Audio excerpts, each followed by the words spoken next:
In the morning when I'm driving, I really come alive when I listen to my Ronnie, I listen to my Ronnie Q.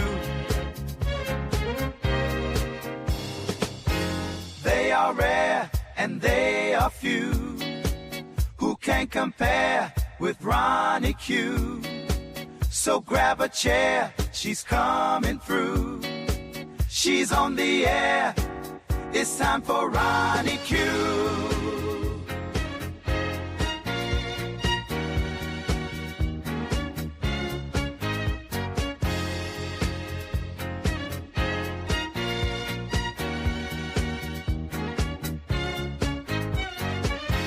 They are rare and they are few who can compare with Ronnie Q.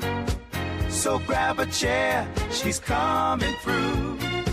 She's on the air, it's time for Ronnie Q. Ronnie Q. It's time for Ronnie Q. Ronnie Q. It's time for Ronnie in the morning while I'm driving. Ronnie, I really come alive when it's time for Ronnie Q. I listen to my Ronnie. Ronnie, I listen to my Ronnie. It's time for Ronnie Q.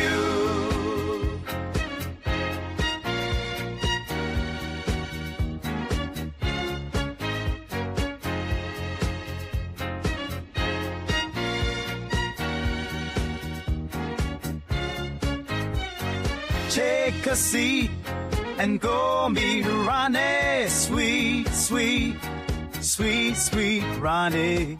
No day complete without my Ronnie. She can't be beat. Sweet, sweet Ronnie.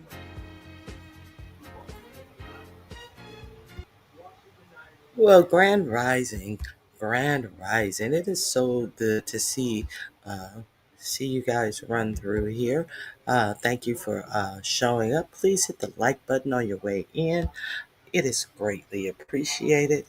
Um, Shocker King Black, T Danielle, and you gotta chill. It is good to see you guys. Good morning, Grand Rising, Nappy Child. It is so good to see you.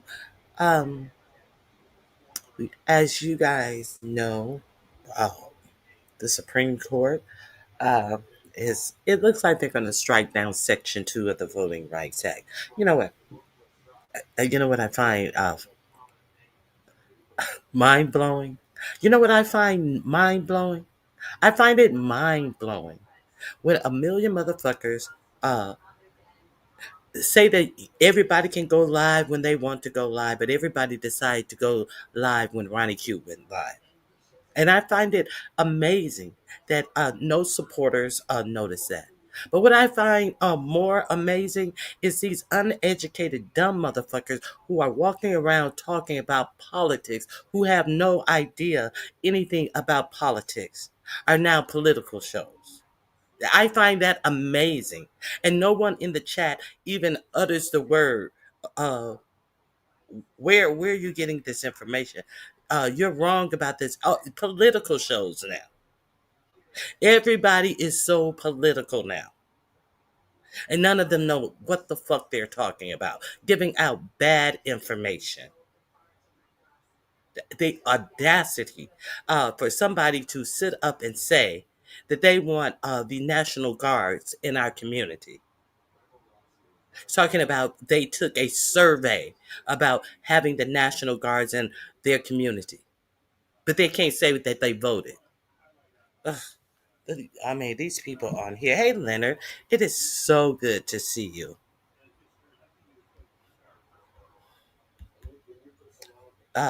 Positive vibe,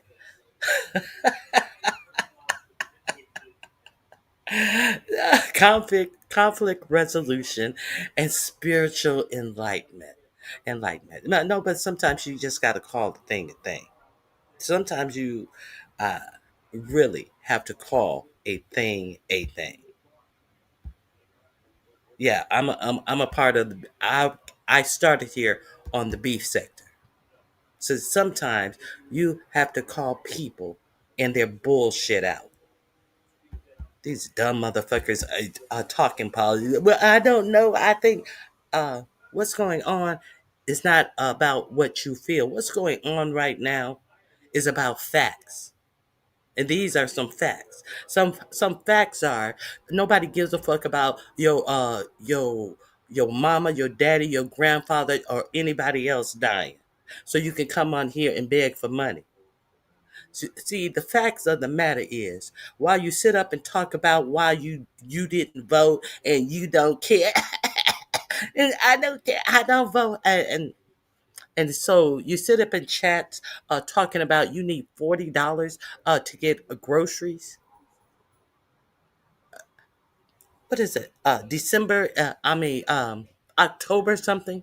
The end of the month. You're begging for grocery money. So we know what it's hitting for. We definitely know what it's hitting for. Your Thanksgiving. Is this what you having for Thanksgiving? Because you sure not getting no. You sure not getting no SNAP benefits. You're not getting your food stamps in November. See, because this is what not voting gets you. This is what not voting gets you.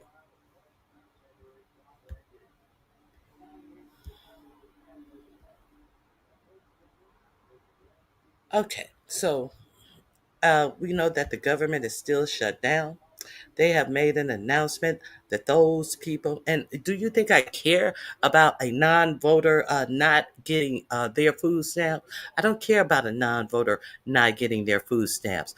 I care about old people who have to depend on food stamps for real, not motherfuckers who out here selling their food stamps and buying bullshit with their food stamps. I care about disabled people who have to depend on their food stamps. See, the ignorance of what brushes off on all of us, just like all of these National Guards troops in our communities, that washes over all of us. You think I want to see an ignorant bitch sit up in the car talking about she glad the National Guard is being put on the street because of what some Mexican saying to her? Who too who too chicken shit to even who's sitting up here putting out a whole lot of propaganda and bullshit. And when you tell her that this is not true, she continues to put out propaganda and bullshit. Do you think I want to hear a dumb bitch sit up here and talk about they sitting up talking about they she can't you can't tell if she did or she didn't. But how is a motherfucker who too lazy to get out of the car talk about she applied to work for ICE and she don't even know what's going on in the world? Talking about that we did a survey, we took a poll to get the National Guard in our cities. How do you take this shit seriously? Now it's time to talk about this shit. Since somebody says people want to talk about seriously putting the Gestapo in our communities because they too stupid to know what the Gestapo is, it's time to talk about some shit. Hey, detach myself. Hey, truth and reason. Long time no see. It's just ignorance. The ignorance I hear coming out of these people's mouths. And you got time to sit up in Chicago all day when you go to work. You ought to be worried about government safety nets. It appears. See, what you telling is that you ain't got up and went to work not nan day. But you talking about some motherfucking ice. Let me remove my banner. This shit is dumbfounded. Now everybody want to sit up on here and talk politics. Everybody stumbling over themselves to click links to talk about some shit they have no idea about, just to run their motherfucking mouths.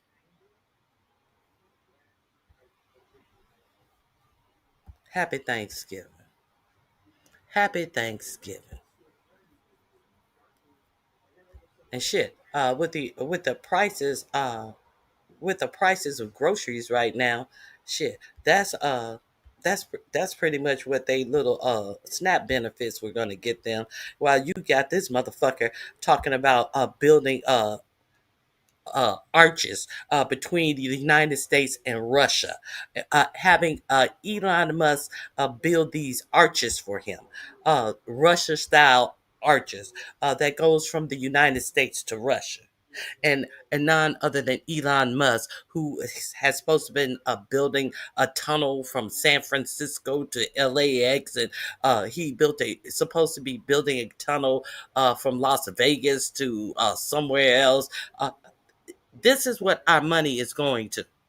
These are the people who are coming up with these cock brain ideas, and this is who our government is investing in. As our government is shut down because they don't want to extend uh the they don't want to extend the subsidies for the Affordable Care Act so people can have health insurance. This shit is crazy. While all of the prices of everything, it came out yesterday that the price of the for the first time in history, the price of a new car is $50,000. Not not a high end car, a new car. They were talking a lot about Nissan Sentras, $50,000. And who bears the brunt of the tariffs? Tariffs, tariff. uh, so get the fuck out of my face, these dumb bitches. Oh my god. Then nobody wanted that politics is boring. And now, well, I heard,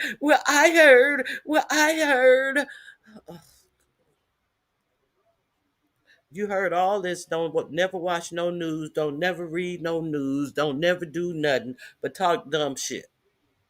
Okay, I believe it. Now, what else I want to talk about? I want to talk about uh,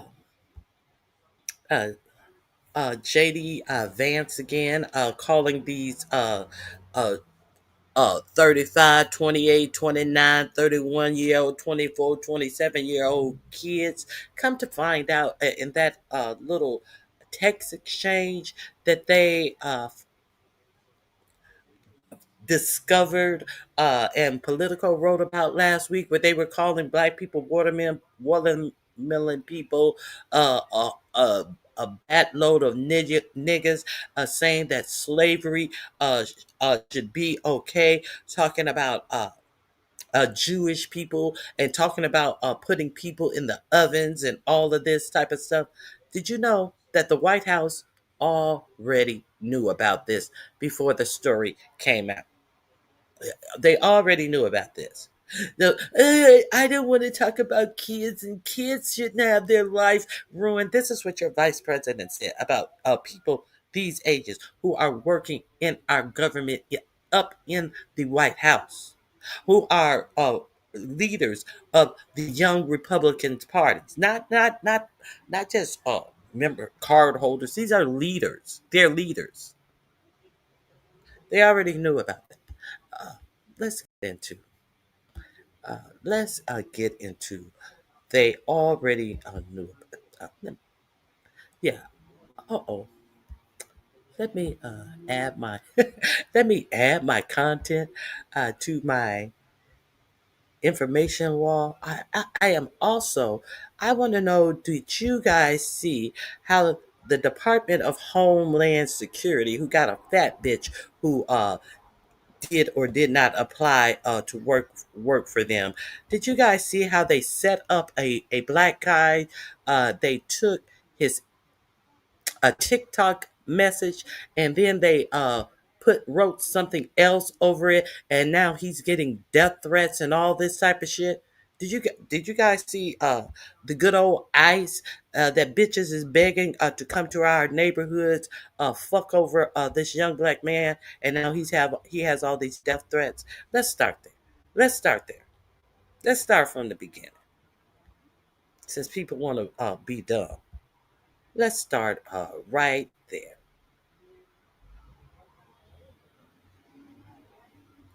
Let me okay, here we go.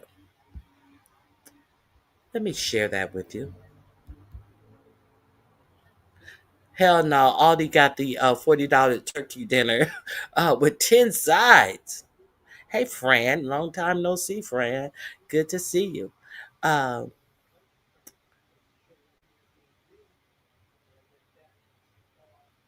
Vice President Crossdresser.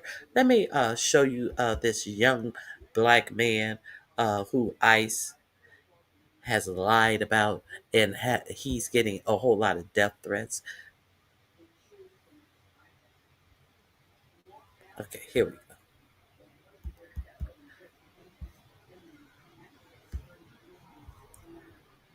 You can't drop your links in here early. I can't drop my links in here early. You know, you have some lazy motherfuckers in the beef sector. If they see your live is set up early, they'll go down into your link section and then click on the video that you worked hard and the information that you worked hard on, and watch them so they can have something to talk about. Because bitches like Olivia, she can't figure out what to talk about herself, but she always want to run her motherfucking mouth off about some shit. So and steal your content and don't tell nobody where she got it from. Like she has independent thought, So it takes me, I have to motherfucking bitch sit up here and steal your content, say they ain't stealing your content when you know exactly where they get the content from, then begging you to come back to the morning because they cannot stand YouTube cameras. YouTube camera get to the uh, story. It take her too long time to get to the point and all of this shit. And you asking me to come back so you can steal my shit. See, yeah, that is why I have to. Here we are. That a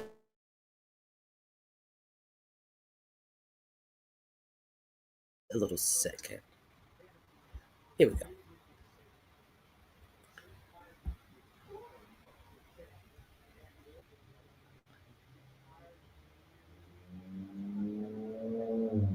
Oh, Cracknator 33. Politics, and dragon. Yeah, I mean, this shit is ludicrous. Also, these kids from Young Republicans are between. Yes, Fran. Yes, they are at 35. Yes, they are. I just had it up here. They talking about these kids, while they want to charge your kids at the age of 14 for petty crimes that are going on in Washington D.C. But they want to call these old grown motherfuckers who are saying all of this hate shit. But they want to charge protesters as terrorists. The peaceful protests that went on, they wanted to charge them as terrorists, as that PM actually says that Antifa are terrorists. So, are we clear on what is going on? While you got dumb bitches out here singing the praises of ICE, the fuck out of here, cause she doing lazy content. Ugh, okay, let me let me uh let me get to this.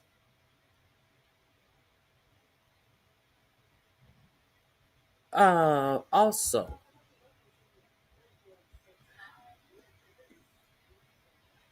Let me start with the Voting Rights Act because I think that it is important that we understand that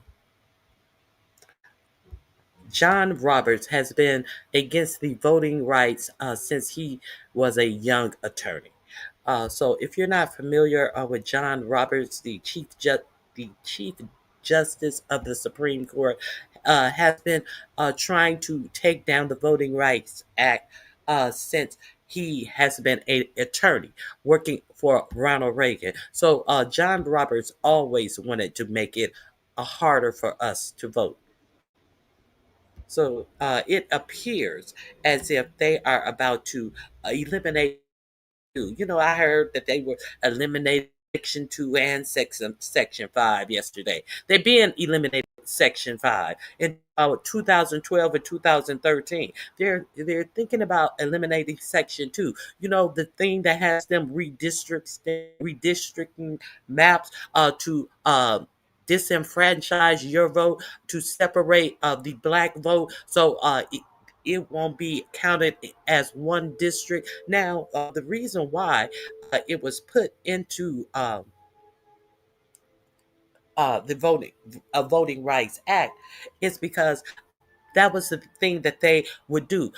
If you uh, obviously all black people lived in one area in 1964. So what they would do, they would carve out that area with every white area that surrounded the black people, so they would not have a powerful vote in one place. They would chop it up, and therefore they would not have to attend to the needs of their constituents because it was so few black people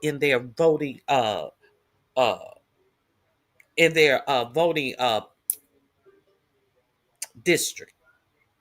So they didn't have to consider you because they cut all the black people off the sides. So you was just a small number in a big white group of voters. So nobody's paying attention to you. That's what the voting right is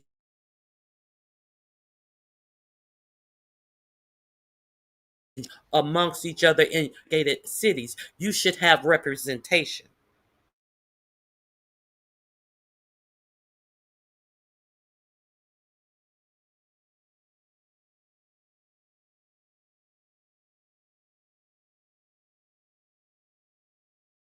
Uh, uh, Nominations talking about did he or did he take coochie from a young girl. Justice, they were to have these protections, but how long are they going to have these protections? They weren't meant to be forever. But because uh, now Louisiana is saying the fact that they drew a map and they drew out all of the black districts. This is how it all started. They drew a map and they drew out all the black districts in Louisiana, of course, who only have two black districts of I think 10 districts. I think it's more than 10. Say 10. They have had two black districts of 10 districts, and they drew them all out so they would be all Republican districts. And then they sued them about those maps. And a judge said that they must return the maps to how they were. And now, instead of returning, they did return the maps to how they were, but then they took the case to the Supreme Court and said that it's that voting is not the maps are not supposed to be drawn on a race line, and so by making them return the maps to what they were, it is considering a race in the equation, and they the white people who try to the Republicans, the white people in Louisiana are saying now they are the ones who are being are being discriminated against. You can't make this shit up. And they're still sitting up there trying to pretend like they're having the argument of, well, race isn't supposed to be a factor. Well, this protection was put in there because of what? Because race has always been a factor when keeping black people away from the vote. But now it seems like ignorance is the only factor that most people have to not vote. It's now it seems you got the ignorant card put in there with all the obstructions that they put for the black vote are also in there. So this is what they're fighting about.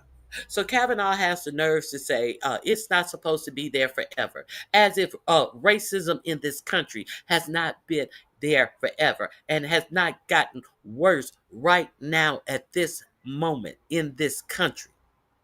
Like it was there for a reason, but it wasn't there forever. Well, what was the reason it was there? What was the reason Section 2 was put in there?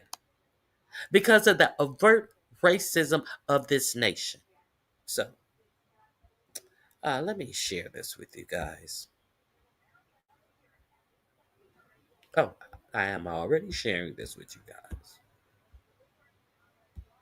Of the civil rights movement is the Voting Rights Act. It was signed into law by President Lyndon B. Johnson while surrounded by civil rights leaders like Martin Luther King, the late Congressman John Lewis, and many others.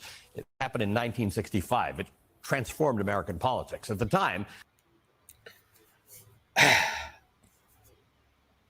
speaking of Martin Luther King, hold that thought.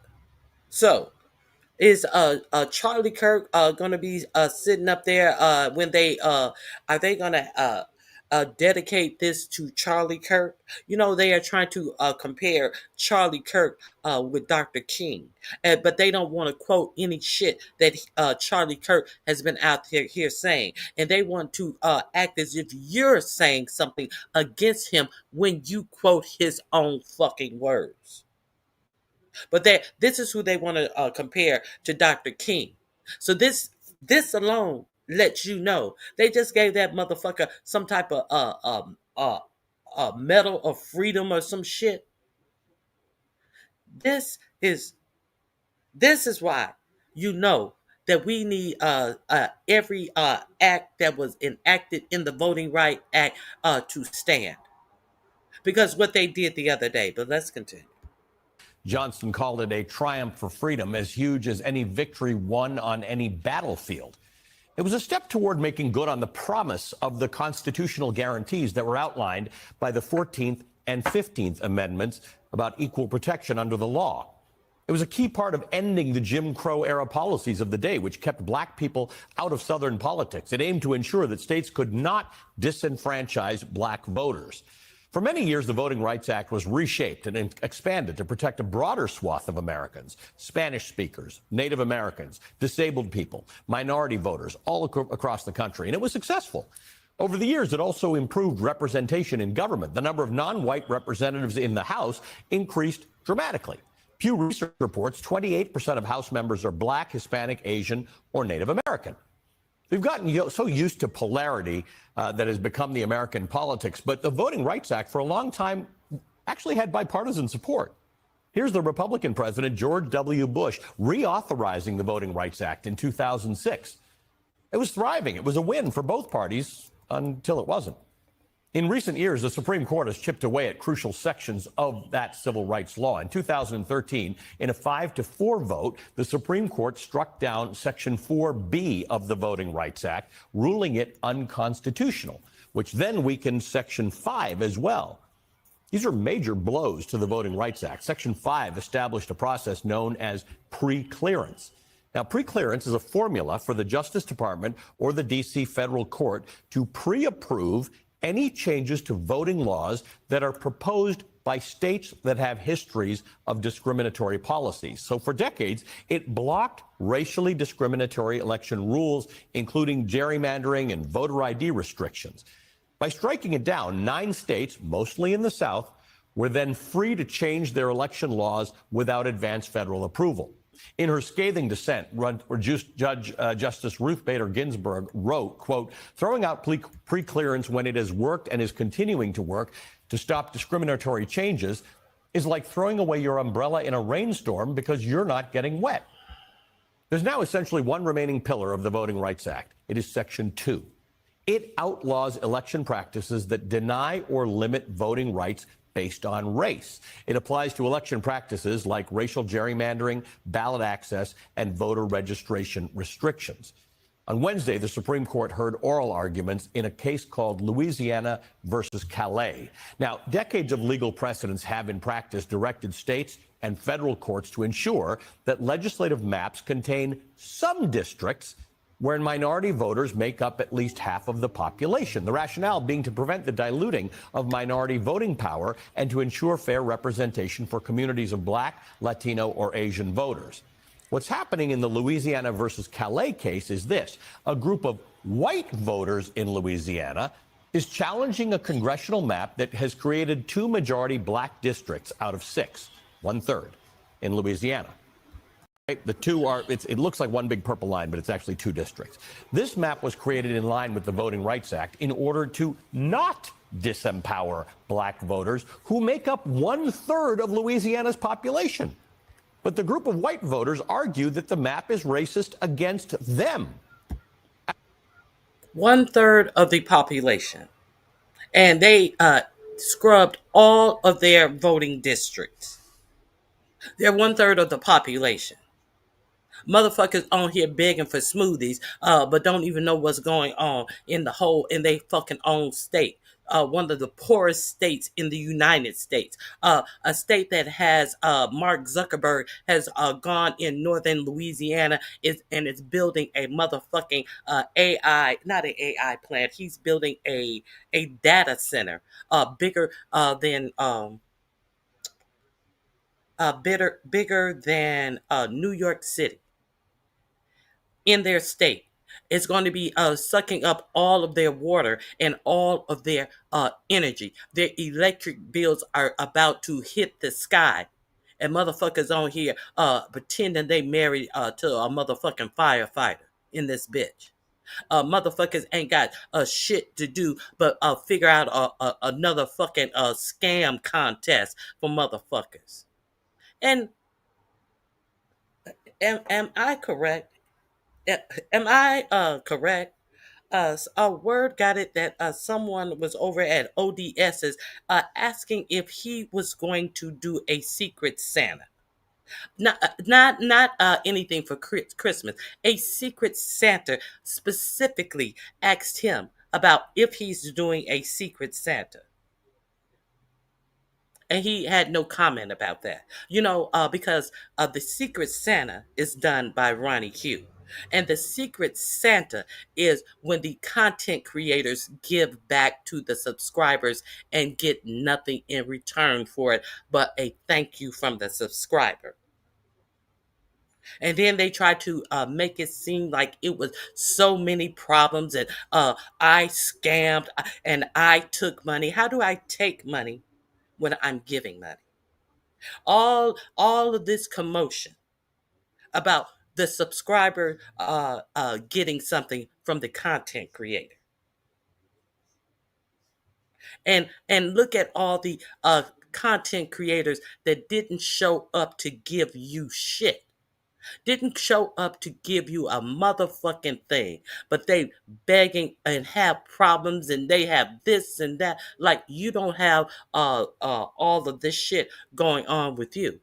Since the shutdown has been going on, 4547 came right out and said that he is going to let Russell Vogt eliminate up to 10,000 jobs during this shutdown.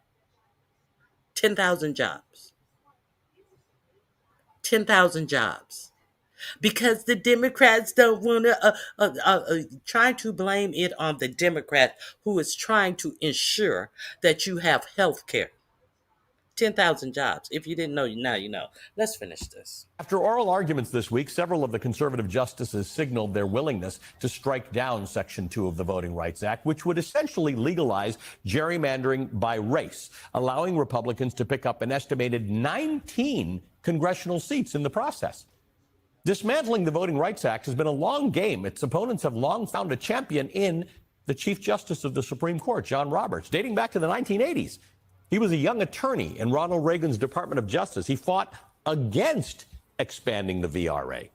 When he was nominated to the Supreme Court by President George W. Bush, Congressman John Lewis, who nearly died marching for voting rights in Selma, Alabama, testified against his nomination. Congressman Lewis said, quote, "Had Judge Roberts' narrow reading of the Voting Rights Act prevailed, fewer people of color would be serving in Congress and at both state and local levels today." And so it comes as no surprise to those who've been following his career that as Chief Justice, he's prevailed over the historic dismantling, piece by piece, of the Voting Rights Act, a project that will likely be nearly fully realized when this court rules on this latest case.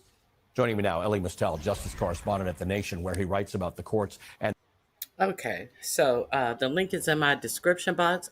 Go over there and hear more about how this is what they're doing. Okay, now let me share this with you. If you sit out here and listen to dumb bitches talk about the goodness and the greatness of ICE, you surely need to see this. Let me share this with you. Oh, yes, I am. Christine Nome. Christy Nome's DHS under fire for sharing doctored video portraying black teens as ICE threats. Did you guys hear about this young man on TikTok? Well, let me share this with you.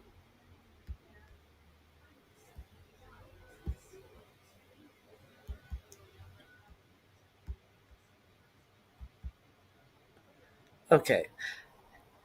After the Department of Homeland Security's wait a minute. Is there more? I think it's something more. No, it's nothing more. That's how it starts off. After the Department of Homeland Security's official X account posted a video featuring a group of black teens that many have called out as fake, Christy Nome, the director of the department, was called out by Representative Eric Swalwell. The representative demanded that the video be deleted, or Nome would have to answer for the apparent digital manipulation in Congress. According to Raw's story, on October 17th, the DHS posted the video, which depicts several young black men posturing in a park with a caption that conveys that the group was openly threatening immigration ICE agents. However, it was not long until users on social media found the original video wherein the threat issue is in jest and actually aimed at Iran, not ICE. I'm going to say something about the video was really aimed at. The video was actually addressing Iran, not ICE. The DHS captioned their version of the video, FAFO. So now you got people, these racists with no culture. Like we've heard Pete Hegseth say FAFO 2 or 3 times in his public addresses. We actually heard 4547 say that the president of Colombia now is a drug dealer, and we heard him say about the president of Venezuela. He was asked yesterday about they are. I have been telling you how long that they have been putting ships in that part of the world. Because I've been reading, and they have been doing this since March, putting ships. Now they have over 10 ships in that region. They had been sending ships to that region, and every time they, well, I know I reported on 3 times that they have been sending ships to that region. So I thought that they were sending ships to that region because they were going to do something. They was going to send them up and do something in Greenland. Nevertheless, he's talking about sending ground troops into Venezuela. He's talking about, and this is why this young guy, he was making a comment about Iran better watch out and this, that, and the other.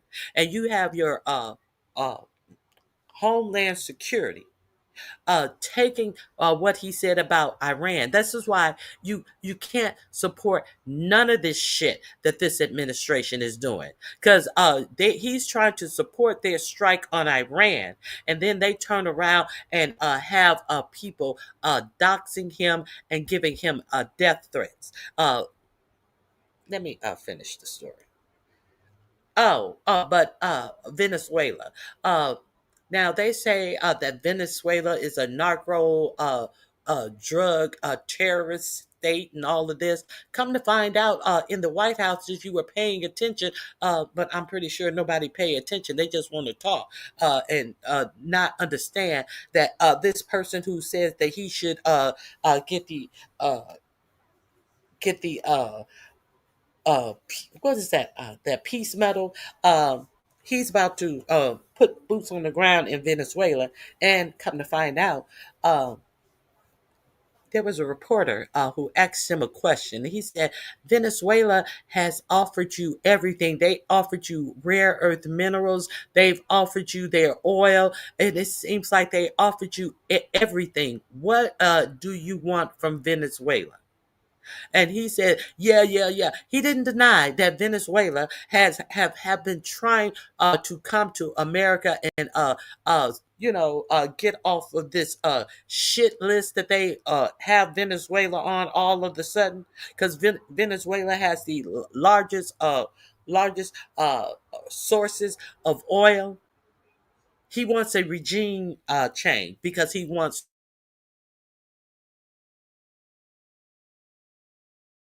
Come to find out, Venezuela has come to him and offered him everything, anything he wants. And he said up there, he said, your president sat behind the Resolute desk and said, yeah, because Venezuela don't want to fuck with me. Well, how make any of this make sense? This is who's in charge, who's tearing down the east wing of the White House to build a ballroom there. Who said that no structure of the White House would be hampered in this building of this gaudy ass ballroom? Who builds a ballroom if they don't plan to ball in the room?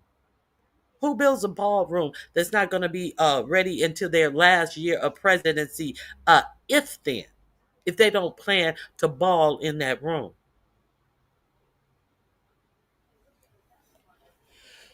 But motherfuckers out here not voting, not doing anything, sitting up here talking about what they think and what they feel. Ugh. Okay. Get back on topic, Ronnie Q. The DHS captioned their version of the video. Fuck around and find out. The acronym is abbreviation for a popular Black American saying. Fuck around and find out. The caption continued, if you threaten or lay hands on our law enforcement officer, we will hunt you down and you will find out really quick. We'll see you cowards soon. This is from your Department of Homeland Security. Actually sent that message. Let me show you their actual Homeland Security, FAFO. If you threaten or lay hands on our law enforcement officers, we will hunt you down and we will find out really quick. We'll see you cowards soon. Now, this is what the Department of Homeland Security put out. You see this man, and you see the guy in the back. ICE, we're on the way. Word in the street. In the streets, cartel put a 50K bounty on y'all. So this is what ICE has put out. I cannot play it. The link is in my description box because it has music behind it. But what you will notice is this is ICE video on top. On the bottom is the original video.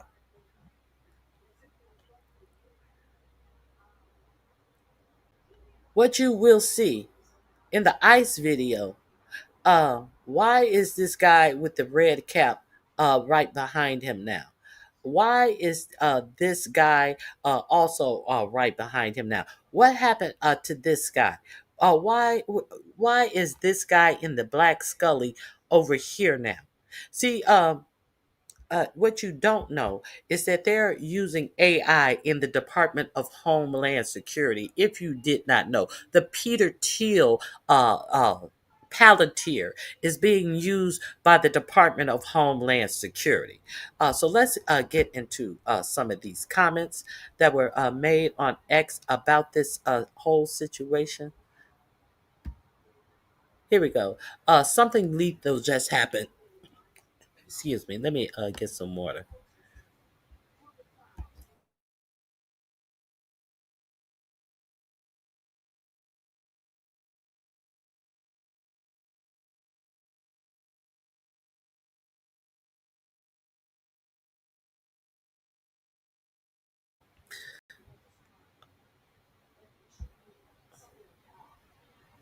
Let me.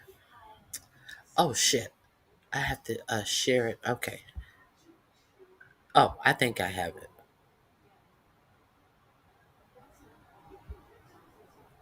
Hold on one second. So this is what this note says on the side of the picture. Uh, when they brought it to light that this picture had been doctored, something lethal just happened. Trump's Homeland Security reposted a young black man's months old video altered with AI to change his words from Iran to ICE. The doctor clip was shared by the Department of Homeland Security's official account with threat that we will hunt you down. Now he and his friends are being harassed, doxxed, and targeted by thousands. This is the risk of being pro America. He spoke on behalf of the might of the American military, and now he is being hunted by the very state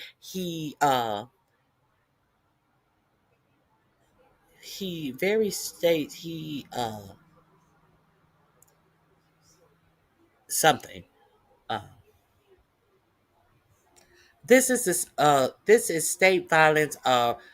This is state violence refined and rehearsal in public persecution. Not fighting Trump is not an option. Fred Hampton told us school is not important, work is not important, nothing is more important than stopping fascism because fascism will stop us. So this is uh, one of the statements that came out, letting you know what ICE was doing with this young man's captions. I really want you to pay attention. This is the real caption. And let me read to you what it says. Uh, you see what we can do. Don't say something that you can't finish, Iran. We we all are ready. United, we all stand. The American flag, we want all the smoke.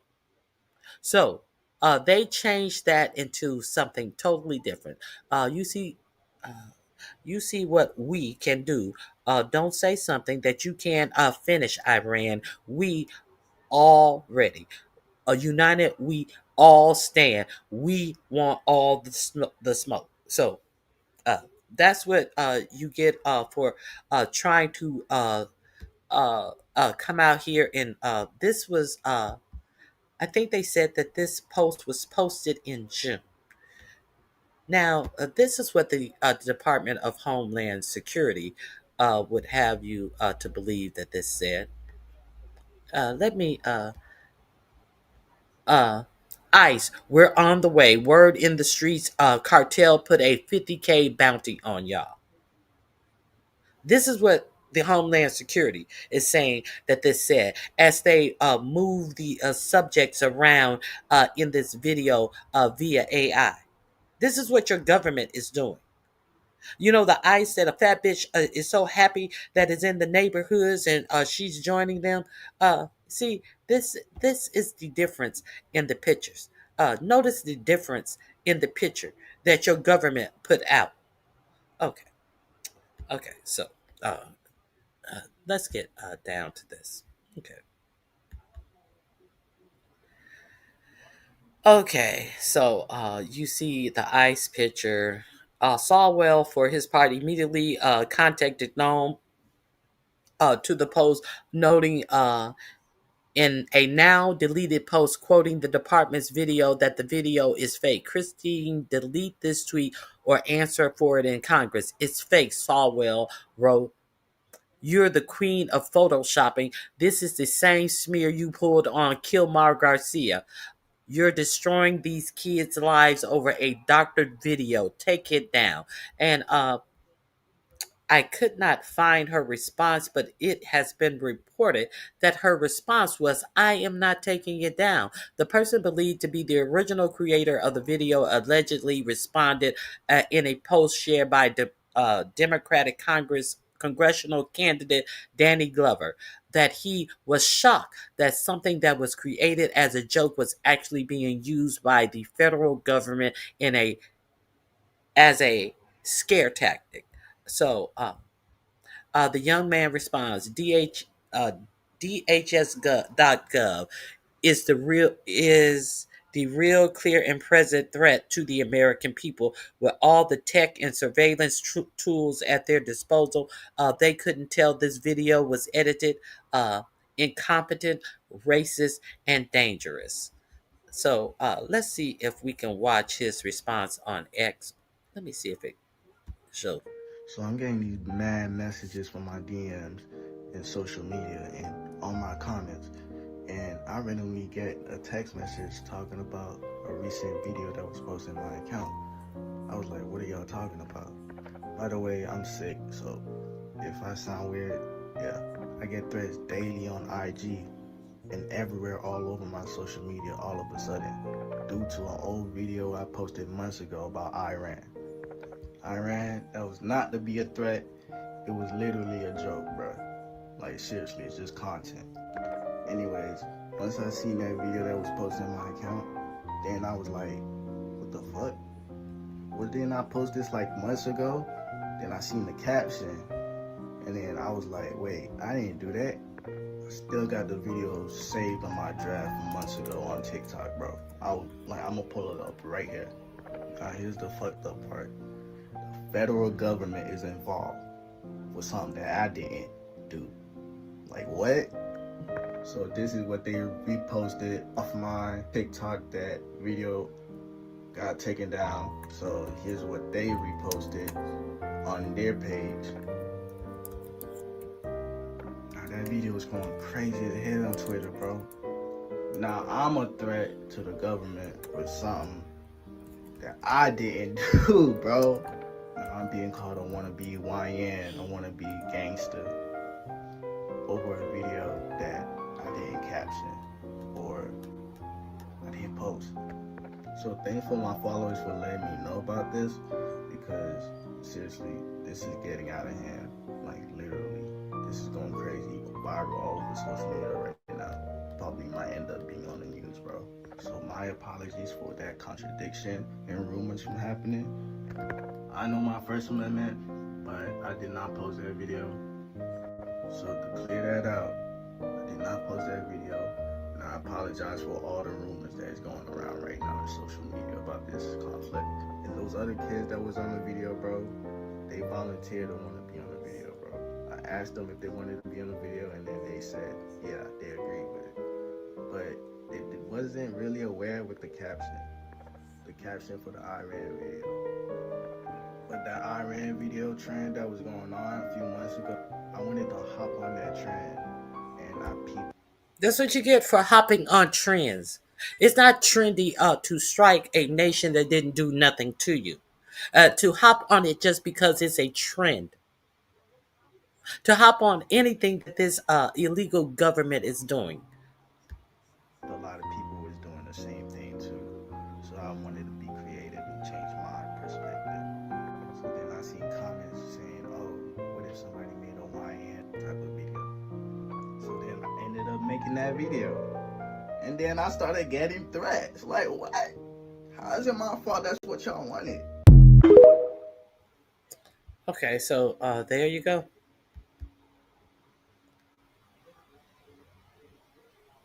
There you go. I saw the well, you just heard him say. Primarily out in the field, as CNN reported, this takes the shape of hyper-efficient process backed by Palantir's artificial intelligence suite of tools, referred to as an immigration OS, with the end goal of producing what acting Immigration and Custom Enforcement Director Todd Lyons previously described as a process with ruthless efficiency, like Prime, but with human beings. He noted at the Border Security Expo held in Phoenix back in April. Behind the scenes, the Trump administration has increasingly engaged in what internet users call shit posting, or as Sarah Jeong described in her analysis of the state of American politics for The Verge, shit posting is incoherent in the form of humor, the sort of nihilism that refuses to engage with the meaning, words, or reality. Shit posting is a mockery of seriousness. And as she noted, the Trump administration use of this tactic indicates meaningless cruelty is the point of the engagement. The bent toward shit posting, as she explains it, certainly seems to be evident by federal department by using artificial intelligence to essentially digitally frame a content creators joke as a threat. It also is evidenced by Trump posting of a meme referencing the film Apocalypse Now. Now, shit posting, to be more specific, if you guys didn't see the shit post that 4547 did prior to this No King's Day protest, did you guys see the actual shit post that he put out, the AI shit post? He a whole line. It's scandalous defamation of care. Did you see the shit post that he put out of himself on No King's Day, dressed up by AI in a fighter jet with a crown in the little cloak on, the king cloak, flying a fighter pilot and dumping shit on protesters. And the thing about it is the crowd of protesters were huge crowds of protesters, much like they were that were actually on the street. Did you guys see that? Let me see if I'm pretty sure. Let me see if I can find it. This is what the President of the United States was posting. Let me see.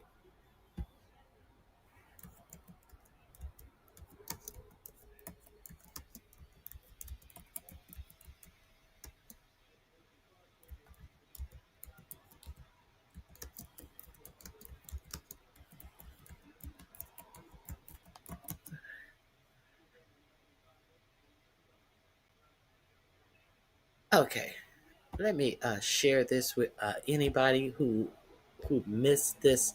This is what your president has time to do.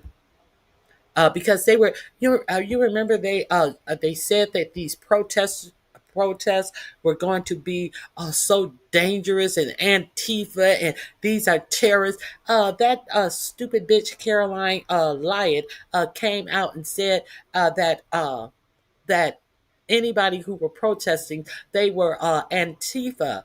Everybody on the right were Antifa and Hamas supporters. If you didn't hear her come out and say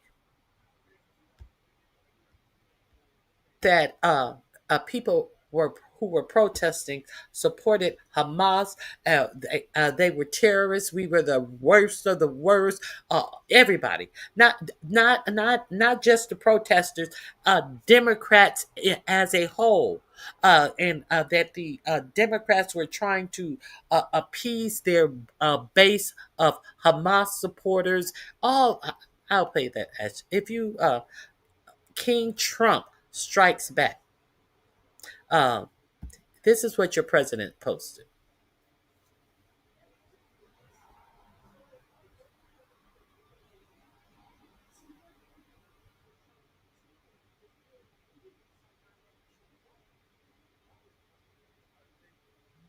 Oh, this is not the full thing.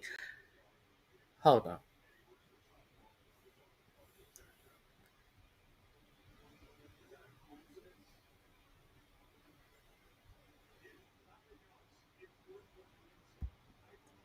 I want to show him actually.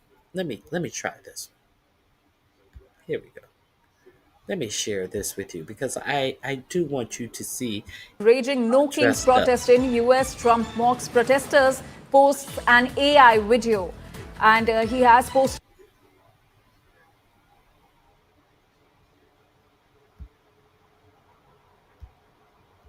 I know most of you probably already saw this, but just in case, stop buffering.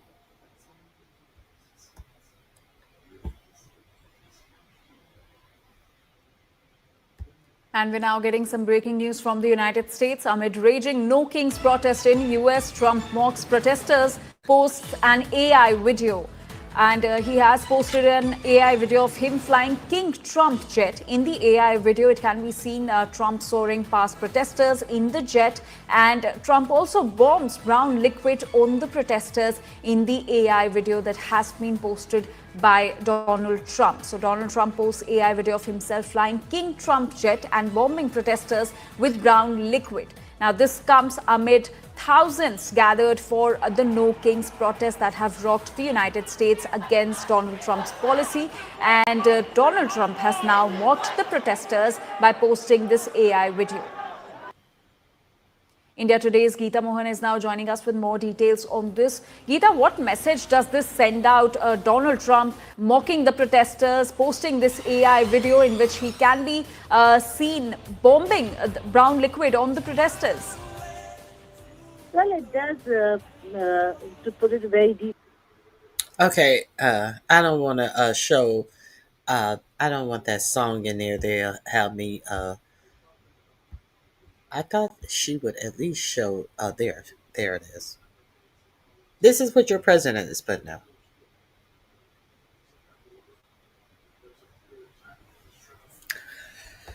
Okay, so if you guys were not aware of that, I just wanted to bring that to your attention. Let me see what you guys are saying.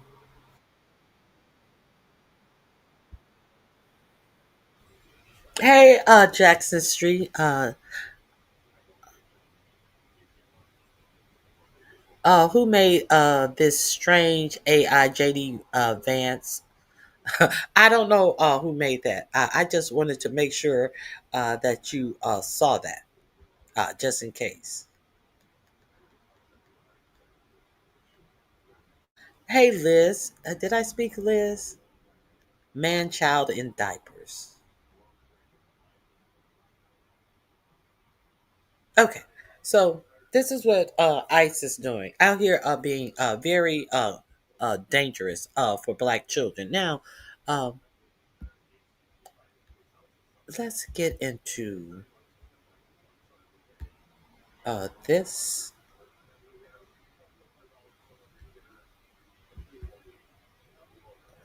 Ice lying on.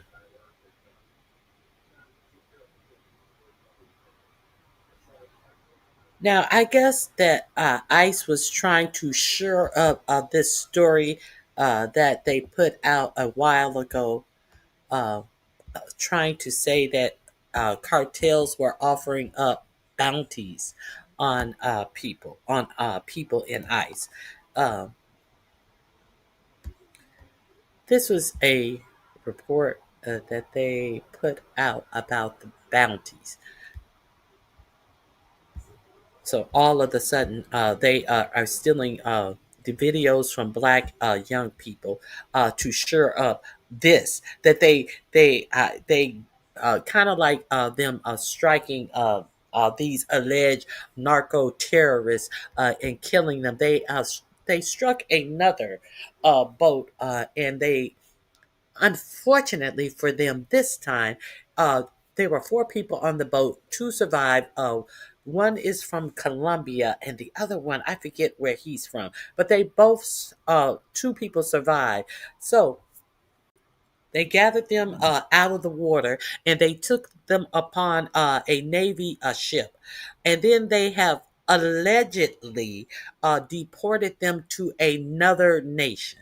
Now, you're not getting a whole lot of details about this, but I thought these were narco terrorists that they were protecting the Americans' citizens from. So it is enough to kill them because they are allegedly bringing fentanyl, which uh, does not come from Colombia or Venezuela. The bulk of the fentanyl that comes into the United States comes via Mexico. Let's be real clear on that. So they're very skittish about even saying where these two survivors are. But surely, if you have enough evidence that you are presenting to the American people that these are narco terrorists and that you are trying to protect the Americans from, surely you just wouldn't release them to another nation.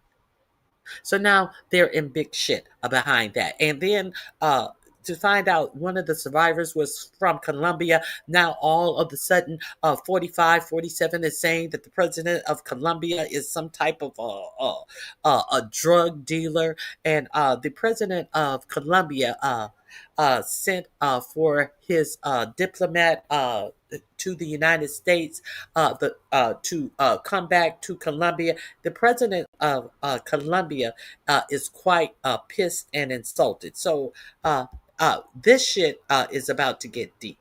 Uh, there is credible intelligence that members of Mexican drug cartels have offered a tiered bounty system for hits against immigration and customs enforcement and border protection officers, according to the Department of Homeland Security. 2 weeks ago, the Justice Department charged a member of the Chicago-based Latin Kings with putting a bounty on Greg Bovinos, the CBC commander overseeing the surge operations in Los Angeles, Chicago, and Portland. This came out 6 days ago. Drug cartels have disseminated a structured bounty program to incentivize violence against federal personnel, according to a press release from the Department of Homeland Security. Judge temporarily. Oh, wait a minute, that's something else.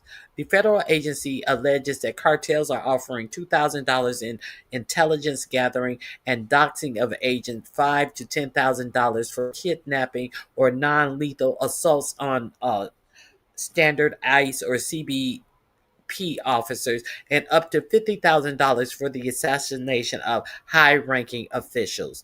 Gangs like the Latin Kings have also deployed spotters armed with firearms and radio communications to provide the real-time movements of CBP and ICE agents, according to the Department of Homeland Security.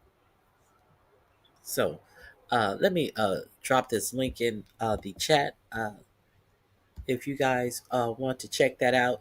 And then all of the sudden, a young black man allegedly put out a TikTok video talking about $50,000.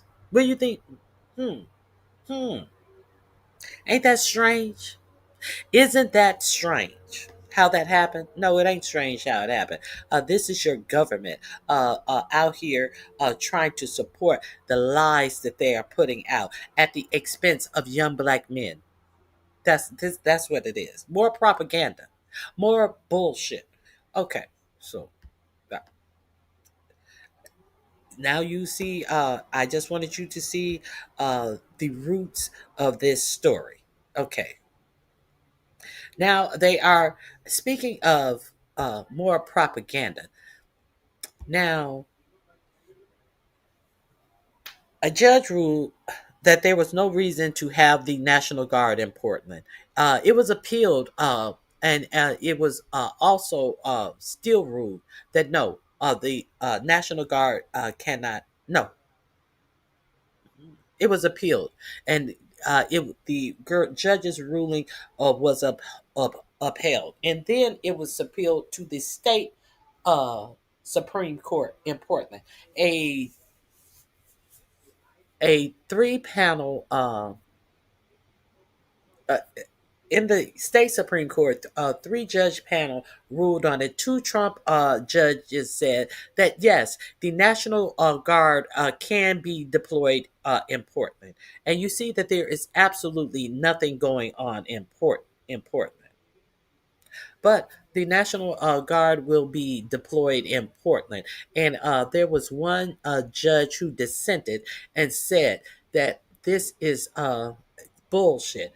Basically, I'm paraphrasing. He said, "This is bullshit. Ain't shit going on in Portland." And I hope that this is taken up by the full 9-member judge panel in Portland, because to sit up here and put the National Guards on our streets when nothing is going on in our streets to appease 45, 47 is beyond the pale. So he's not with it. So we don't know if a full judge panel is going to vote on that, but let's check this out. Decision has fundamentally escalated the constitutional standoff over presidential power, with the Ninth Circuit Court of Appeals ruling to permit the immediate deployment of federalized National Guard troops to Portland, Oregon. This pivotal decision, which overrides the objections of state officials and greenlights military involvement in domestic civil law enforcement, comes as the Trump regime simultaneously renews explicit threats to deploy forces, citing the Insurrection Act against San Francisco, California. This legal and political battle over the expansive use of executive authority marks a new phase in the debate over the militarization of U.S. cities that do not need support. Well, the three appeals court judges voted 2-1 to overturn the temporary restraining order from District Judge Karen Immergut. That order preventing the president from deploying National Guard troops to Portland. 200 Oregon National Guard members are standing by at Camp Rylea on the Oregon coast. Another 200 members of the California National Guard are at Camp Withacum and Clackamas. The majority opinion by the Ninth Circuit judges Ryan Nelson and Bridget Beatty, both Trump appointees, states that we conclude that it is likely the president lawfully exercised his statutory authority, which authorizes the federalization of the National Guard when the president is unable with the regular forces to execute the laws of the United States. Now, during oral arguments, lawyers for the administration said they would now immediately seek a stay on Judge Immergut's second temporary restraining order, which bars the California troops from being deployed to Oregon. In a key legal development, the divided three-judge panel of the U.S. Court of Appeals for the Ninth Circuit today sided with the administration, granting permission for the deployment of National Guard troops to Portland. This ruling lifted a prior injunction that had prevented the president from federalizing Oregon's National Guard to protect federal property and personnel. The majority, comprised of judges Ryan Nelson and Bridget Bade, concluded that the president likely acted within his statutory authority, specifically referencing the law which authorizes federalization of the Guard when the executive is unable to execute U.S. laws using only regular forces.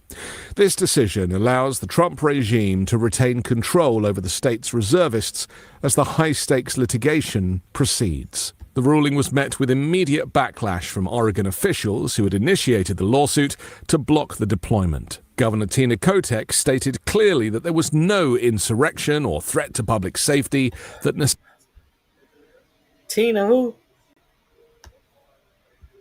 Tina Kotex. Oh my God. Her name is Tina Kotex. These times are exhausting. I definitely believe you. Before Trump, I can only think of a Silver Guard being deployed during the aftermath of Rodney King being unalived. No, he was just beaten.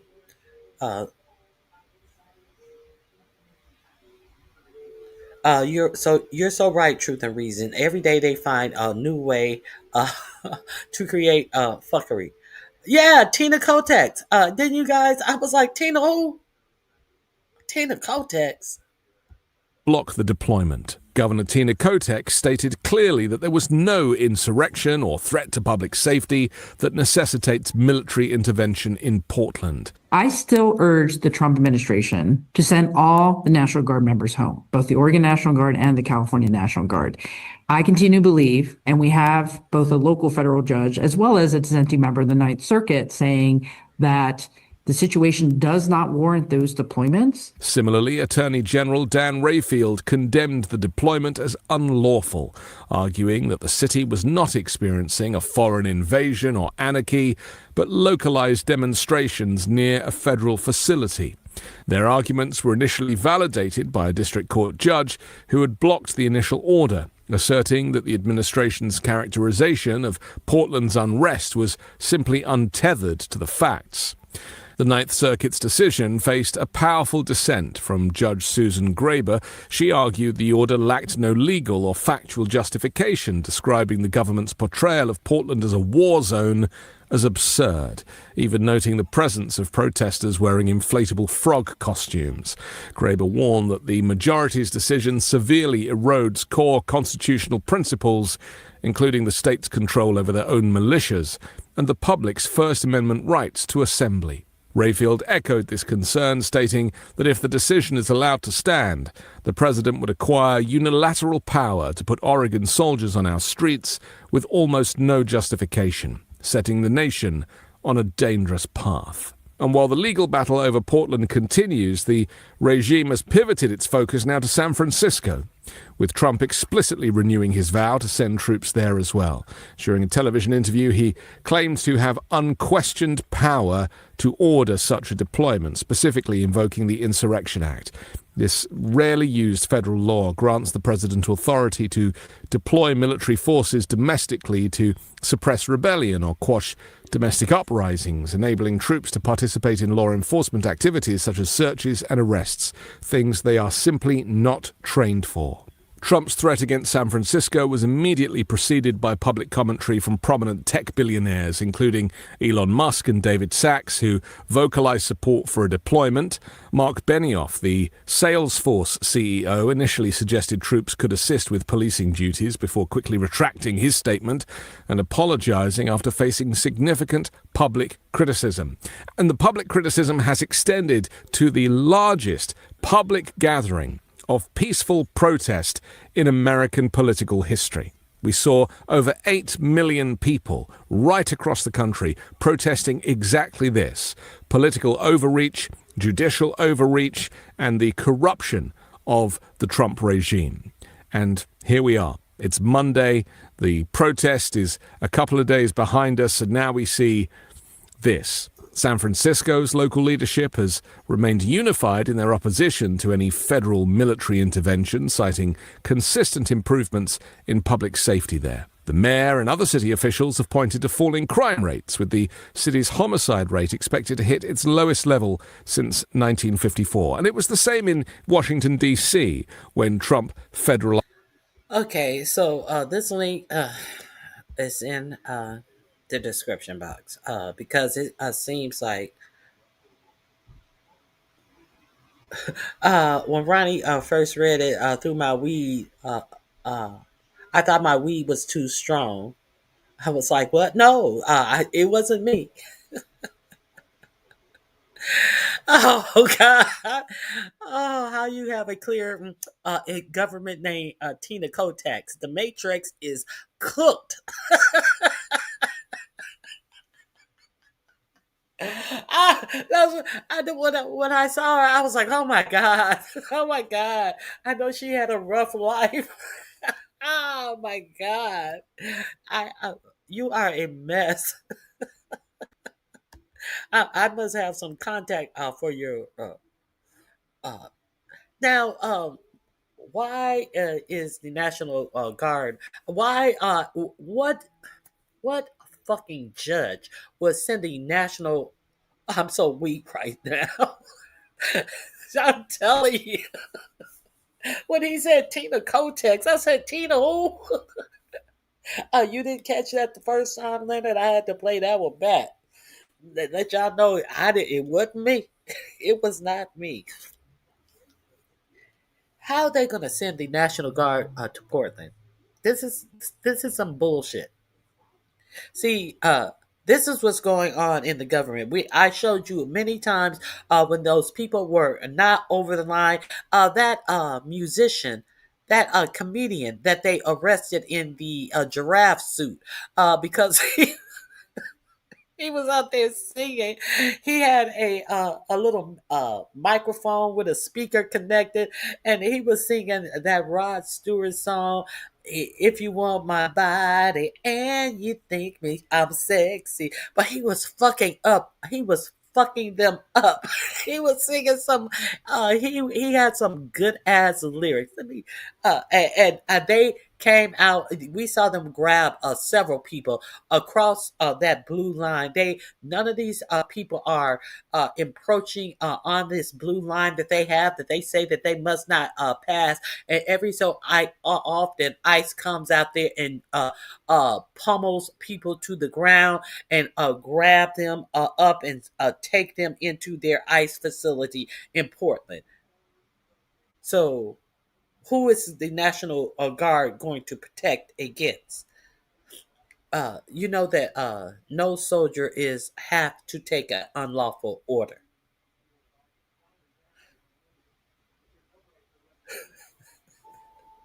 Yes, the giraffe. Let me see if I can find the giraffe who was arrested in ICE. Oh, you should have heard the song. It was so funny. He's like he's a comedian.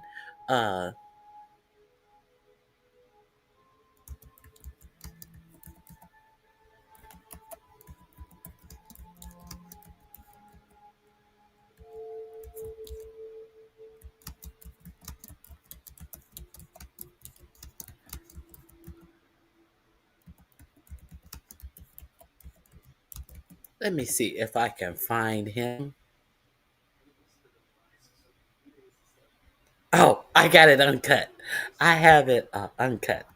Let me share this with you.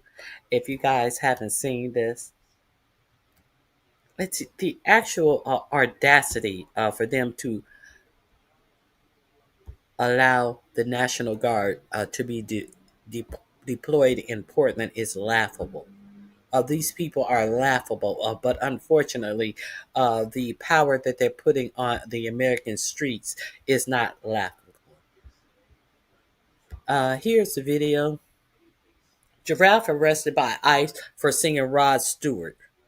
His name is Robbie Road Steamer, the comedian in the giraffe suits. Let's go. Woo! Let them out! Let ICE out! Here come the ICE boys! Ready to bump some brown people! Hell yeah!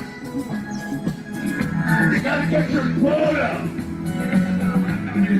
If you are a Nazi and you hate brown people, come on and get the fuck out of here. Hell yeah, get them dancing. Sexy dancing across the street. Show those ICE agents how to move. This is what they're bringing the National Guard to Portland for. You see the blue line, right? Let's see if the giraffe goes over the blue line. Look at the shy one over there. Come on out. We're having a great time. I got anal nitrates. I got strap-ons. I can chase you around the ice station with a big 12-inch strap-on. We can have a great time. Don't be shy. You can use the hose on me. You can go up to the second knuckle. Oh, damn. This is Rod Stewart. It's called Fuck Ice. He wrote it in 1977. If you hate brown people and you are a Nazi, come on, buddy, leave Portland. Leave Portland. Hey, open the gates, Woodford. They're embarrassed to be out here. You gotta be on the ball. Freaking needle dick. It's lonely on a Saturday night.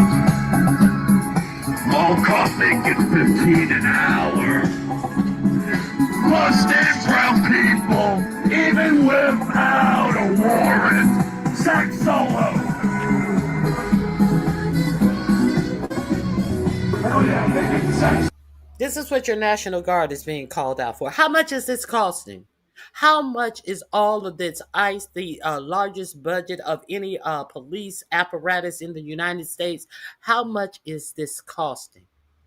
While they are about to allow people's Obamacare subsidies to lapse, and people are going to have to pay double and maybe triple the cost for healthcare insurance. People's healthcare insurance is going up from $2,000 a year to over $20,000 a year. How much is this costing? And what does it say about what they want done to the American people? Do they want the American people to die? Do they want regular Americans to die off and only support the rich? Are the rich trying to take over the United States of America? As people sit down and say absolutely nothing. And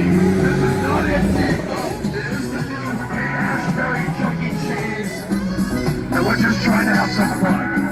I got strap-ons, pornography, Adderall keybones. Hell yeah.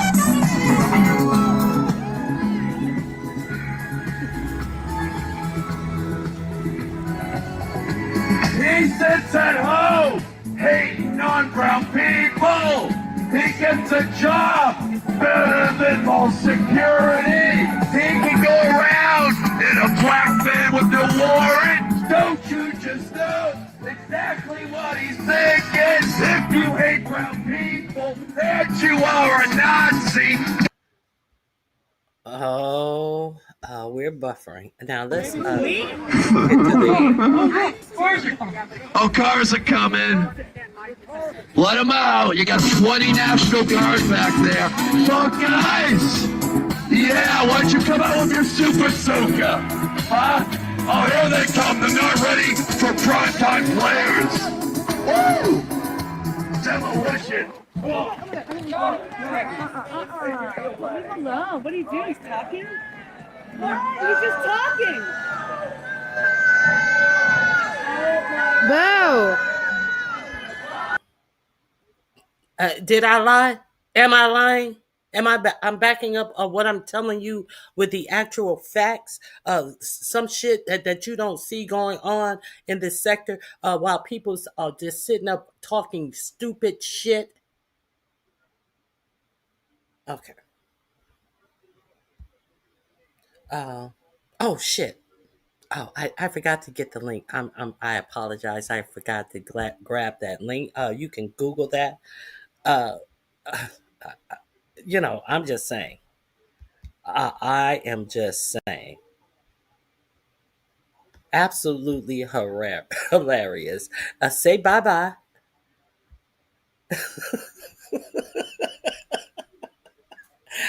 He has now he's out and he has done a couple of interviews, and yeah.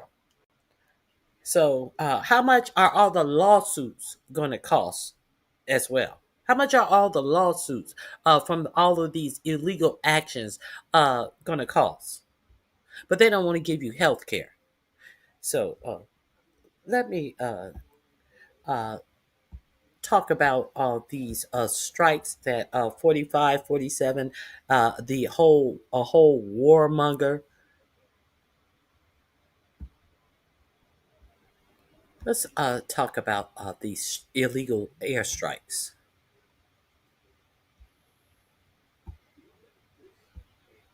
No, and I'm not sure that I care all that much. I'll tell you something else about Venezuela. There's an opposition party there.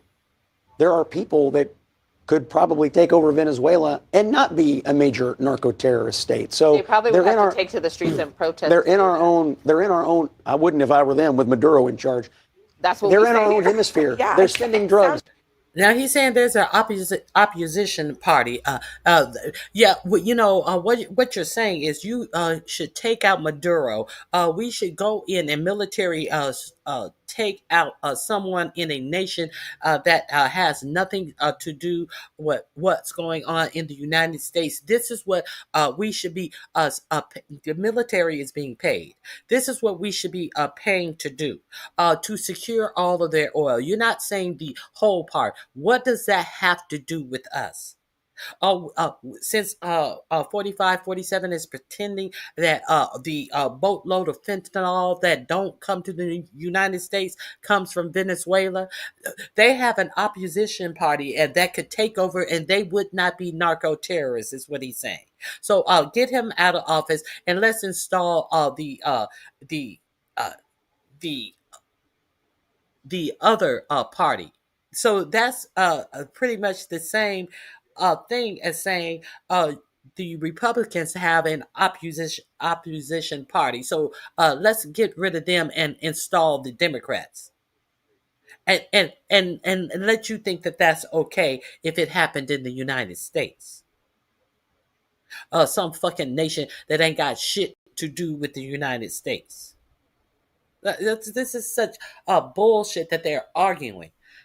Now, he said, the girl said they would have to protest. Oh, they better not under Maduro. No, you guys were trying to get the United States to be afraid to protest. I protested with my vote, but trust and believe. I understand that there will be a time when there is going to be something I want to protest. I'm well aware. And let me continue. Abby Phillip on her CNN show went head to head with two MAGA stooges in Scott Jennings and Lance Strover over the idea of Alex Strover and the rest. I want to share my thoughts on this as well. Let's get into it together. Is the America First no war president itching for a fight with another country? Tonight, two people are in military custody after surviving a U.S. strike on a suspected drug boat with ties to Venezuela. It's the sixth known strike in Trump's war against drug traffickers, and it follows a major Pentagon shakeup that saw the top admiral in charge of the mission abruptly step down. Sources tell CNN his resignation was over tensions with his boss, Pete Hegseth. Now, this week, a four-star general stepped down his first year of his 3-year term, and he did not give the specific reason why he decided to retire. But there have been reports that he I don't want to put words in his mouth. There have been reports, like she said, that there was some back and forth and disagreements between he and Pete Hegseth. And why is this important? Because he was over that whole region where they are striking people and telling you without any facts, evidence, or even trying to give you any facts or evidence that these were drug dealers.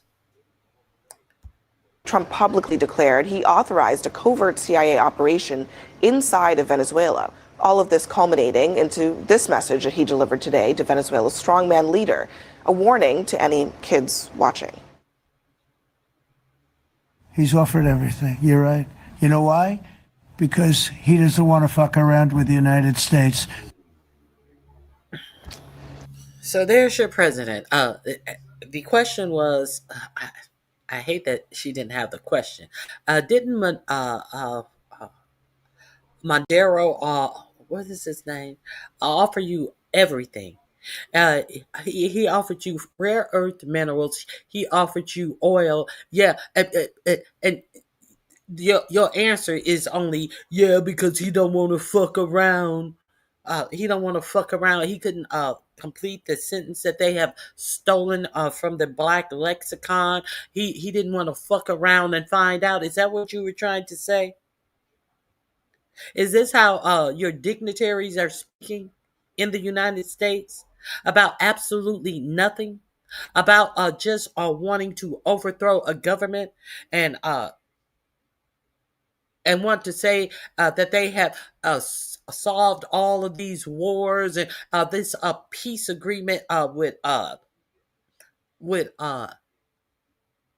Israel and Palestine was not even signed by the Israelis or the Palestinians. And since day one, they have been going back in Palestine, and they have taken back the food aid that is going into Palestine already. We're going to talk about that too. But I'm sorry, I went too far.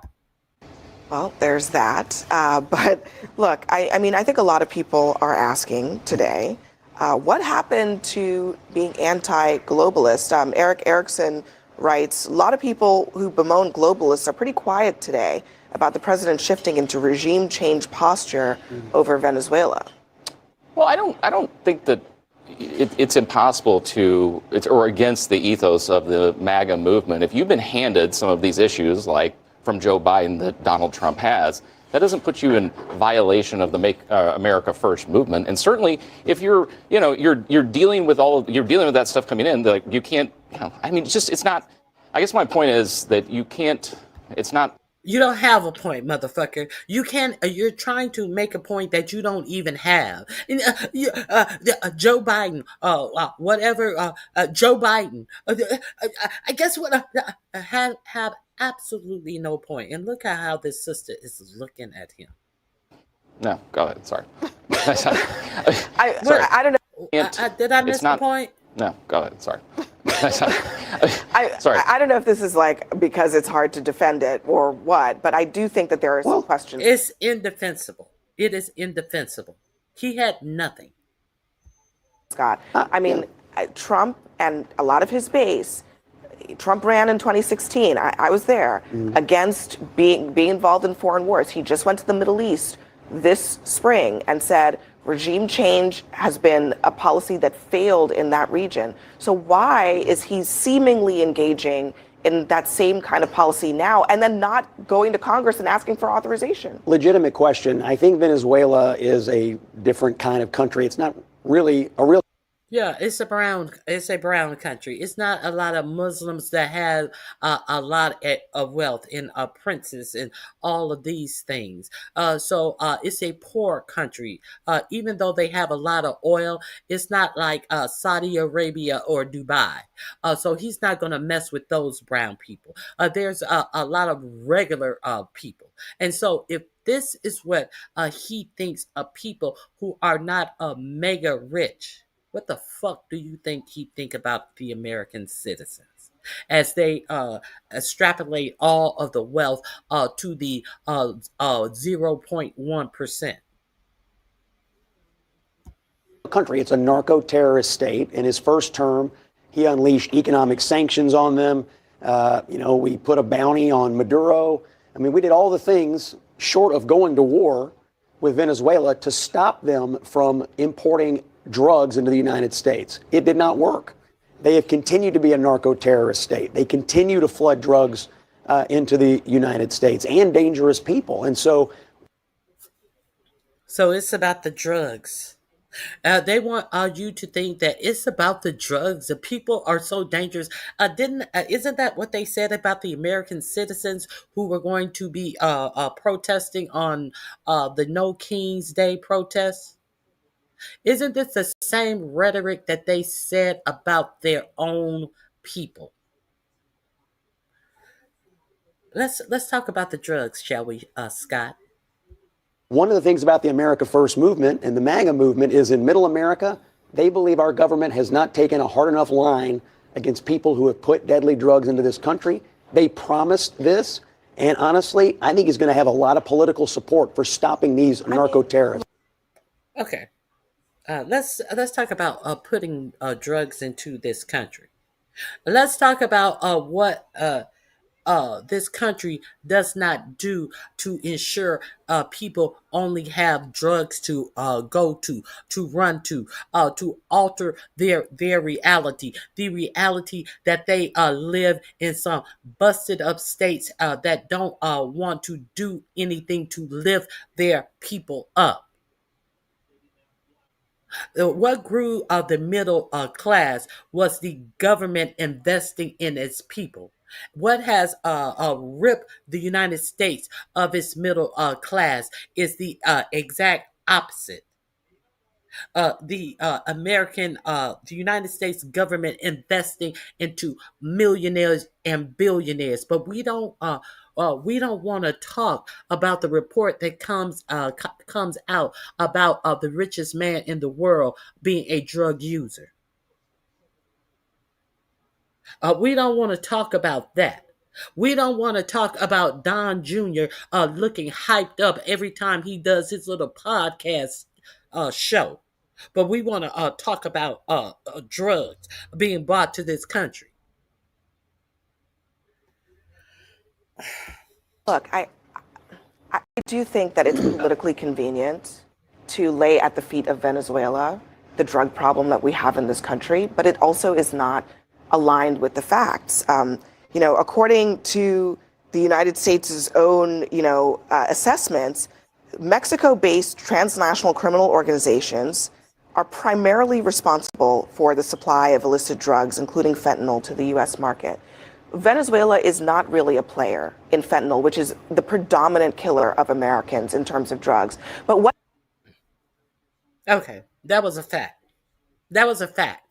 See, what this administration is putting out that is not being contested, that they're bringing so much fentanyl. If I'm not mistaken, 45-47 actually equated the amount of fentanyl that is coming from Venezuela, which is against the United States government-owned facts. But this for-profit media, what was it? Larry Ellison, I believe it is, who is over Disney, CNN. These news corporations are bought and paid for. So you got people with access to the president that don't never open their mouth when he tells these lies and put these lies out, this propaganda out to the people that goes against their own fucking evidence. But they want you to believe, these are narco terrorists and they're bringing drugs into our country, even though there are 8 or 9 places that before they get to the United States that these people could actually be going. And have anybody proven? Usually, you mean to tell me that body parts can wash up, but none of these drug packages have washed up from all of these hits. None of the drugs survived, not even any packaging. Even when an airplane blows up, there's remnants of the aircraft. Have they even tried to show you any of that? No, they ain't tried to show you shit. They showed you them blowing up boats in the Caribbean. Are we gonna pretend like fishing is not a big industry there? And JD Vance thought that he was saying something. Yo, you used to see hundreds of boats in the Caribbean, and now you see none. Now you see none in a region where people make their living off of fishing. And he wants to make it seem like it's a good point that you don't see any boats. Are you hampering people being able to make a living on this unfounded bullshit? Because this president has the okay by these silly ass judges to do whatever he wants to. Okay. Let's get back to that's not the fact. And now you just received that fact, Scott. So what do you have to say? What is a problem is that Venezuela is a failed state that is run by a dictator. And if the agenda is to regime change and to get rid of a dictator, I'm sure there are many Americans, Democrat and Republican, who support Maduro going bye-bye. But that should be what Trump says, not blaming it on drug trafficking, which is a relatively minor issue compared to drug trafficking that comes from Mexico. Well, how much do you want to accept? I think you're downplaying. I know, it's not a how much do you want to accept. I think you're downplaying. Where is the problem coming from? And it's coming from Mexico. I think you're downplaying what they do in Venezuela, A. B. I'm not downplaying it. It's just factually less significant than what is happening in Mexico. B. I would support military strikes on drug operations in Mexico, to be honest. So the facts don't matter. So what you're saying is the facts don't matter. You would support military strikes on Mexico, but so you to not answer the question, you get off topic and talk about strikes in Mexico. We're not talking about strikes. We're talking about regime change. So you think that Mexico just gonna let you strike and they gonna be like, oh, you hurt me. Oh, you hurt me. You the only one who can strike. Ouch. You think that's what a Mexico gonna do? Do you think that that's what a Mexico gonna do? You support it. With you, and I think a lot of Americans would as well. This is Scott Jennings in a nutshell here. Abby Phillip presents facts to him, and I looked it up. About 10% of the drugs that come into the United States come in from Venezuela.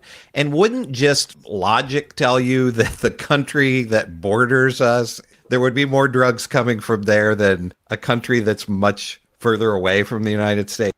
This has nothing to do with logic. This has a whole lot to do with lies and propaganda that you're receiving from this administration that's going to get us into a lot of trouble.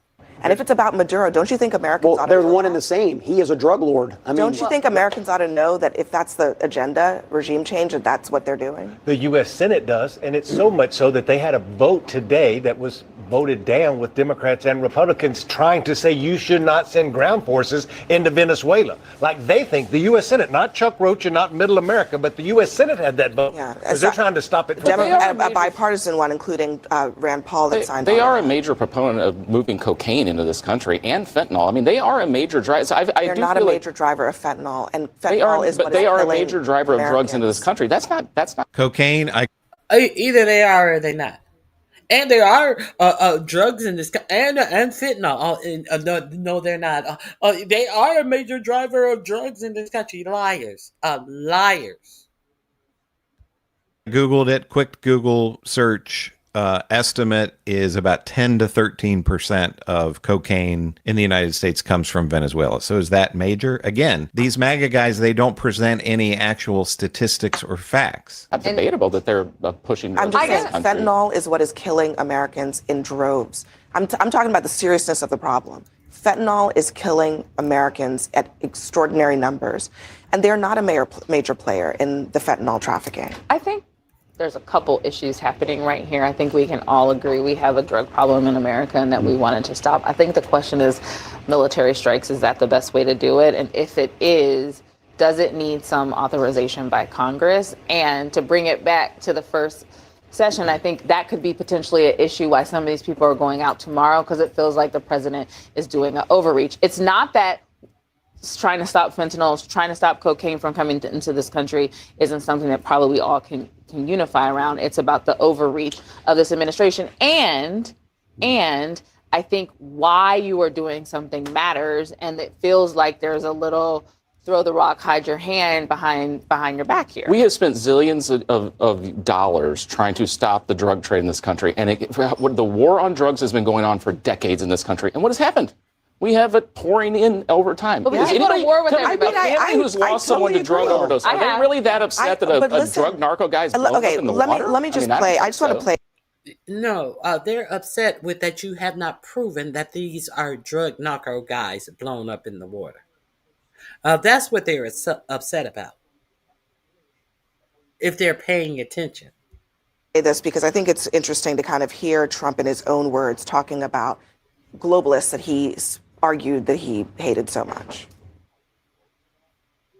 The entire globalist concept must be rejected completely and totally, and it must be immediate. The future does not belong to globalists. For decades, you watched as one globalist politician after the next sold you out. The globalists have been wrong about everything. The big globalists have been ripping off the United States. We're going to get the warmongers and the globalists out of our government. Does that even have meaning anymore? Did it ever? I don't know. I mean, I don't think. Did it ever? This is a man who had absolutely no plan coming into government as he went on his little Trump tours, repeating the same shit and no policy.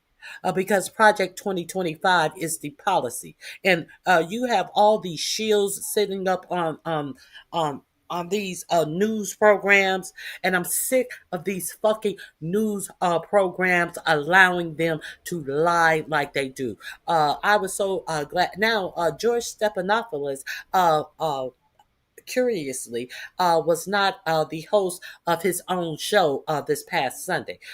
You remember Sunday before last is when he cut that lion ass JD Vance off and went to commercial break. And all of a sudden, he was not on his own show this week. I don't know if that was scheduled. I don't know too many people who schedule vacations in late October. I'm sick of these motherfuckers being given the room and opportunity to spill their lies. You notice that Scott Jennings, he's probably getting paid more than Abby Phillips on CNN at this point. Because Scott Jennings is on this motherfucking show damn near as many nights as she is. When she takes time off, Scott Jennings is still there. I'm sure they're paying this little white man more than that what they're paying this black woman. So, I ran a lot of campaigns against Donald Trump. But to my Republican friends' points, he's not talking about it in the way now that he did then. And he's wrapping this thing in drugs and narcos, which anybody would say, no, we don't want drugs. We don't care if narcos get killed. Even Democrats don't care as long as there's some kind of process and not innocent people getting killed. But to your point, he sounds just like a globalist. What are we going to do with those guys that we captured? What laws apply to them? Where are they going? I'll be honest with you. I don't know. And I'm not sure that I care all that much. I'll tell you something. You don't know and you don't care what happened to the ones that that are captured. But as soon as 45, 47 and his administration say that they have been deported to another nation, why would you capture somebody since you're so concerned about drugs and having proof that these are drug dealers? Why aren't you bringing them up on drug charges? But they sent them somewhere else, and they're gonna send them back home. And no, they're not sending them home. They're sending them somewhere else. And it's either we kill you, or we set you free somewhere else, or we send you to a third country, Lebanon, or wherever the fuck, somewhere over in Africa. Is this what we're doing? Because we so concerned about drugs. Okay, bullshit. Something else about Venezuela. There's an opposition party there. There are people that could probably take over Venezuela and not be a major narco-terrorist state. So they probably would have to take to the streets and protest. They're in our own. I wouldn't if I were them, with Maduro in charge.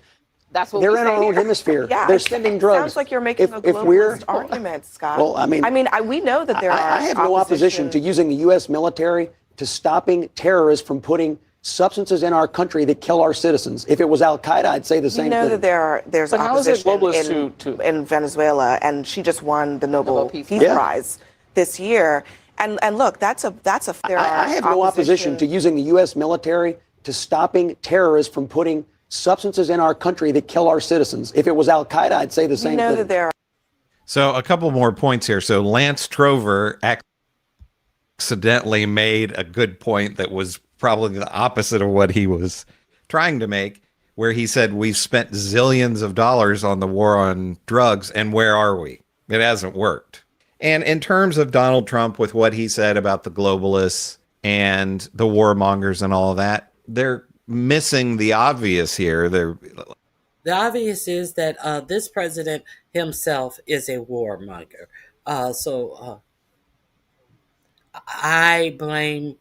I concur.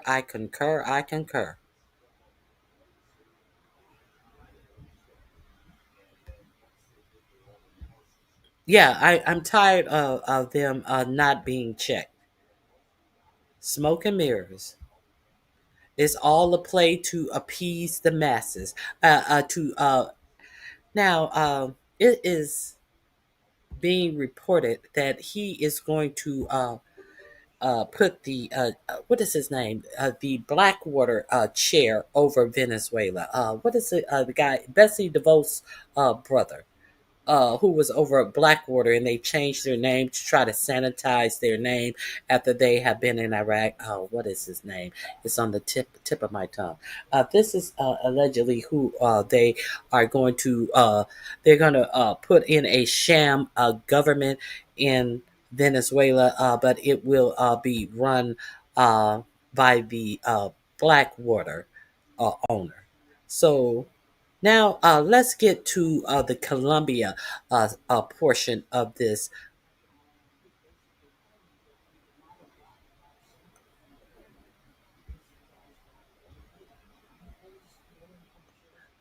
Let's get to the Colombia section of this.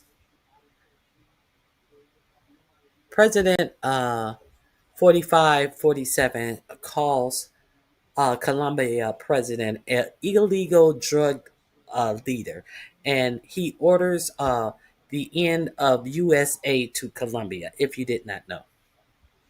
So I wanted to, but why is he talking about Colombia now? Have you heard anything about Colombia prior to a survivor of one of our U.S. strikes on a boat in the Pacific? Have you heard anything about now all of a sudden we want to talk about Colombia? I know Donald Jr. is mad at you for getting on Colombia. That's good. All right, Morgan, thank you. Let's turn now to the Trump presidency. President Trump ending foreign aid to Colombia and is also slapping the South American country with tariffs. This comes after Colombia's president criticized U.S. military's recent boat strikes in the Caribbean. CBS News Miami's Stephen Jerry, he joins us now live from outside the Colombian Consulate General's office. And Steve, this has really stirred up tensions. That's right, and this is not the first time that the president of Colombia and President Trump have gotten into it over this. And the president says that he is enacting these tariffs and cutting off funding to Colombia because he says that the South American country is not doing anything to really stop drug production in that country. Now take a look at this. This is video released by the U.S. Department of War. It chose a missile strike on a boat from October 17th, and this is the 7th known U.S. strike on an alleged drug vessel since last month, which has killed over 30 people. And this has created tensions between the U.S. and Venezuela, and now the U.S. and Colombia. In a social media post, Colombian President Gustavo Petro accused the U.S. of committing murder after he says a Colombian fisherman was killed by a U.S. missile strike in September. President Trump responded by telling reporters that the South American country isn't doing enough to stop drugs from leaving the country. Here's what They are a drug manufacturing machine, Colombia, and we're not going to be part of it. So we're going to drop all money that we're giving to them. And again, this is the second time that President Trump has threatened Colombia with tariffs. The last time was just a few days in to the start of his second term, and it was after a plane carrying migrants into Colombia was denied entry and landing in Colombia. So as for these second rounds of tariffs, President Trump says he'll have more information on how much they'll be later today. Live in Coral Gables, Steve Majiri, CBS News, Miami. State regime media known as Fox was collapsed. Okay. That's what I wanted to show you there. Now, this is my last thing that I have about these people being captured alive. Here we go.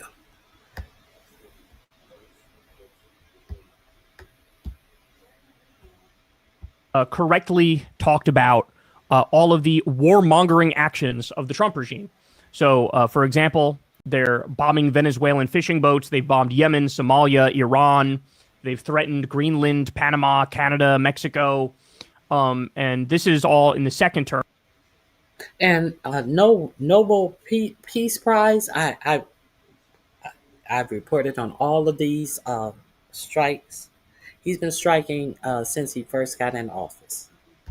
Don't even get me started on the first term with his increase in drone strikes of over 400% and keeping us in Iraq and Afghanistan and occupying a third of Syria to take the oil and increasing the Pentagon budget every year as he pretends like he's a peacenik.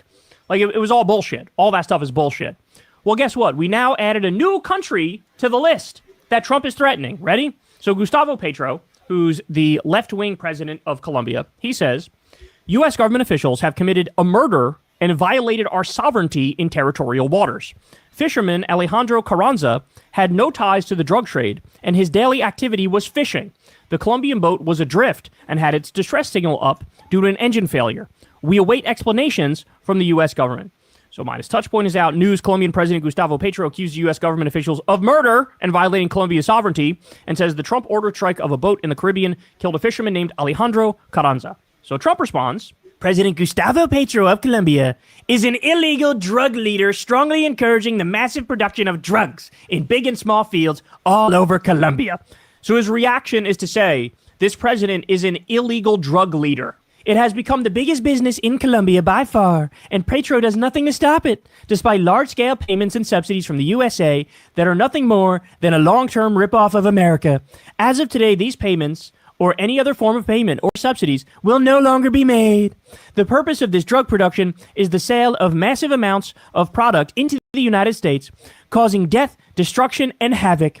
Petro, a low-rated and very unpopular leader with a fresh mouth, Jesus Christ, towards America, better close up these killing fields immediately, or the United States will close them up for him, and it won't be done nicely. Thank you for your attention to this matter. So, to put that in layman's terms, he's threatening war with Colombia because the president of Colombia correctly went after him and said, stop murdering innocent fishermen who are in the Caribbean. Stop doing that. And thank God for Gustavo Petro, because I don't see anybody else fucking speaking up and going, you do know you're doing terror attacks and committing murder, right? You do know there's zero evidence these people are drug smugglers. And even if they were drug smugglers, the fucking penalty for that is not death. It's not fucking put them to death, blow them up. No due process whatsoever. Like, this is insane that we've gotten to this point. But here we are. So now he's threatening to invade Colombia, threatening to do war with Colombia over some totally fucking made up bullshit. And he's mad because he's being held accountable. That's what's happening. He's being held accountable. Now, the story goes deeper, though. If you were wondering, as Jim Stewartson points out, if you were wondering why Colombia is suddenly being bullied by Donald Trump It's on the map of the American technate that Elon Musk's Nazi grandfather wanted to create from Greenland to Colombia. We're way down the K-hole. And then he says, please subscribe to his Substack here. Look at this. This is the map that Trump and the Broligarchy intend to create, the American technate. So this is something we've talked about. This is something I've talked about as well, that these rich people want to create their own universe where they have to go by no laws but the ones that they create. Remember, I did an in-depth one. Where was it in Ghana? I forget where it was. That Peter Thiel already had one. They were allegedly planning for Peter Thiel to create another one in Greenland.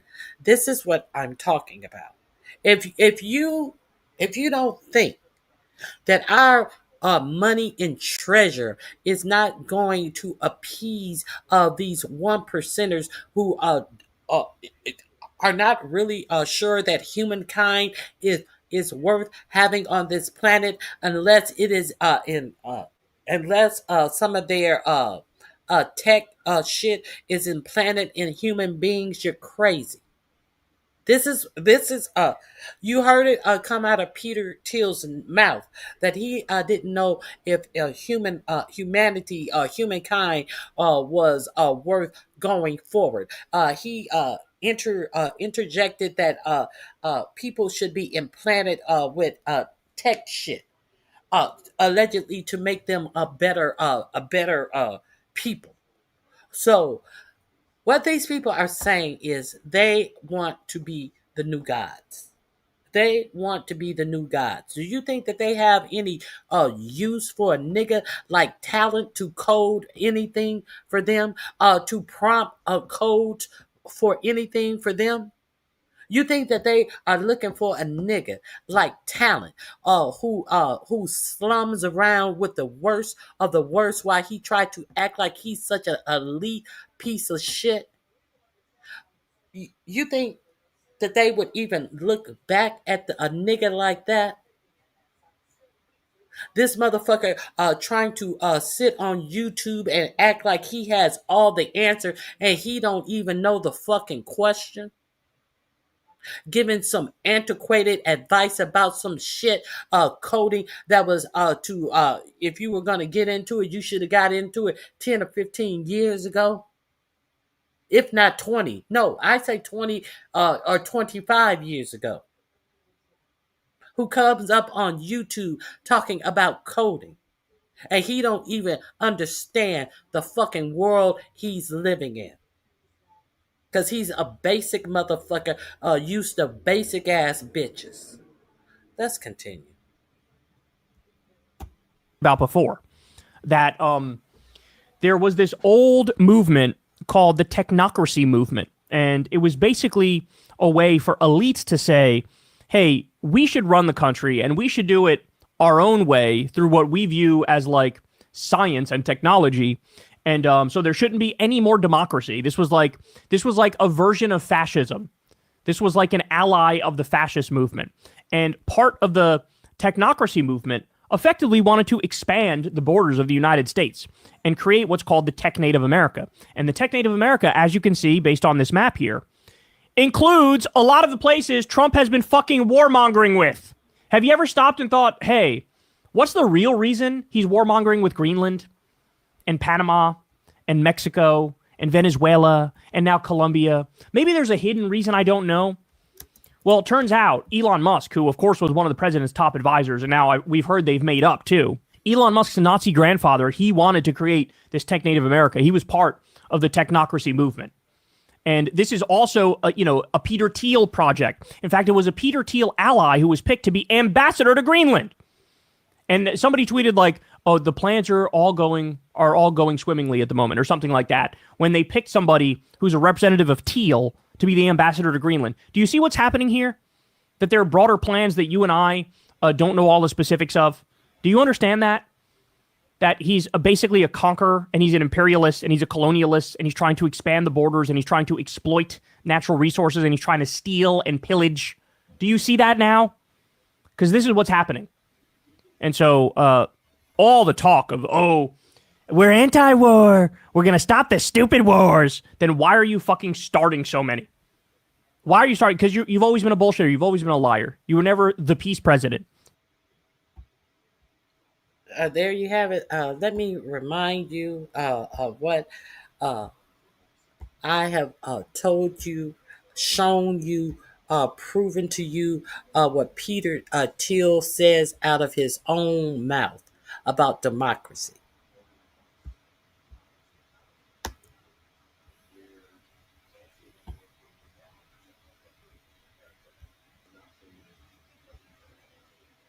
Because it's not that chilling until you realize what it means. The basic idea was that we could never win an election on getting certain things because we were in such a small minority. But maybe you could actually unilaterally change the world without having to constantly convince people and beg people and plead with people who are never going to agree with you through technological means. And this is where I think technology is this incredible alternative to politics. That's tech billionaire and Republican megadonor Peter Thiel speaking at a Libertopia, a libertarian conference in 2010. He's basically saying that his political ideology is so unappealing that it'll never win elections. And that's one thing he's right about, because he's railed against women having the right to vote, complained so much about diversity, and written some really disgusting stuff about sexual assault and consent. But he knows that he can use technology as a unilateral alternative to politics, and that should really freak you out. Thiel is one of the co-founders and biggest investors in Palantir, a CIA-funded technology company that has contracts across the government for their data software. Here's their CFO speaking a few years ago. We continue to advance our mission of becoming the U.S. government's central operating system as we extend our footprint across defense, healthcare, and civilian agencies. And while both President Obama and Biden did sign Palantir contracts, President Trump is taking it way further. There are new contracts with ICE, something literally called Immigration OS, and the IRS. So 15 years ago, Peter Thiel, like the supervillain in a movie explaining his plan to the hero, admitted that he can use technology to get his ideas across when they're unpopular, completely subverting democracy. And today, one of his technology companies is gaining more and more power within the government, building the very systems our government relies on. And oh yeah, this is the CEO. The central risk to Palantir and America and the world is a regressive way of thinking that is corrupting and corroding our institutions, that calls itself progressive, but actually, and is called woke, but is actually a form of a thin pagan religion. If you're a progressive, if you have progressive values, meaning you just, care about other people, the CEO of the company building America's technological back end thinks of you as the central risk. He thinks of you as the enemy. Are these the people you want running the systems you rely on, or worse, the systems that surveil you?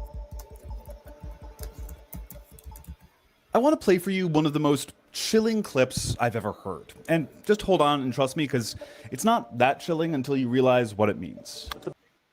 Okay, I dropped that link. Now, let me see.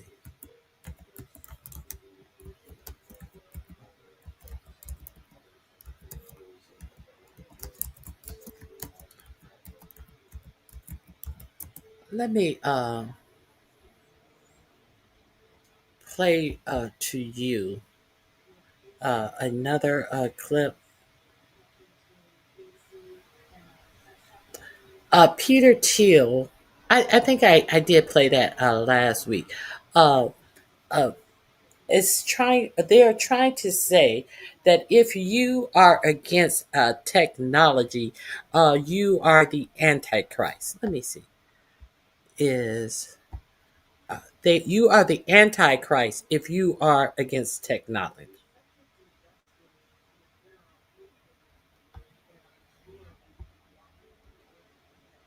Being against technology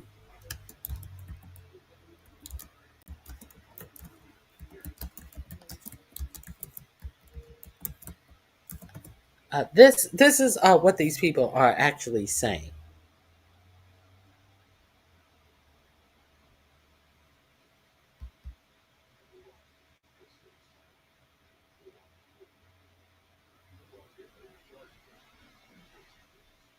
Let me see. Let me see if this is it. 1 second. I apologize.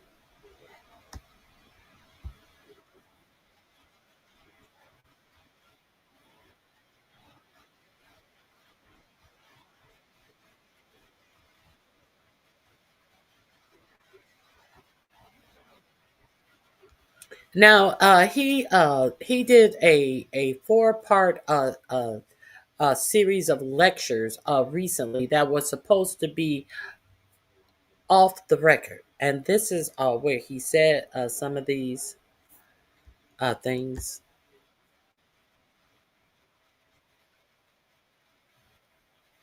Let me see.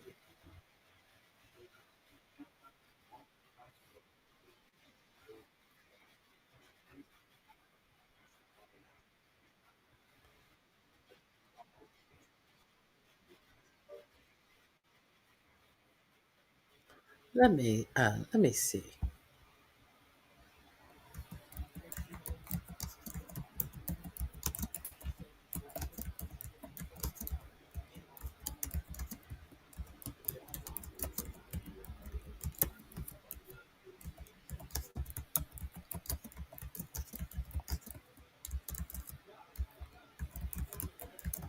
Uh,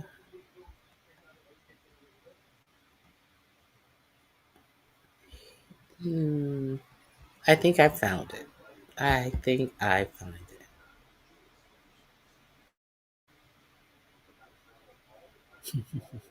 One. I found one article here. Let me let me share this one with you.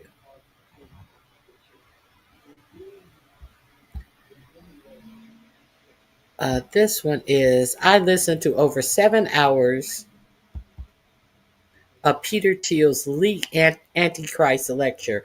They're surprising. They are surprisingly libertarian. Uh, who is the Antichrist? The biblical antagonist whose rise marks the beginning of the end of time. Peter Thiel recently took a stab at answering this old age question. I don't think this is what I want. When was this written? Maybe I do. The billionaire and co-founder of PayPal and surveillance company Palantir recently delivered a series of 4 lectures on behalf of Act 17 Collective, a nonprofit dedicated to acknowledging Christ in technology and society. The acts. They actually have a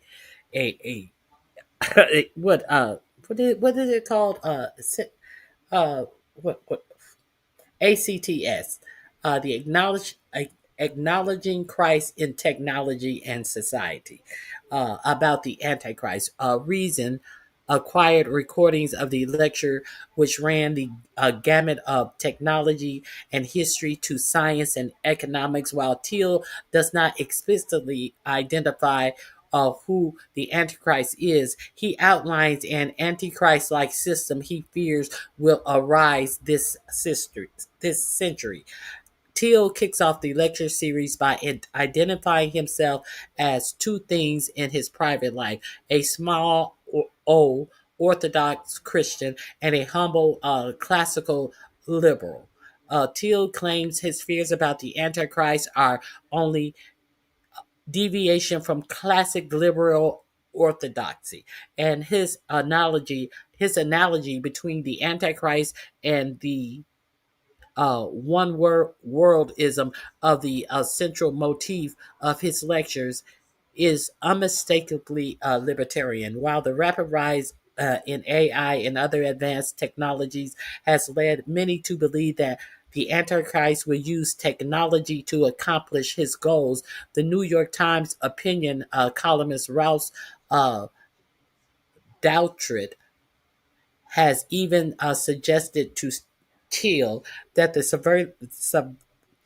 surveillance technology provided by Palantir could be a tool for the Antichrist. Thiel says in his first lecture that in the 21st century, the Antichrist is a Luddite who wants to stop all science. So he says that if you want to stop all science, let's see what he considers as science. In his second lecture, Teal goes on to identify the legionnaires of the Antichrist as people like, I don't know who this is, Elijah Udowski, Nick Bostrom, and Greta Thunberg, who argue for a world government to stop science. I don't know who those people are. Although Teal doesn't explicitly reference Crisis and Leviathan, 1987, the celebrated book by American historian and economist Robert Higgs, he warns that the former pre precipitates the latter. In his first lecture, Teal Christ Matthew 24 6 to insist that the Antichrist will come to power by talking about Armageddon nonstop. And first, the Theologians 5 and 6 as evidence that the Antichrist will rise to power by promising peace and safety. In his second lecture, Teals explained how a new reformed government called Leviathan has, oh my God, this motherfucker is weird, has described by political philosopher Thomas Hobbes in his 1651 political work that wields supreme power to cow men into peaceful cooperation will be written by the Antichrist to take over the world. Oh, this motherfucker is crazy. Let me see. I don't even understand half of this shit that he's talking about. The Leviathan and zombie liberalism. Teal criticized zombie liberalism and laying libertarians' abstractions, preferring and to a anti-communist ideology. Let me go back to this other article is because this article says it kind of seems like Peter Thiel is losing it. I think this is more appropriate. PayPal Palantir co-founder Peter Thiel has a long, outrageous ideological views and impose them on the world using his billions of dollars in wealth to do things like build ICE, massive surveillance, support the rise of the new right, and destroying Gawker Media by secretly funding Hulk Hogan's lawsuit against it. His belief during that period, an explosive mixture of race science, libertarianism, and rugged capitalism might strike many people as noxious, but at least they follow the internal logic and extremely powerful tech a billionaire. Now, though, leaked information is making it sound as though he's actually losing his grips. And so, y'all didn't think that this motherfucker was crazy all this time. For years, rumors have swirled that Till has developed some kind of obsession with the Antichrist, an entity referenced in the Bible book of John and the what is the name of that book? Theologians who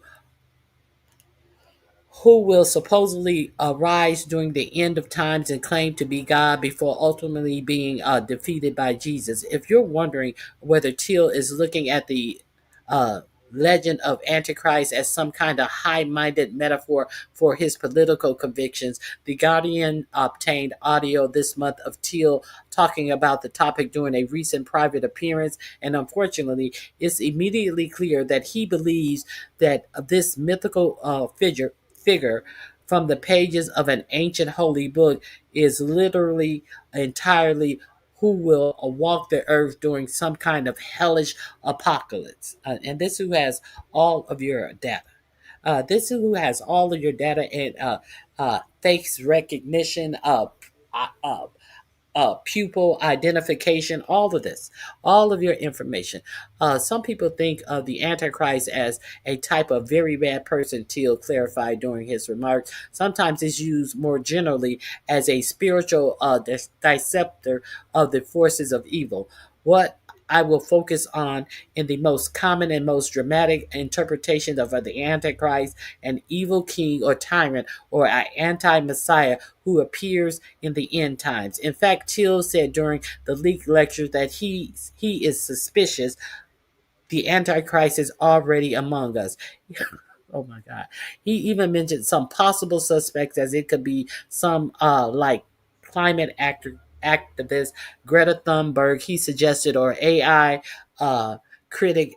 Oh, that's who Eliezer Yudowski is, an AI critic, both of whom just happen to be his ideological opponents. There's something mortifying about this spectacle. A grown man, supposedly a paragon of rational thinking, scratching around in a religious text to terrify himself with suspicions, prophecies, which the people around him entertain because he's wealthy and powerful. That's the only reason why he is being entertained with his nonsense. There's an old expression, often credit to the Newbery medical winning children's author Ellen Raskin: the poor are crazy, the rich are just eccentric. There are even moments when it sounds as though Till might be indulging in something akin to the disordered thinking associated with serious mental illness, making wild associations between numbers and concept that defy logical thinking, outbursts that would prompt talk of psychiatric intervention if a friend or loved one were to express them. Preoccupation with the Antichrist can also be a symptom of severe mental illness. Christ only lived to age 33 and became history's greatest man, Till pondered at one point during the leak audio. The Antichrist has to somehow outdo this. I don't want to be way too literal on the 33 number. I'd rather stress the Antichrist will be a youthful conqueror. Maybe 66 is the new 33. But something like these numbers do occur almost mystically through a number of different contexts. Okay. So he's equating numbers to shit and Antichrist and all of this. In a sense, it is easy to emphasize with something like Till, to empathize with someone like Till, able to afford any material pleasure he wants, likely long isolated from any real friends and surrounded by employees effectively paid to agree that everything he utters is genius, even if it makes no sense at all. Till's uh, Till, though, happens to have immense sway over the lives of people around the world via his various foundations, corporations, and political connections. In that sense, whatever is going on with him isn't just sad for someone as powerful as he is. It's scary. Perhaps the most ludicrous parts of Till's strange talk about the Antichrist is that there's an obvious rejoinder to it. Wouldn't a actual Antichrist who was bent on world domination eagerly embrace the surveillance and the military tech that who is so heavily invested in? For that matter, doesn't the book of Revelation say that the enemy of God will seek to control commerce, much like Till's made his fortune doing PayPal? In an agonizing exchange this summer, the New York Times' Ross Doat posed that exact question, and we saw he had a hard time uh, answering that question. Okay. You're an inventor, AI Doubt said. You are deeply invested in Palantir, in the military technology. of surveillance and technology of warfare and so on. And it just seems to me, when you tell me a story about the Antichrist coming to power and using the fear of technology to change, to impose order on the world, I feel like the Antichrist would maybe be using the tools that you are building. Isn't that a concern? Wouldn't that be the irony of this story, that the man publicly worrying about the Antichrist accidentally hastened his or her arrival? Look, there are all these different scenarios. Teal sputtered, seemingly caught off guard by the question. I obviously don't think that that's what I'm doing. So the interviewer said, "Wouldn't the shit that you are creating actually be the antichrist that you are professing, that you are so afraid of?" And then the interviewer said, "Yeah, but of course, that's exactly what a antichrist would say." So th- that's who basically are getting all of these government contracts. These are the people that have a idea about what is the next part of the United States in this region in the United States. It should be made up of. So, and I don't think that black and brown people are included in the mix of any of this. So these are the people who are basically running our politicians, who our politicians are not saying anything about, as they are allowed to ram through our government and pay little paltry sums of money to sell out the American people. And it is working to the point that you now, yeah, I'm talking about Democrats and Republicans, because with this government shutdown, as quiet as the Democrats have been, the Democrats have had plenty of time to plan some type of action to keep this front and center what it's about. But you can hardly find them. You find one or two of them walking independent of each other. But this shit is crazy. But what's going on in the world right now is absolutely insane. We're talking about all of this other shit as poor people and the elderly and the disabled will not be receiving any food assistance as because of the alleged shutdown. As last week, we saw our government give uh, Argentina $40 billion during this same government shutdown. As we see this, there is the White House is being torn down by bulldozers to erect a motherfucking grand ballroom. As we saw this weekend, uh, uh, 47 entertain billionaires to talk about this massive ballroom that he is creating. The work on the ballroom is still going on, as people are about to lose their health care and their ability to pay the rising health care premiums. And nobody is talking about going to the insurers and the insurance companies and denying them the ability to double your rates. Nobody can think about this because there's no legislation going on. There is only 45, 47, and these billionaires and Project 2025 have said that is going to be allowed to go on in the United States. They're actually, the Supreme Court is actually thinking about taking away voter protections. and based on race during this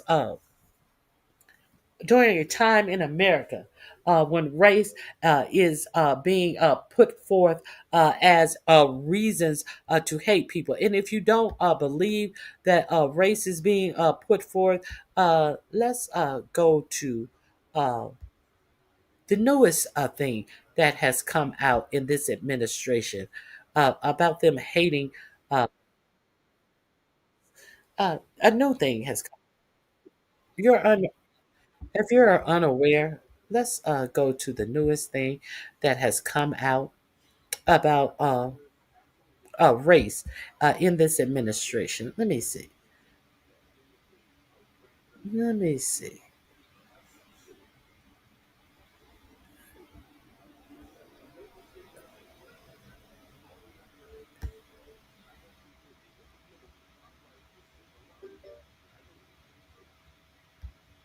Hold on. Let me get the second one. I have two things. If you don't think that race is a problem in America, I'm pretty sure people who are here with me already know that it's a problem. But uh, I just want to give you the latest thing that has come out about race in America. Let me find it. I think it's right here. Okay, let me share this with you. I don't know if you guys are familiar with this. And this is a pastor that has come out and said the following.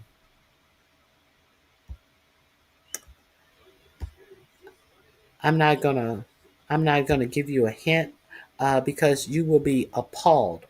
This at whose pastor this is as well is very important. Now it says this video may include disinformation or dehumanizing and discriminatory rhetoric. Right Wing Watch exposes bigotry and extremism to disrupt authoritarian political forces and defend democracy. If you are unaware of this, pay close attention.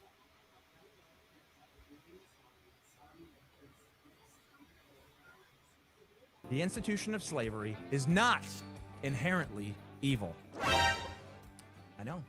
Some of you guys are upset by that. Some of you guys are saying, I've been saying that for years. Okay, I'll take it a step further. It is not inherently evil to own another human being. I know. Just wait. Some of you guys are really upset, but let's talk through this because it is very important that every Christian affirm what I just said. And not only should they affirm it, every Christian in today's society should be able to defend what I just said, okay? Every Christian should be able to defend it. Big evangelicalism has been getting this wrong for years, basically since the Genesis, since the advent of Big Eva. They haven't had a good answer for the slavery issue, all right? Christians in America have been led astray on this topic. They've been led to believe things that the Bible doesn't teach. And when we go beyond the Bible, there are dire consequences. We must also acknowledge that men like our founders, men like Jonathan Edwards, who owned slaves, could in fact treat their slaves the way the Bible tells them to treat their slaves, and that they weren't living in grave sin, okay? They weren't living in unrepentant grave sin. They weren't orcs, in other words, right? And that's very, very important because if we look back at our forefathers who engaged in a system that was ubiquitous all across the entire world, and we condemn them, right? C.S. Lewis calls that chronological snobbery, okay? We're condemning them for being a product of their time, all right? But especially given the fact that the Bible does not explicitly condemn that as sinful, then we ought not explicitly condemn our forefathers, condemn Jonathan Edwards as grave, unrepentant sinners. That is chronological snobbery at its finest, and if you engage in that, you know, Jesus says, whatever measure you use will be measured to judge you, okay? And what will your great-great-grandkids have against you, right? And it's going to be something. Maybe it's the fact that how little you did to stop the mass murdering of little babies in our time once, you know, abortion is finally abolished, right? I don't know what it's going to be, but it's going to be something. So you need to watch out for the chronological snobbery, all right? Watch out for it. Do not condemn our forefathers who may have been treating their slaves biblically. And in fact, it was such like 2% of the Americas, right, actually own slaves. Okay. So, were you guys aware of this bullshit that is being used to try to say, "Hey, you can't condemn them. They were just, they were just regular men of their time that decided to own slaves." And the Bible doesn't even teach against slavery. This is this Christian right bullshit that they are trying to infuse into our government and our schools, including colleges. You know whose pastor this is? This is Pete Kegbreath's pastor. You know, I showed you him going to a new church in DC. This is Kegseth's pastor, telling you that slavery was wrong. And if it wasn't so wrong, why did he decide to add the lie? Well, and only 2% of Americans owned slaves. Why did he have to include that lie into it? The 2% lie that Jillian Michaels, this is their new go-to point. Only 2% of Americans own slaves. Yes, when you divide the percentage of people who were in the United States counted on the census, counting the people in the North who did not own slaves, and even counting the slaves in America. This is based on the census that don't show the actual percentage of white people who lived in the South that owned slaves. They count the slaves in it to they get the number down. They count the people in the North who didn't believe in slavery to get the number of percentages down to 2%. But he wants to tell. But he. This is the same person who wants to explain to you what's in the Bible. So if he can't get the percentage of people that own slaves in America down, who gives a fuck if it was just 2%? If you're telling us the Bible doesn't teach against slavery in the first place, why was it even necessary for him to bring up this bogus percentage of people that own slaves? Why did it matter? So if you are unaware,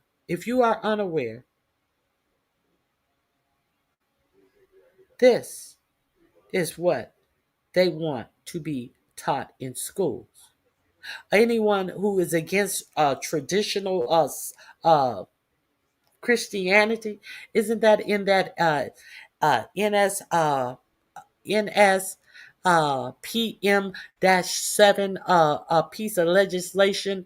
I can't say it's legislation. It's a memorandum that 4547 put down, and if you don't believe in that, you can be considered a terrorist. What is all of this Christian nationalist shit that's being pushed out while people are not paying attention to what's actually going on in the United States of America, talking about joining ICE? They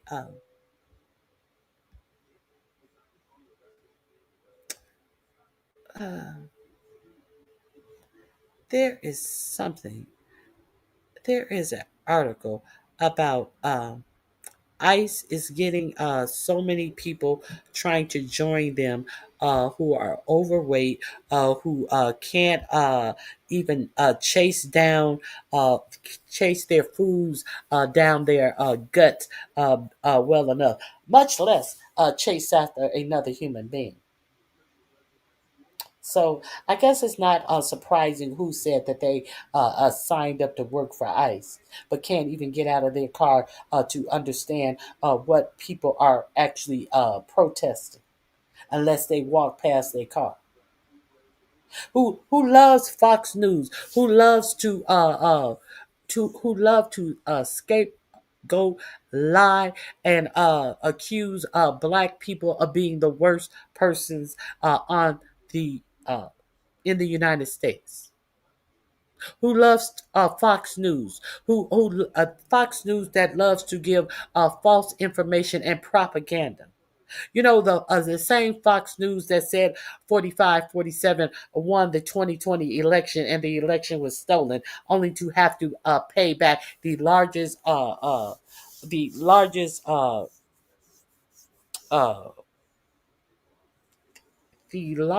amount that they has ever been recorded in a defamation case. And we, you know, just because you have a microphone, I guess you know, shit. We had these mammies and these coons during slavery. We had them all throughout our history. Who is always looking to tell Mama Fox News what the people doing wrong. Oh, Fox News said, they said Antifa's gonna be lighting up houses. They said Antifa gonna be coming out tonight and burning up shit. They said, I said, they said. We have always had coon ass motherfuckers out here ready to share the propaganda quicker than our own enemies share the lies and propagandas. Anyway, let me move forward.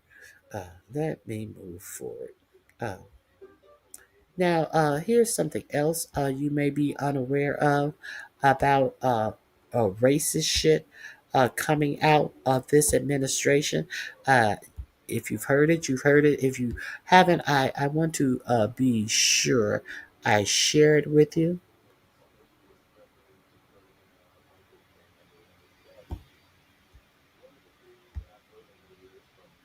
Here we go. There is another Nazi text that has been leaked. Not the one from the kids, as J.D. Vance like to call people between the ages of 24 and 35. There's another one that has leaked.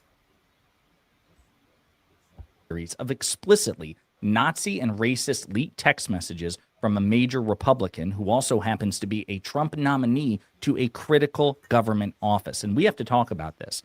But before we do, if you end up liking this video and you want to support the channel, please be sure to hit the like, subscribe, and alert bells before you go.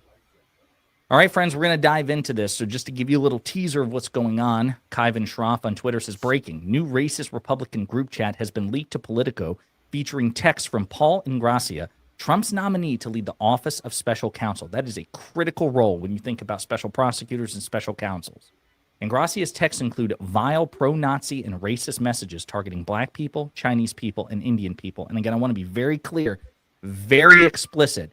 He says, literally, this is not editorialization. Literally, Ingrassia says in the messages, I do have a Nazi streak in me from time to time. I will admit it. Period.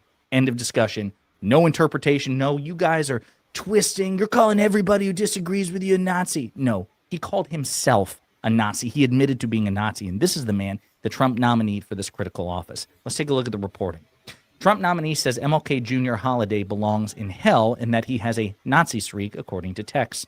Paul Ingrassia's bid to lead a whistleblower agency is set for a Senate confirmation hearing Thursday. And that's going to be, assuming it still happens, that's going to be a disastrous hearing for him and the Republicans. It's entirely possible that even this shameless administration yanks his nomination before that happens. But let's take a look.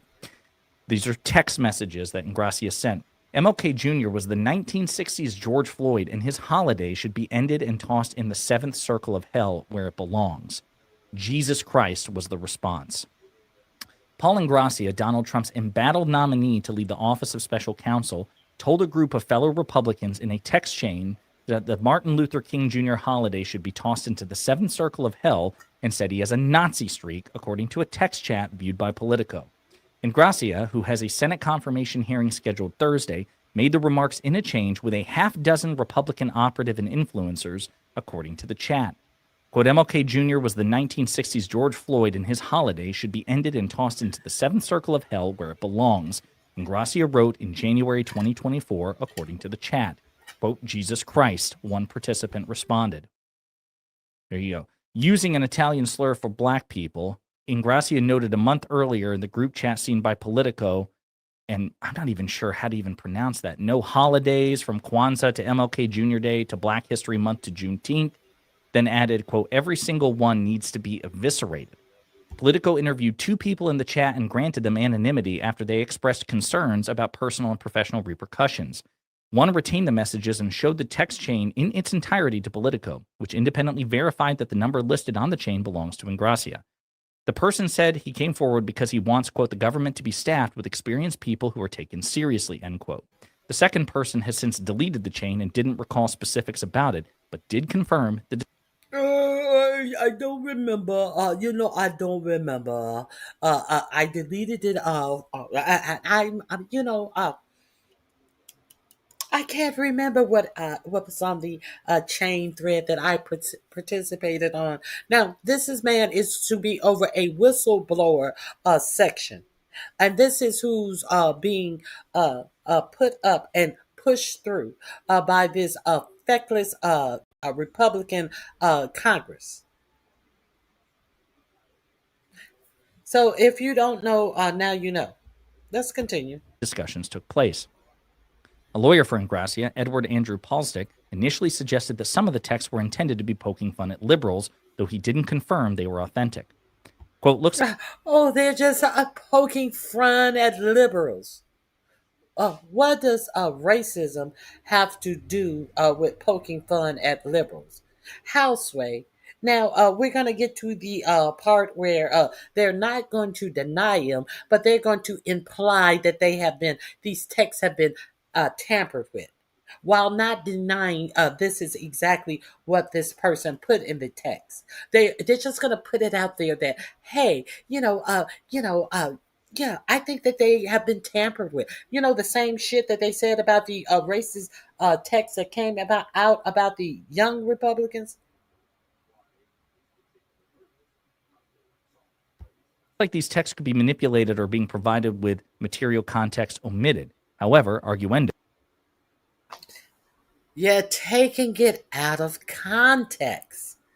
You're taking this straight up racism out of context. That's your fault. You took all of this racism out of context. So I'm moving on. Let's continue.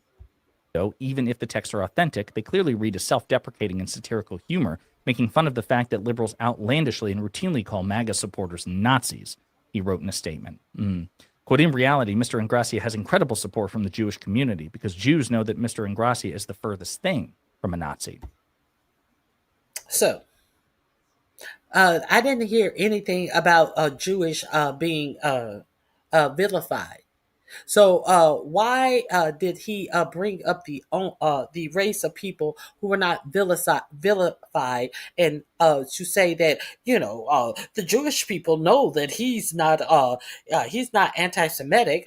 He has support by the Jews, while ignoring the shit that he said exclusively about black people.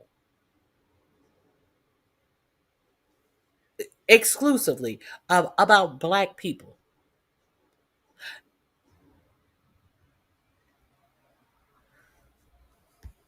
In a subsequent statement to Politico a few days later, Palstick called out anonymous critics trying to hurt Ingracia. Quote, in this age of AI, authentication of allegedly leaked messages, which could be outright falsehoods, doctored or manipulated, or lacking critical context, is extremely difficult, he said. Quote, what is certain, though, is that there are individuals. It's not difficult that the fact that you are speaking for him, a lawyer, after this has come out. That's it could be it's AI. It's AI. So but no denial that these are his statements. No denial. It's possible, in this day and age. You see how that black kid came out and said, I didn't write that. I have the original thread myself. I'm pretty sure this Ignatius has the original thread himself. If you want to pretend as if this is not factual and actual shit that you said on the thread, present it. Present your shit. Now, we're gonna play like people are stupid, and if they don't believe us, we're gonna walk away from this with the air of being right and not giving a fuck, because we're just talking about black people.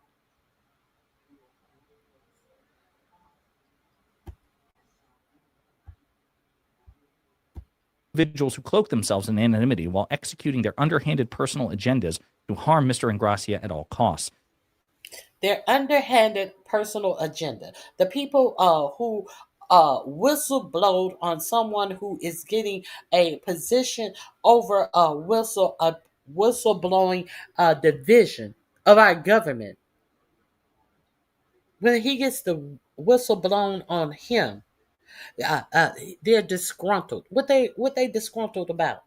They're trying to hurt him. No, they are reviewing his attitudes before he gets a position where he can hurt other people with his viewpoint of black people. So, is he for or against whistleblowing? Since he's being put over a whistleblowing division, is he trying to stifle whistleblowers? Let's continue. We do not concede the authenticity of these purported messages, end quote. In May 2024... You don't concede them, nor did you deny them. Be clear on what you're hearing. This attorney come out here and give you some word salad, but he did not deny them. Group was bantering about a Trump campaign staffer who'd been hired in Georgia and was working on outreach to minority voters, when Ingracia suggested that she didn't show enough deference to the founding fathers, being white, according to the chat. Quote, Paul belongs in the Hitler Youth with, this is the German, Obergruppenführer Steve Bannon, the first participant in the chat, wrote, referring to the paramilitary rank in the Nazi Germany and the Republican strategist. Politico is not naming the participants to protect the identity of those interviewed for this article. To which Ingracia responded, again, quote, I do have a Nazi streak in me from time to time, I will admit it. Ingracia responded, according to the chain. One of the people in the text group said in an interview that Ingracia's comment was not taken as a joke and that 3 participants pushed back on Ingracia during the text exchange that day. Referring to white nationalist Nick Fuentes and the Live from America show on the video sharing platform Rumble, a second member of the group replied, quote, new LFA show coming starring Nick Fuentes and Paul Adolf Ingracia, to which Ingracia wrote LMAO, according to the group's chat. The existence of the message comes as Ingracia's nomination to lead the Office of Special Counsel, an agency that investigates federal employee whistleblower complaints and discrimination claims, among other sensitive... So, Nick Fuentes, a Holocaust denier, and he thought that it was funny that somebody connected him and Nick Fuentes should basically have a show together because they were equally offensive about other races of people. And the only comment he had was laughing my ass off because he asserts that as something positive. No pushback from him, but hey, they're not denying it, but they're not saying that these are his words. Work is already in trouble. Earlier this month, Politico reported that Ingracia, 30, has been the subject of an internal investigation at the Department of Homeland Security, where he works as a White House liaison after a sexual harassment complaint was filed against him. So, Jesus. The woman who filed the complaint later... And he's sexually harassing people to the point that they're investigating him?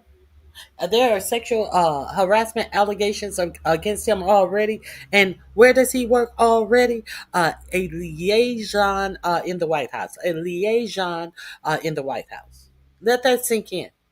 And they want to pretend like we do not need to have protection section 2 in the voting rights because how long do you guys need protection behind race? When you look at the people who work in the White House, One of those in the young Republican group also work the Department of Commerce, I believe.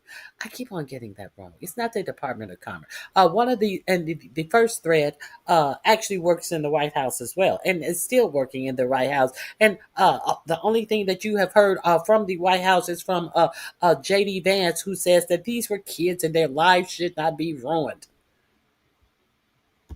Withdrew it and said there was no wrongdoing. Ingracia's attorney denied the allegations. Spokespeople for the White House withdrew it and said there was no wrongdoing. Earlier this month, Politico reported that Ingracia, 30, has been the subject of an internal investigation at the Department of Homeland Security, where he works as a White House liaison after a sexual harassment complaint was filed against him. So, Jesus. The woman who filed the complaint later withdrew it and said there was no wrongdoing. Ingracia's attorney denied the allegations. Spokespeople for the White House and DHS did not respond to requests for comment about the text messages. So again, Trump is running like hell away from this. You think he would celebrate it, given that Trump himself was found liable for sexual abuse and defamation of E. Jean Carroll, and the presiding judge in that case said that effectively, in the colloquial expression, what Donald Trump did to E. Jean Carroll would be considered rape because he digitally penetrated her against her will back in the 1990s. So again, it's not like Trump himself is, the... And while Trump was trying to come out and say that George Stephanopoulos had done some horrible thing to J.D. Vance by cutting him off and going to commercial, and he said, this is why he had to pay me $16 million. Stephanopoulos, to my recollection, is not the one who had to pay. It was... was it ABC? ABC was the one who had to pay. Now, the whole brouhaha about any lawsuit being brought against Stephanopoulos' employer was the fact that Stephanopoulos used the word rape instead of SAing. Now, you hear what the judge said he effectively had done. This is the judge in the case. And because Stephanopoulos used that word instead of saying SA, that is why they sued, I think it was, is it ABC or CBS, Stephanopoulos' channel, his bosses, behind that word. And you hear him bragging about he won $16 million. No, they settled $16 million because they were trying to get a merger approved. So these channels are pacifying him, and he is walking around bragging as if he really was wronged. But he won't be specific. He just wants you to believe that somebody wronged him. Let's hear what the judge said again. I didn't say it. This is what the judge said. Penetrated her against her will back in the 1990s. So again, it's not like Trump and defamation of E. Jean Carroll, and the presiding judge in that case said that effectively, in the colloquial expression, what Donald Trump did to E. Jean Carroll would be considered rape because he digitally penetrated her against her will back in the 1990s. So again, it's not like Trump himself is, the antithesis to what we're seeing and what has been accused against Ingracia here, right? Ingracia seems like very much a commensurate Trump nominee, and yet even Trump is like, and running away from it. In July, Republican senators delayed Ingracia's nomination hearing, with one airing concerns about, quote, some statements about anti-Semitism. Ingracia made other remarks, according to the chain. In 2024, he wrote a former Republican presidential candidate, Vivek Ramaswamy, quote, never trust a Chinaman or Indian, then added, quote, never, in all caps, the text show. Ramaswamy, the son of Indian immigrants, declined to comment, which again, Ramaswamy, I think he did this twice, if I remember correctly, in response to people. I think it was it Ann Coulter? He had some sort of viral exchange, and I want to say it was with Ann Coulter. And rather than like condemn her for her bigotry and her racism, he just like placated it and said, we disagree. And it's disgraceful that he's doing it here too, just declining to comment about shitty racist things being said about him. I don't like Vivek Ramaswamy, but the reasons I dislike Vivek Ramaswamy have nothing to do with his ethnicity or his heritage. I just think he's a shitty opinions about things and shitty stances about things. It's just, it's stunning. And we're seeing it from J.D. Vance, who has mixed race children, and a wife who's an immigrant, and yet he just totally falls in lockstep behind the bigotry of this administration, refusing to put the kibosh to it. He just refuses to do so because he sees it as political expediency. I digress.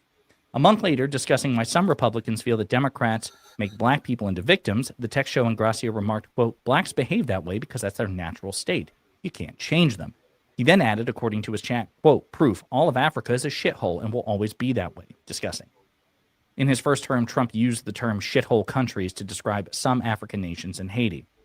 The May 2024 discussion surrounding the Nazi remark turned serious as Ingracia dug in. Ingracia first remarked that the Georgia operative should, quote, read a book, if she's able to, on George Washington and America's founding, according to the chain. Quote, Paul, you're coming across as a white nationalist, which is beneficial to nobody, a third participant in the chat replied. When Ingracia apparently said that, quote, defending our founding isn't white nationalists, that participant pushed back, saying Ingracia, quote, reflexively went to saying whites built the country. What they did. The rewriting of history. The absolute rewriting of history and overt of racism. Let's continue. Ingracia said, according to the chat. That comment prompted the same participant to respond, quote, you're going to be in private practice one day. This shit will be around forever, brother. Ingracia posted an image of painting showing several founding fathers, including Washington, Adams, Alexander Hamilton, into the chat. Quote, we should celebrate white men and Western civilization, and I will never back down from that, he wrote, according to the chain. The third participant of the group criticized Ingracia's, quote, white nationalist tone and then said he was coming across, quote, with a tinge of racism. A tinge? A tinge of racism? A tinge? That's a tinge? That is a tinge of racism? Holy shit. I'm curious what this third participant would say is like out and out racism. If what Ingracia is saying says, it's a little bit racist. What is a lot racist? The second participant said that he sounded like, quote, a scumbag, to which Ingracia allegedly replied, quote, nah, it's fine. Don't be a boomer. I don't mind being a scumbag from time to time, the text show. Jesus. In February 2024, Ingracia wrote, quote, we need competent white men in positions of leadership. The founding fathers were wrong that all men are created equal. We need to reject that as part of our heritage, according to the text exchange. Ingracia's apparent comments in the text. So when you hear all this heritage talk, all of this is straight up racism. We acknowledge our heritage. We love our heritage.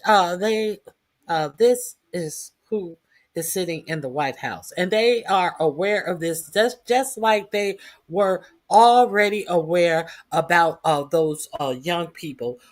Young Republicans who said this shit. They didn't just hear about it when the story broke in Politico. They already knew about that text thread. And I will play that for you as well. Echoes some of his public statements and associations. Ingracia has had ties to Fuentes and Andrew Tate, a far-right influencer who's been charged in Britain with rape and human trafficking, which he denies. 1 month after he appeared. Wait a minute. I thought that this administration was against anti-Semitism. I thought that they were against that. Isn't Nick Fuentes synonymous with anti-Semitism? And they're taking all of these funding away from colleges, revoking visas under the guise of being against anti-Semitic talk. But they're not against racism. This is who is nominated. This is the guy. If I'm not mistaken, this is the guy, based upon this last statement, who is the second under Marco Rubio. Because I am familiar with that statement that he just gave. Let me see. Has had ties to Fuentes and Andrew Tate, a far-right influencer who's been charged in Britain. Jesus. In February 2024, Ingracia wrote, quote, we need competent white men in positions of leadership. The founding. We need competent white men in leadership roles. This is the guy who works directly under Marco Rubio, who has been revoking visas from students based upon their anti-Semitic talks or speech. This is who works directly under Marco Rubio. Let that sink in. A good buddy with Nick Fuentes, the Holocaust denier. Let that sink in. This ain't about all this is about hatred for non-white people. Non-white people that this government is festering in. And you got dumb black bitches out here talking about they're happy that ICE is on the street and what ICE is going to do to you and against all of your fucking constitutional rights. But I'm pretty sure the bitch don't know what one constitutional right is.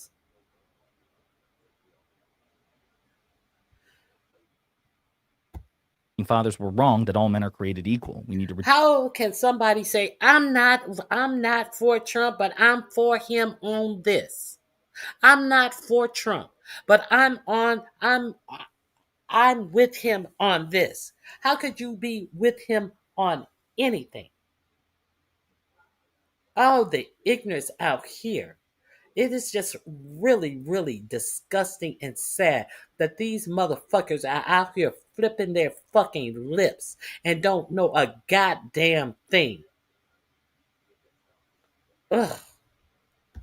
Reject that as part of our heritage, according to the text exchange. And Gracia's apparent comments in the text chain echo some of his public statements and associations. And Gracia's had ties to Fuentes and Andrew Tate, a far-right influencer who's been charged in Britain with rape and human trafficking, which he denies. 1 month after he apparently made the Nazi comment in the group chat, Gracia attended a rally for Fuentes, though he later claimed he didn't know who had organized the event and soon left. Fuentes did not respond to a request for comment. Nobody's talking about this. Nobody wants to own this. After Fuentes was kicked out of a Turning Point USA in June 2024, Gracia called it, quote, an awful decision. He also called the Israeli-Palestinian conflict a psyop a week after the October 7, 2023 Hamas attack. In March 2023, he said education should focus on helping, quote, elevating the high IQ section of your demographics. So, basically young men, straight white men. And in 2023, Gracia declared on X, quote, exceptional white men are not only the builders of Western civilization, but are the ones most capable of appreciating the fruits of our heritage. Jesus Christ. The person in the group chat who shared the messages, who has known Gracia for several years and met him through Republican political circles, said Gracia's personality changed in recent years as he went from a young law student interested in conservative politics to an, quote, extreme ego-driven Trump loyalist. So again, I want to be clear. According to people in the chat, according to Republicans in the chat, they attribute Gracia's transformation, his radicalization, to his Trump loyalty, because this is what the MAGA brain does. This is what the MAGA movement incentivizes. Not all. And look at what it got him. He's the second under Mark Rubio. Look at where it has gotten him. All of this hatred has gotten him to be nominated as to lead the office of special counsel.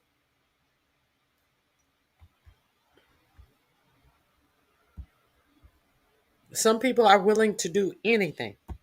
Trump supporters are racist, to be clear, but most racists are Trump supporters. That's the point, and it incentivizes this bigotry and this cruelty and this hostility. That's what Trump has breathed into and allowed to be breathed into his movement. It's not just Trump, it's from the head down. But yes, this is not a coincidence.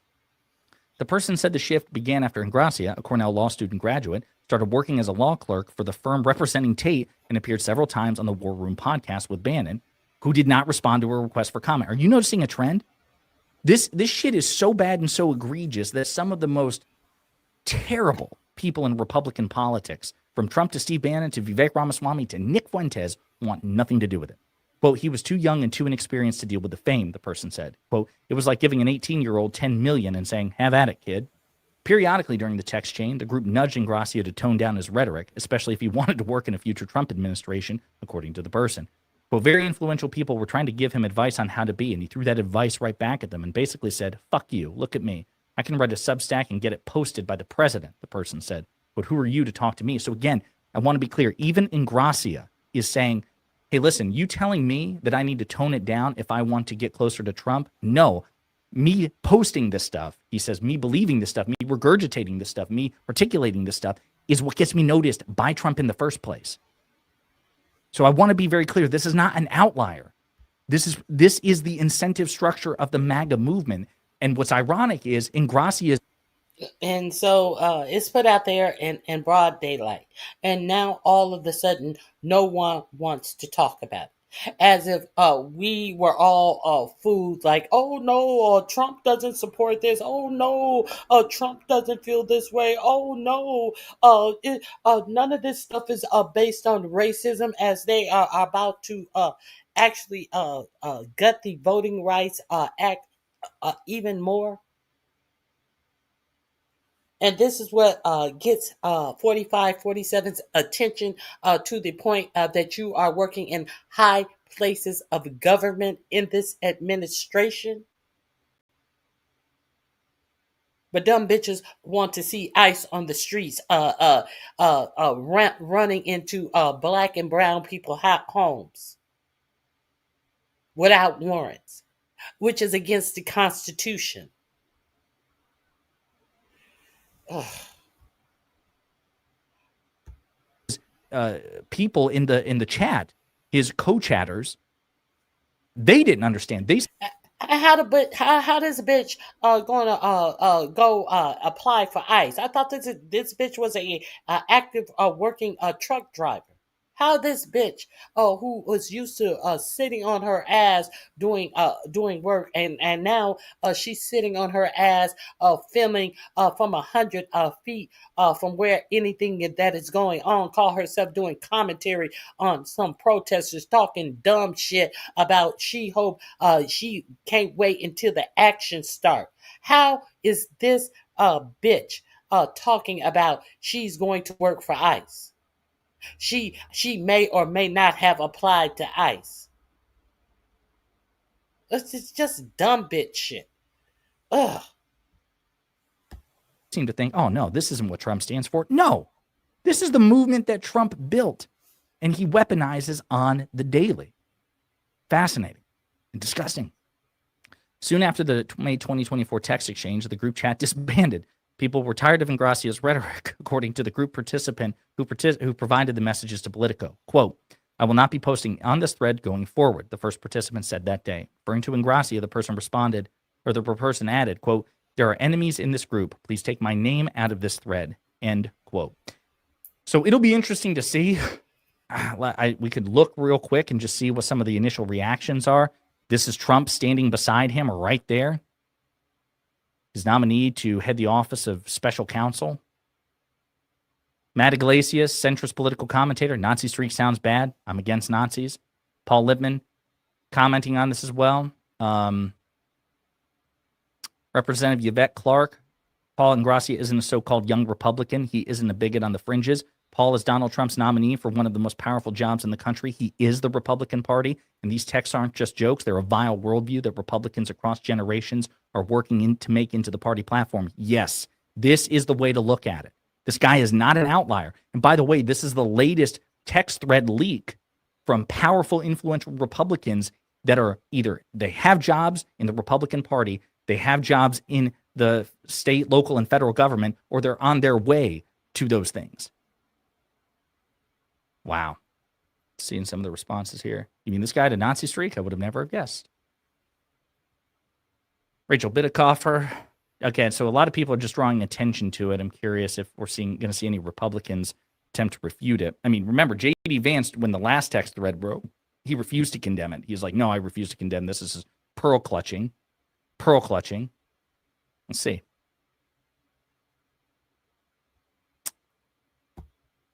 Nothing. No response. There's nothing to see here. Now, hey, Bernice, it is good to see you this morning. Now, understand that he is nominated, which mean that he has to go through some confirmation. So let's see how it may go for him in the confirmation. Let me share this with you.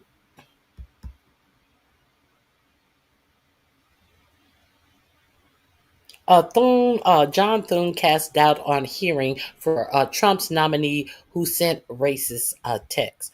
Paul Ingracia doesn't appear to have the votes to advance out of the Senate panel. He's set to address on Thursday. Senate Majority Leader John Thune signaled Tuesday that President 4547, embattled nominee to lead the Office of Special Counsel, should not go forward with a confirmation hearing later this week. Paul Ingracias used a racial slur. Paul Ingracias used a racial slur in a private text group where he also said that Martin Luther King Jr. holiday should be tossed into the seventh circle of hell, and that he has a Nazi streak, Politico reported on Monday. The following is that followed an earlier report about a sexual harassment complaint against a 30-year-old. Now, this is a 30-year-old. These are the young Republicans coming in. The 30-year-old told Trump administration's officials that was investigated and later withdrawn. Ingratia's lawyer denied any wrongdoing. Asked if it would be a mistake for Ingracias to appear before Homeland Security and Governmental Affairs Committee for scheduling Thursday's hearing, Thune laughed and then said, "Yeah." So you're laughing and you're saying, "Yeah." So I hope that they set the hearing, because I would definitely get some content off of this hearing. Okay. So he said at first he said it's not going on, and then that's all that he has to say is a yeah. I don't know if that's a yeah right or yeah it's going to go on. Committee Chair Rand Paul of Kentucky declined to say definitively whether the hearing would continue as scheduled. "We'll know more on Thursday," he said. Asked if the White House should withdraw Ingratia's nomination, Paul responded, "That's going to be their decision. We're waiting to find out what their decision will be." The White House did not immediately respond to a request for comment Tuesday on Thune's suggestion. Ingratius doesn't appear to have the votes to advance out of the panel, with all Democrats expected to oppose him as well. At least three Republicans find that this is unfitting. 3. Ain't that something? This is who your after all of that shit that he said in that text thread. Only 3 Republicans have the balls or is against this. 3 Republicans. Okay. I can't wait until these votes are cast so people can see who represents them in the House and in the Senate. I just can't wait until these votes are cast. Okay, let me see. Where am I? At least 3 Republicans. GOP leaders don't believe he has the votes to be confirmed by the full Senate. Senate Ron Johnson, a Republican of Wisconsin, a senior member of the Homeland Security Committee, said the White House ought to withdraw Ingratius, saying his nomination was not salvageable. It never should have gotten this far, Johnson told reporters, and so it never should have gotten this far. But the story just broke on Monday. His confirmation was on Thursday. So what do you mean it never should have gotten this far? You just found out about it, or did you? Do you mean it never should have gotten this far when the story broke Monday? And they talking to you on Tuesday or Monday night. The fuck you mean? I mean, it appears that you mean that you already knew what this dude was about long before, just like you guys already knew about that young Republican shit. Okay, an attorney for Ingratia's Edward Polanski said in a statement, "We do not concede the authenticity of any of these purported messages, and that even the texts are and and that even if the texts are authentic, they clearly read as self-deprecating and satirical humor. They didn't read as that. They read as pure racism. Okay. In reality, Mr. Angracious has an incredible support from the Jewish community, because Jews know that Mr. Angracious is the furthest thing from a Nazi, Pulaski said. Okay. That is it.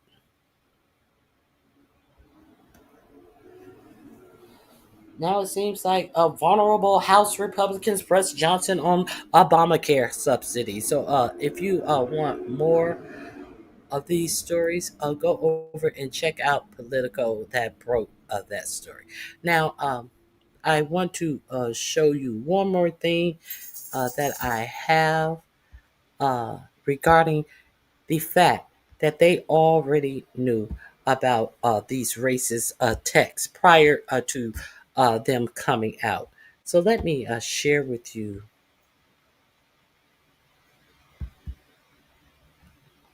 Let me share with you the facts that they already knew.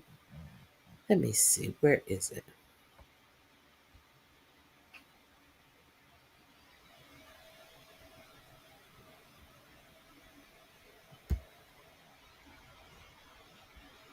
Here we go. Let me share with you. I think this is the right one.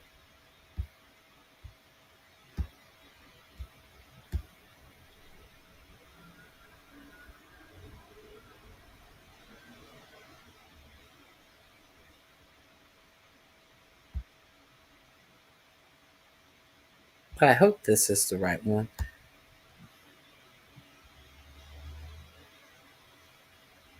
No, that's just a refresher on. Hold on. I apologize. That is just a refresher on what we're talking about. I'll go ahead and play this, just to remind you about what they already knew about after Vance came out and tried to downplay. What am I talking about? What was Vance trying to downplay? They tell Republicans seem to be responding one of two ways to a massive Politico report exposing racist and anti-Semitic texts sent by young Republican groups.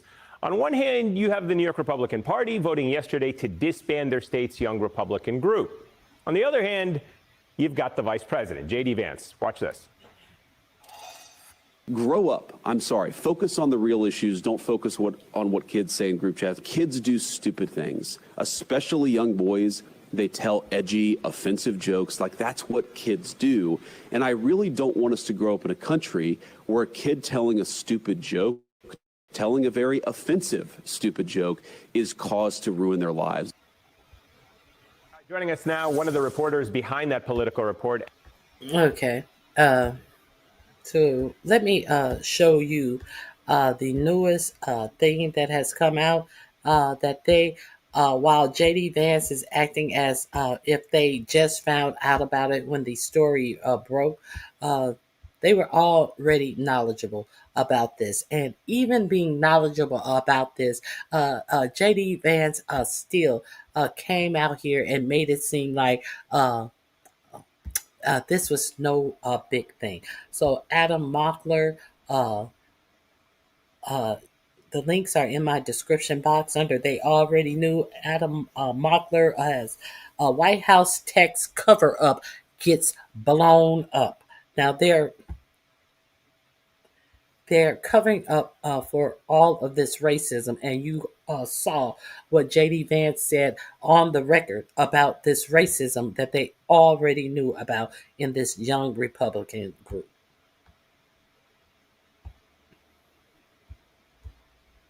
Update out of the Daily Mail that the White House actually knew about the racist group chat a few weeks before the Politico article dropped, but rather than reprimanding the people in the group chat or trying to distance themselves from the people in the group chat talking about gas chambers and rape and just a bunch of sickening stuff about black people and other minorities and gay people, rather than reprimanding that, the White House decided to place pressure on the guy who was leaking the text, the guy who actually brought these texts into the public.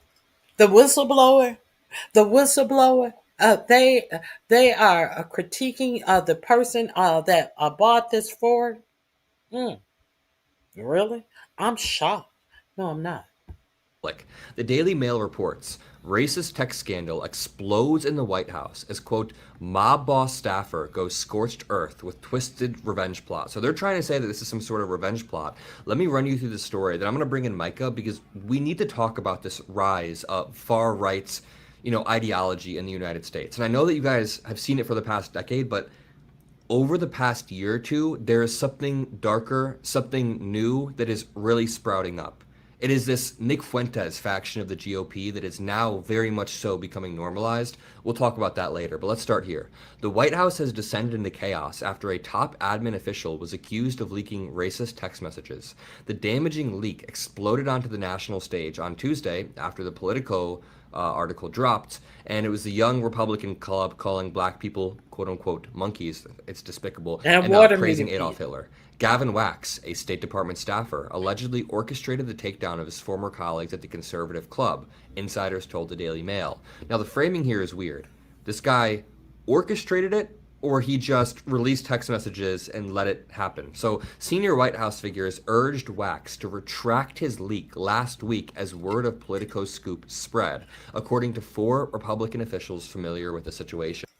So senior White House people told him to say, oh, no, there's nothing here. I've released it. They told him to retract his statements. But they went to him as opposed to going to the people who made these racist statements. Understand what is going on here.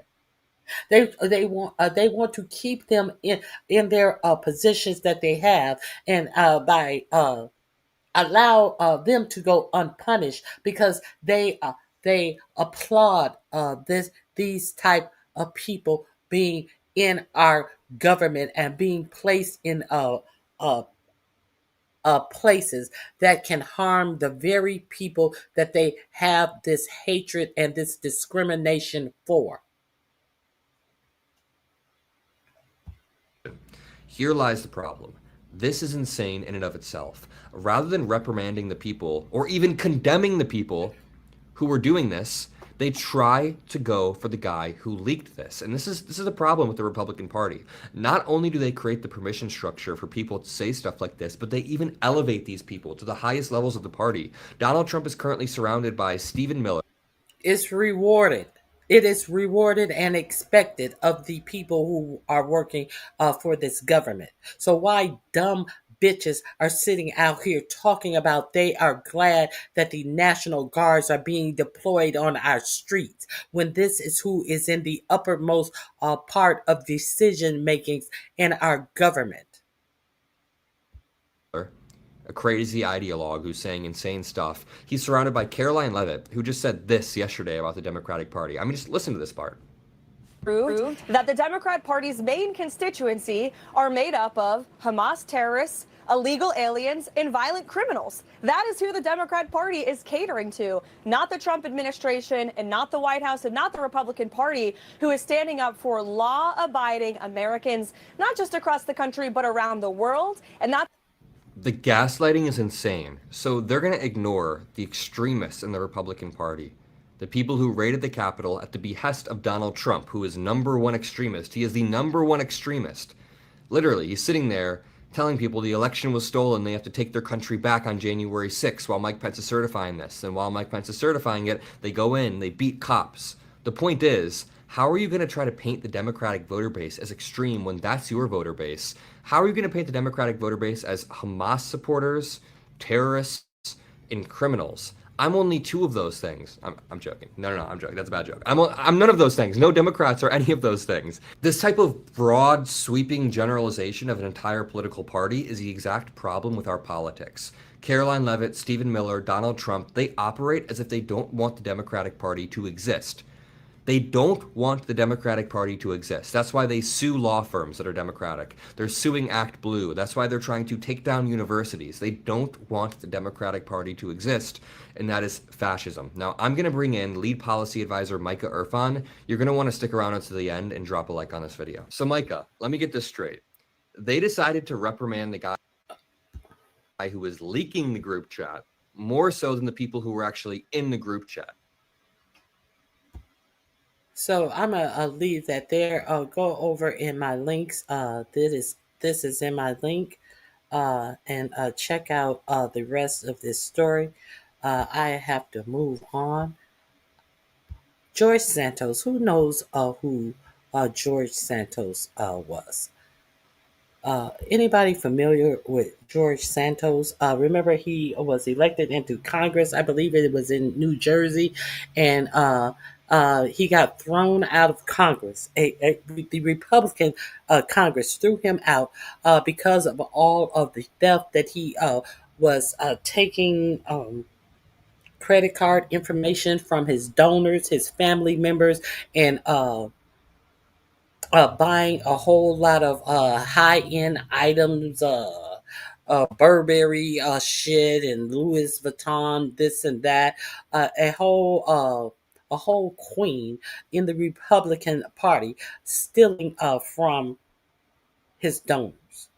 And not only was he stealing from his donors, he actually pled guilty to all charges, and he was sentenced to 7 years. Guess who got a commutation? And he doesn't even have to pay back his donors.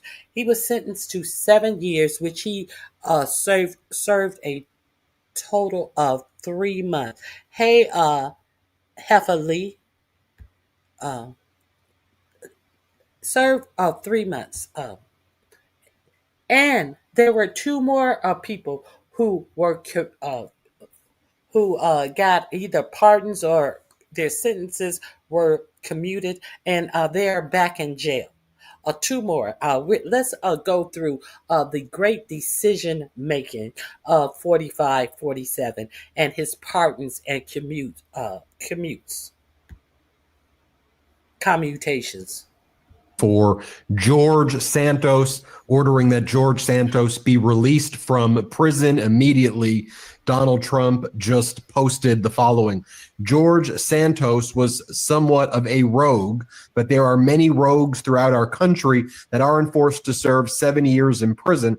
I started to think about George when the subject of Democrat Senator Richard Da Nang Dick Blumenthal came up again. As everyone remembers, Da Nang stated for almost 20 years he was a proud Vietnam War veteran, having endured the worst of the war, watching the wounded and dead as he raced up the hills and down the valleys, blood streaming from his face. He was a great hero. He would leak to any and all who would.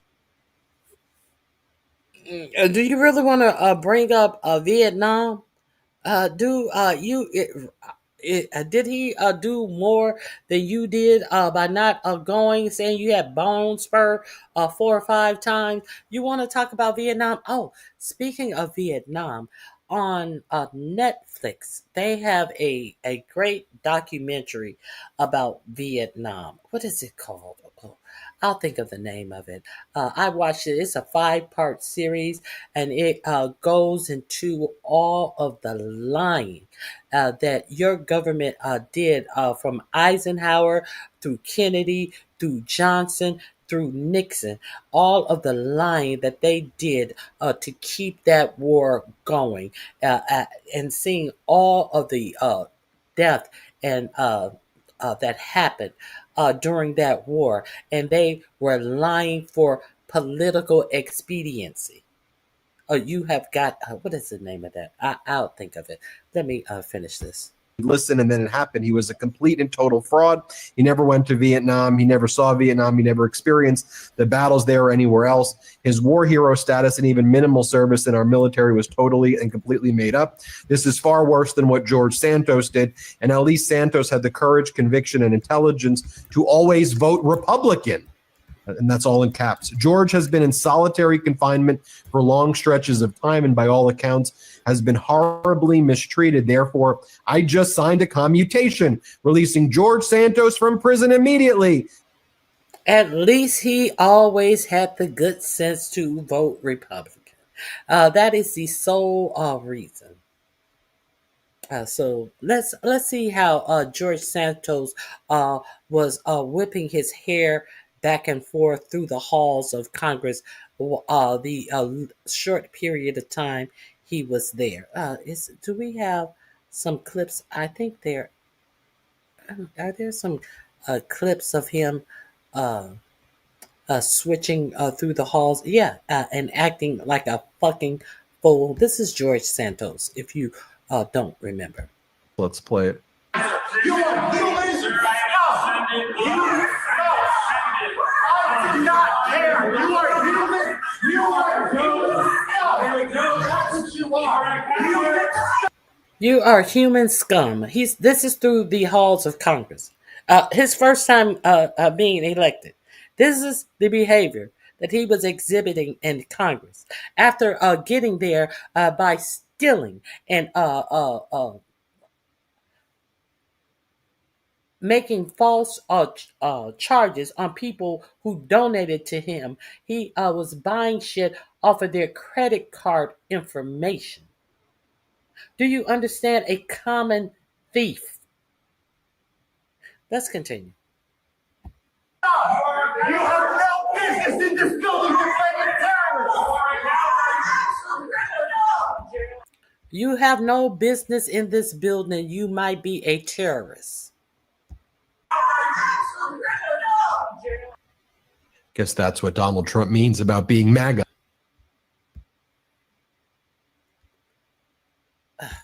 I wanted to replay that. It's not playing. I don't know what's going on with my computer.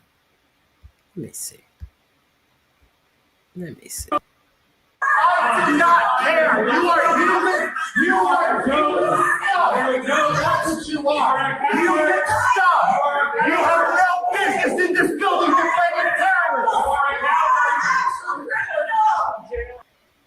Guess that's what Donald Trump means about being MAGA. That's the type of politician, quality of character that matters in the Republican Party today.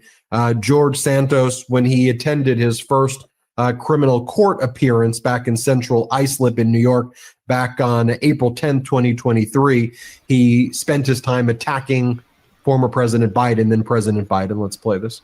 Fight to defend myself. The reality is it's a witch hunt because it makes no sense that in 4 months, 5 months, I'm indicted. You have Joe Biden's entire family receiving deposits from. And I'll just remind you that George Santos admitted to filing fraudulent FEC reports, embezzling funds from campaign donors, stealing people's identities, then charging credit cards without their authorization, obtaining unemployment benefits through fraud, and then lying on reports in the U.S. House of Representatives. George Santos sent a letter recently to Donald Trump saying the following: Dear Mr. President, during my short tenure in Congress, I stood firmly behind your agenda. 100% of the time I championed policies that strengthened our economy. I did it proudly, sir, because I believed in the mission you set out to accomplish for the American people. Sir, I appeal to your sense of justice and humanity. I have nowhere else to turn. You have been a man of second chances. With the deepest respect and gratitude, I thank you for taking the time to hear my plea. Truly yours, George Santos, former Republican Congress member, New York's 3rd Congressional District. And I'll just remind you that we covered this morning as well, where you had MAGA Mike Johnson, who has sent all the MAGA Republican Congress members home. He's saying how much he liked George Santos earlier this morning, which probably should have been maybe a warning of what was to come. Here, play this clip. See, somebody told me that she accused me of ousting Santos, which of course is the exact opposite of the history. Everyone can go review what happened. I opposed his expulsion from Congress. I voted against it. I advocated to my colleagues not to do that.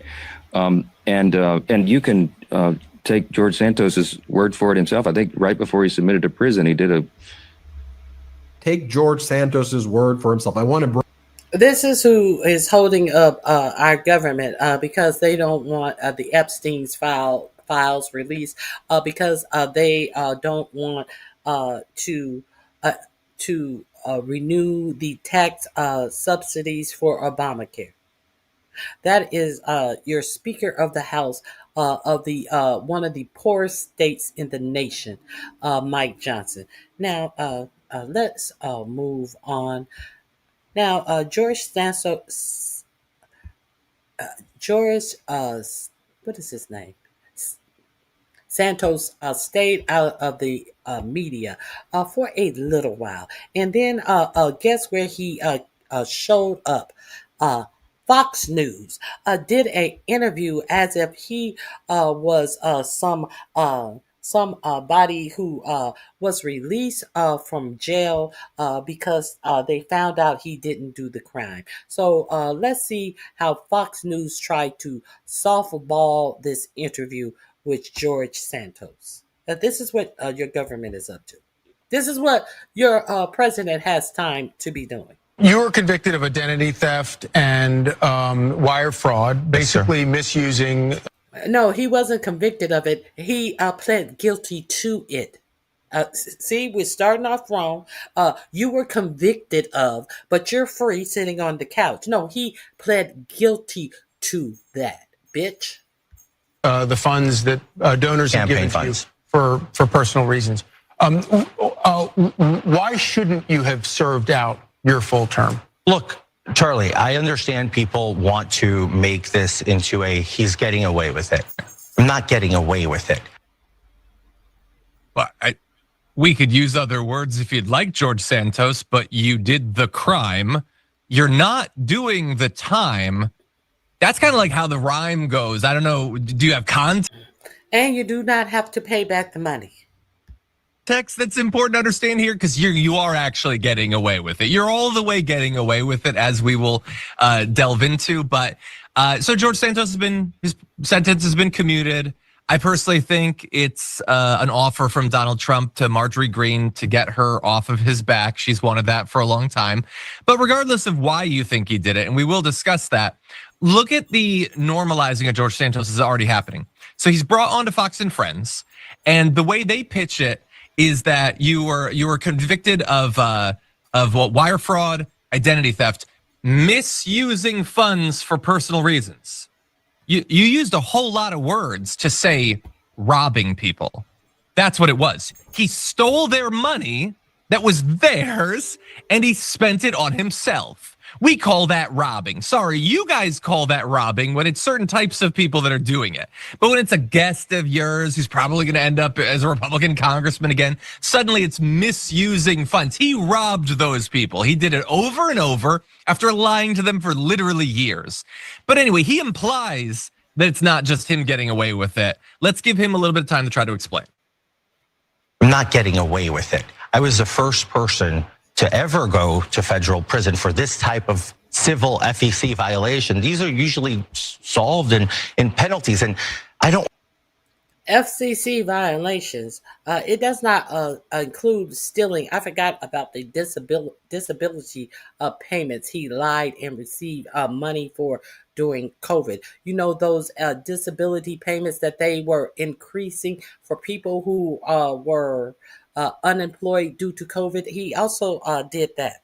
Disability theft. They do not usually just find people who are found guilty of stealing people credit card information and buying shit on them. Those people usually spend time in jail. So you hear the bullshit?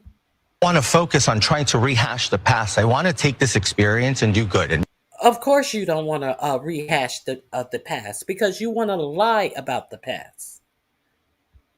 Move on. Yeah, so normally, it's with like penalties and stuff, which also notably, he's not going to have to pay. He's not going to have to pay. He's not doing the time. He's not doing anything, there are no consequences for this. If anything, there are positive consequences in that he's gotten a lot of press. And we all know that when it comes to the right, it doesn't really matter how terrible you are, how much you con them.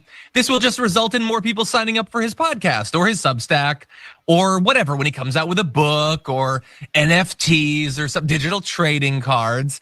It's all great for him. And yeah, like he says he doesn't want to focus on the past, JR. Yeah, I wouldn't either. If I'd just gotten away with crimes. Yeah, I don't want to look back because I was in prison before and now I'm not. So I just want to look forward to me doing good. Nobody cares about the good you want to do. They only know who you are because of your lies and your fraud. It's not a mixed picture, some good, some bad. You are just a fraud. That's all you've ever been. JR, what do you think? This is the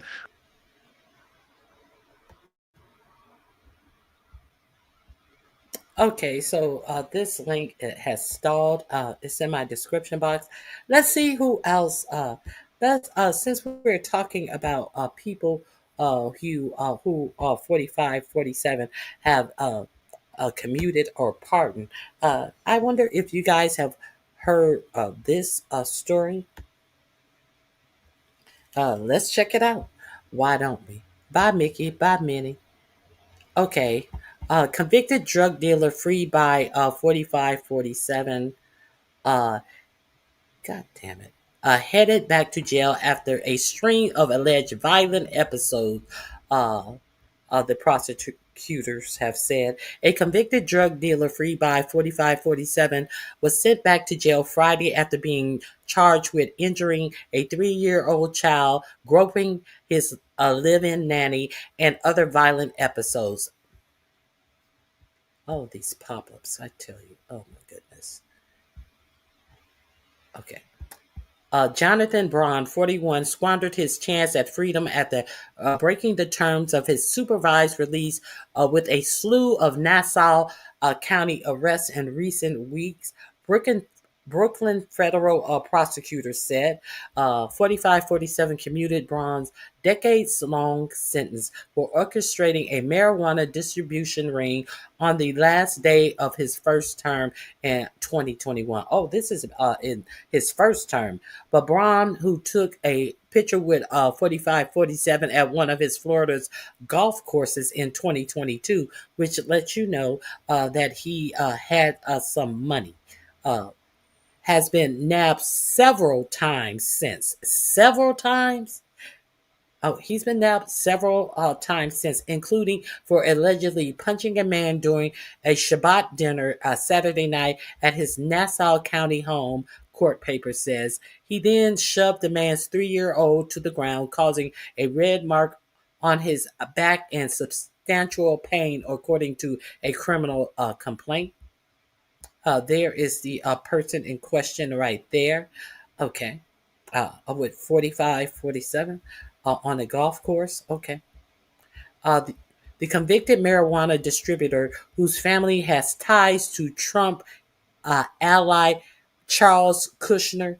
Who is Charles Kushner? Who's Charles? That's not JD. That's Jared's daddy.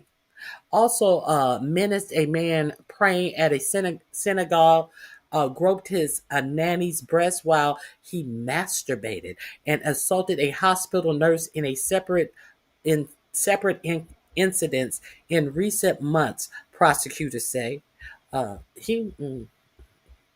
Sounds like he has some serious problem. Do you know who I am or what I can do to you? He shouted at the congregant who had asked him to be quiet in a January incident. Court papers allege. Do you know who I am or what I can do to you? Judge Keo A. D'Amato cited Braun's alleged spree of erratic violent episodes and held him without bail Friday for breaching the terms of his supervised release. I am concerned about the nature of the offenses. People are getting hurt, Matsumoto said at a hearing in Brooklyn federal court. She noted that She had seen photos of the injuries in at least one of the episodes. My concern is there are reported instances of violence and showing lack of stability, the jurist added. Braun had posted bail in the Nassau County state case. He was arrested again, however, by U.S. Marshals Service Friday morning at a Long Island hotel, wearing a beige hooded sweatshirt and not wearing handcuffs. Braun griped during Friday's hearing about his court-appointed lawyer. You mean that you have all these connections and you got a court-appointed lawyer? Flipped off reporters sitting in the gallery and claimed he wanted to represent himself. I could have gone to law school myself, but I chose not to, he huffed, adding, I'm very intelligent. Braun was busted in 2010 for orchestrating a large-scale marijuana distribution ring that smuggled millions of dollars worth of weed from Canada to be peddled into the Big Apple. Okay. He took a plea deal and served less than 3 years of a 10 years prison sentence when 4547 freed him on January 20th, 2021, his last day in office. And you know who else he also freed in his first term? The man who he has connections. This guy has connection with Jared Kushner's father, Charles Kushner. So I that is the update on one of the parolees. Now let's see what's happening with one of the pardon people. Let's see what happened to some more of the pardon people.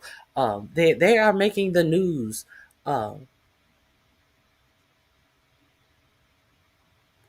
They are making the news. Did I? Here we go.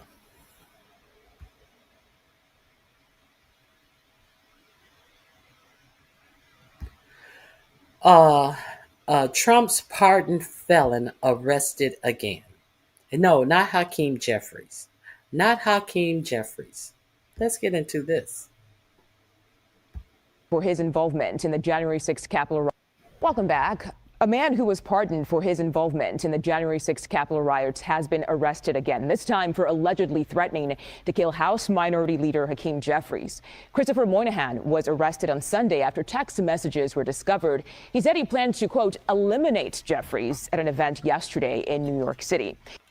All right, folks, we have some urgent breaking news further demonstrating that the MAGA movement is uniquely violent. So a violent January 6th. Wait a minute. I know that the right is not a violent. Insurrectionist that Donald Trump stupidly, recklessly, dangerously pardoned as one of his first official acts after returning to the White House has now been arrested again, this time for threatening to kill one of Donald Trump's chief opponents, Hakeem Jeffries, the Democratic minority leader in the House. And we will get in subsequent videos to MAGA's reaction to this, and MAGA Mike Johnson in particular, because he was asked about it at a press conference and it did not go well.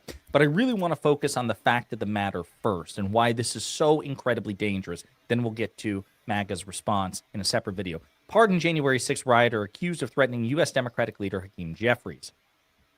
The January 6th rioter pardoned by Donald Trump has been charged with threatening to kill House of Representatives Democratic leader Hakeem Jeffries, according to a court document. Christopher Moynihan, 34, sent threatening text messages about an appearance Jeffries, who represents New York's 8th Congressional District, was scheduled to make in New York City, according to a felony complaint filed in New York State Court in Clinton.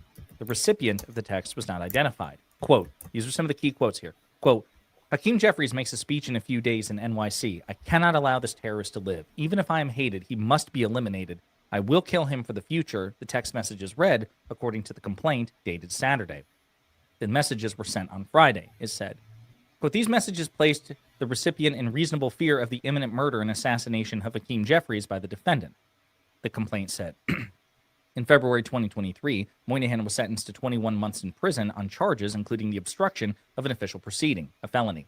He was among nearly 1,590 people charged in the storming of the U.S. Capitol by supporters of Trump to prevent the certification of President Biden's 2020 presidential election victory. Trump pardoned nearly everyone criminally charged with participating in the January 6th attack on his first day in office in a show of solidarity with supporters who backed his false claim of victory in that vote. So we're going to get to Hakeem Jeffries' response in just a second. The charge against Moynihan, making a terroristic threat, is a Class D felony. The complaint said at least 10 other January 6 rioters have been rearrested, charged, or sentenced for other crimes, including child sexual abuse, plotting to murder FBI agents, and reckless homicide while driving drunk, according to Citizens for Responsibility and Ethics in Washington. So again, Donald Trump put these people back on the streets, knowing that they were violent, cultish insurrectionists radicalized by him, and many of them have gone on to engage in recidivist crime. This is disgusting, it's despicable, and it was entirely predictable, which is why even J.D. Vance, before Trump pardoned gave wholesale pardons and commutations to the entire class of violent January 6th insurrectionists, J.D. Vance said, well, we're obviously not going to pardon the violent ones. That would be crazy. We're going to commute or pardon the people who were convicted of non-violent offenses. And then Trump was like, nah, screw that. Pardon them all. Commute them all. Just that, even J.D. Vance had the wherewithal, at least initially, to go, that's not good. We probably shouldn't do that. Probably because of the message it would send, the permission structure it would create. Let's see. Police said that on Saturday, the FBI advised them that Moynihan had made threats to kill Jeffries. Quote, following a thorough investigation, Moynihan was arrested and arraigned before the town of Clinton Court. Moynihan is being currently held at Dutchess County Justice and Transition Center in Poughkeepsie, New York. The judge set his cash bail at $10,000, his bond at $30,000, or a partially secured bond of $80,000. He has a court appearance on Thursday. The Justice Department did not immediately respond to a request for comment. So, of course, right, they're trying to figure out how the hell to respond to this. Prosecutors said that Moynihan was among the first rioters to enter the Capitol grounds. This is okay. So this provides the necessary context, and it's so important for the next video that we're going to do when we cover MAGA's response. I want you to think about how MAGA has described Democratic politicians, Democratic influencers, Democratic officials, Democratic voters, liberals, progressives, blue cities, blue states. I want you to think about the words that have left Donald Trump's mouth, Mike Johnson's mouth, Marjorie Taylor Greene's mouth, etc. and so forth, J.D. Vance's mouth, because you're going to hear a lot of the same rhetoric, damn near verbatim, from Moynihan. So this is when he was a violent insurrectionist at the Capitol. Prosecutors said that Moynihan was among the first rioters to enter the Capitol grounds and watch rioters fight with police at the rotunda door. Quote, and we're effing in, Moynihan yelled. Fuck yeah, every single one of you is a patriot. Remember that. Restore this republic. Down with communism. Down with communism. Down with Biden. We will restore our republic. Communism. Which political party and which political leaders accuse the other side of being communist simply because they disagree? They call Joe Biden a communist. They call Kamala Harris a communist. Zoran Mamdani is not a communist, but at least that is in the range of believability. That the more progressive, the more leftist flank like AOC, Bernie Sanders, and Zoran Mamdani, that you could call them communists. It would still be wrong, but that's how you know these people are acting in bad faith, because they'll call regular neoliberals and more centrist Democrats, like, again, Joe Biden or Kamala Harris, communists, Bill Clinton, Barack Obama. It's just a wholesale tar and feathering of an entire political movement. Prosecutors said Moynihan was among the rioters who entered the Senate gallery, rifling through a notebook on the desk of Senator Ted Cruz, Republican from Texas. Quote, there's got to be something in here that we can fucking use against these scumbags, Moynihan said, prosecutors said. When another rioter said, quote, yeah, I think... Probably was so stupid that he didn't even understand that Ted Cruz was a Republican lackey. He's in Ted Cruz's office looking for something. Ted Cruz is no threat to this administration. This another stupid motherfucker who didn't know one senator from the other, it appears to me. I think Cruz would want us to do this. Moynihan responded, quote, yeah, absolutely, video shows. Moynihan, who previously faced 2 petty larceny cases and 4 drug possession cases. Well, if Cruz would want you to do it, why would he have evidence in his office that you can use against somebody else? Dummies. Total dummies. Saw himself, quote, as part of an existential battle against those who disagree with him, end quote, federal prosecutors wrote in a sentencing memo. Quote, his words and his conduct demonstrate that he believes his crimes were justified because they were performed in the name of his political goals. In other words, again, he's a politically motivated insurrectionist with at least, if not violent actions before this, then certainly a predisposition towards, I mean, my God, issuing a threat against Hakeem Jeffries. So, how many of them do you think are employed by the Department of Homeland Security right now? Of all of these people who are on a mission for 45, 47, who were pardoned by 45, 47, who ICE is allowed to wear a mask on their face so you can't identify them when they are out here doing egregious things, committing crimes under the authority of Homeland Security. How many of these pardoned people do you think your tax dollars are going to fund under the ICE operation? How many? How many? Simply because, I mean, Jesus, Donald Trump's in power. This guy had a pardon. Bro, you won. Your guy's back in power. You got a pardon for your terrible crimes, and that still is not enough, because how dare anybody oppose Donald Trump? Now, would this be counted under some type of political violence? While we're crying about now, while they're crying about Charlie Kirk and calling that political violence, someone who never held a political office, someone who never even served in the military. You remember all the political violence that they talked about, that lied about, that was happening on the left after they shot Charlie Kirk, which was the reason why he decided to put the National Guard in the streets, while you got dumb bitches out here thinking it's about something else, thinking that she's exempt. Okay. Listen. The link is in my description box.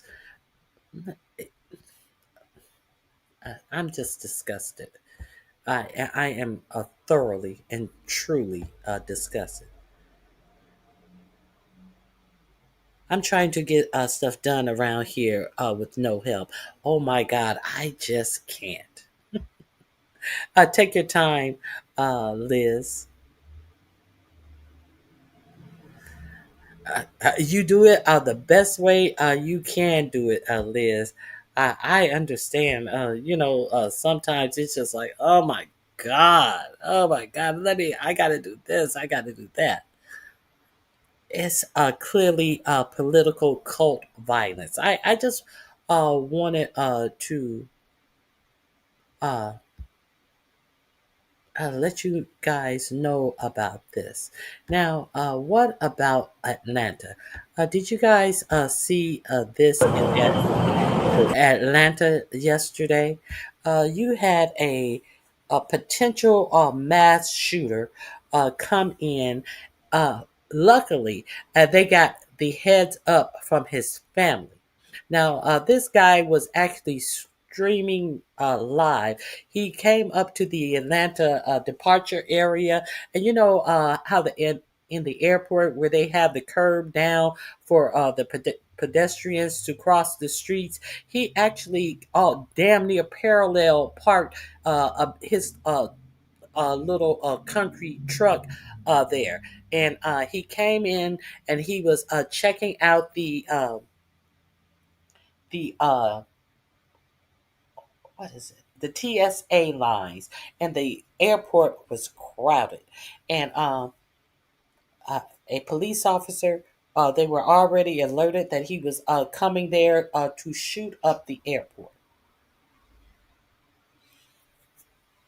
Now, imagine this if this was a black man. Imagine if this was a black man. But fortunately, they were able to get him down. They went out to his truck and they found a AK, not an AK, a AR-15, and it seemed like it had the long part of the gun cut off in 27 bullets. I guess times are hard. You got to. That's why I tell y'all better prepare and make sure that you have all the things that you needed. Thank God that times are hard for these country bumpkins. He lived outside of Atlanta, and he hauled hay. He actually had a bale of hay on the back of his truck. It was like a pickup truck, but the cab didn't have a size or the back. It was more industrial, and you saw a bale of hay on the truck that he parallel parked right in the pedestrian area of the airport and got out. Now, how the fuck did he do even that? Shoot, that white privilege is something else. Let's check this out if you didn't hear about this. Looks right. It is right. You see, he has his picture right there on the phone. So there's the picture right there on the phone. That's right. It is right.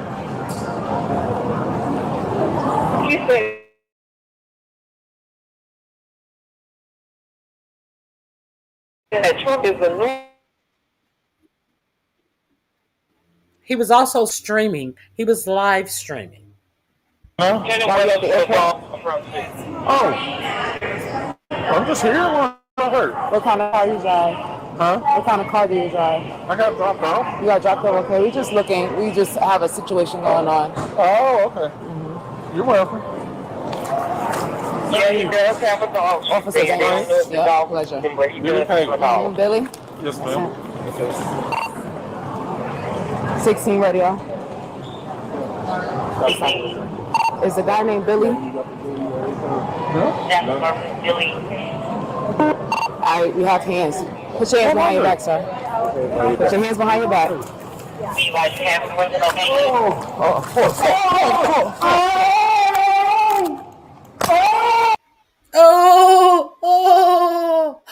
Billy Kegels is his name. Billy Kegel looked like he needs to be doing some Kegels. Let's continue. Billy Kegel is on the ground screaming like a bitch who needs to do some Kegels. Let's see what Billy was up to.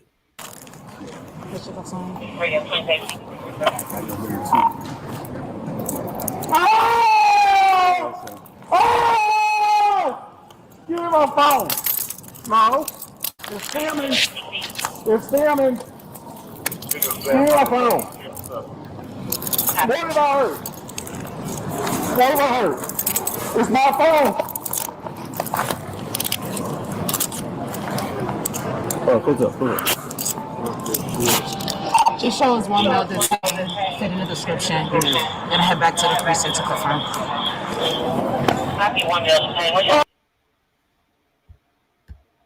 Okay, so that was the arrest. Now, let me show you what the police officers are saying about Billy Kegel's arrest. I think it's, where is it?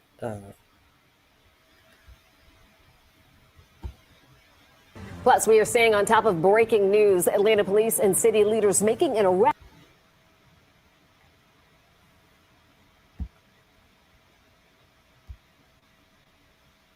You tonight. Good evening, and thanks for being with us. I'm Jennifer Bellamy. And I'm Faith Jesse, and we do know that police arrested a man today. They say he had a gun and made threats at the world's busiest airport. Let's head out live there now to our Cody Alcorn. Cody, we heard from leaders who say that this arrest prevented the possibility of a lot of people being hurt there. What do we know? That is right. The chief telling us they found a semi-automatic weapon in the suspect's truck parked right outside the doors of the terminal at the Atlanta airport this morning. It had 27 rounds there. So they're saying that because of this suspect's family who came forward and notified police, it likely saved more than 24 lives inside the airport. So here is what we know went down this morning. The chief here in Atlanta tells us they were notified by Cartersville police that the suspect, Billy Cagle, you'll see him in a blue shirt in this video, was streaming on social media saying he was going to the Atlanta airport to, quote, shoot it up. Well, by the time authorities here in Atlanta got word, he had already arrived at the airport around 9:29. So they knew they had to act fast. They had all of their resources available now, focused on finding him. APD got that call at 9:40 this morning from Cartersville police. And within 14 minutes, they found Mr. Cagle in the world's busiest airport, and they likely stopped what they described as a possible shooting. His truck right outside the doors there. And again, they found that weapon inside his truck. And the chief. Now, I'm very curious as to his political leanings. Are these black officers are going to get any praise and commendation from this administration? I'm very curious. Are these cops going to be heralded as heroes, or is this going to be another white man with a assault rifle coming to harm a lot of people that is going to be ignored by this administration? I'm waiting for the after effects. I'm waiting for more information to come out about this suspect. This suspect also had was not allowed to have a gun based on his prior record. And one of the clips that I a reporter asked, they did a press conference, and a reporter asked what was his prior criminal record, and the officer responded that he wasn't sure, but it was drug related, and it involved a large amount of drugs. That's the only thing that they have. I'm gonna check and see if there's any more information. I'll let you guys watch this. Talking about this plan that they were trying to stop and how it all came together. How the hell did he park his truck right there like that, and nothing happened? I We did have a tragedy averted today. I, just a short while ago, spoke to 2 officers of this department and thanked them, because if it were not for Officer Gibson and Officer Banks, and if it were not for their Sergeant Jones that was providing them, I do believe that Mr. Cagle was headed back to his truck to retrieve it, and I do believe he was likely to use that weapon inside the crowded terminal that he had just seen. And just unbelievable to hear that when you know how many people are inside that airport at any moment. And they said he went right over the TSA area. That's where he was kind of hanging out, that they could see on surveillance. Also, some more heroes today. It's Billy Cagle's family who saw him on social media. Okay, I want to show you the actual weapon that I think it's right here. Good afternoon, everyone. I am Atlanta Mayor Andre Dickens, and I'm here along with my colleagues to talk about an incident that could have been tragic but was averted. So we're joined here by the COO of this city, our chief of police, as well as Captain Shapiro from Sparachio. 320 pounds, 6. And again, this is Officer Banks and Officer Gibson there. This is the vehicle, matched the description perfectly given by Cartersville PD. It pulled up right to the south, a domestic terminal, parked here, would go down and go into another door. And then you'll see the officers approaching it, and then they'll recover the firearm, semi-automatic assault rifle that he had with him. There were 27 rounds that could have been fired from this weapon inside the airport. And this is exactly why we're here today, to encourage citizens to do their part so they ever become aware, and again, acknowledge the family, acknowledge our partner at the Cartersville Police Department for their work. Thank you, Captain. Mayor, at this time we are ready for questions. All right. Okay, so let me see if there's some update on Billy Cagle.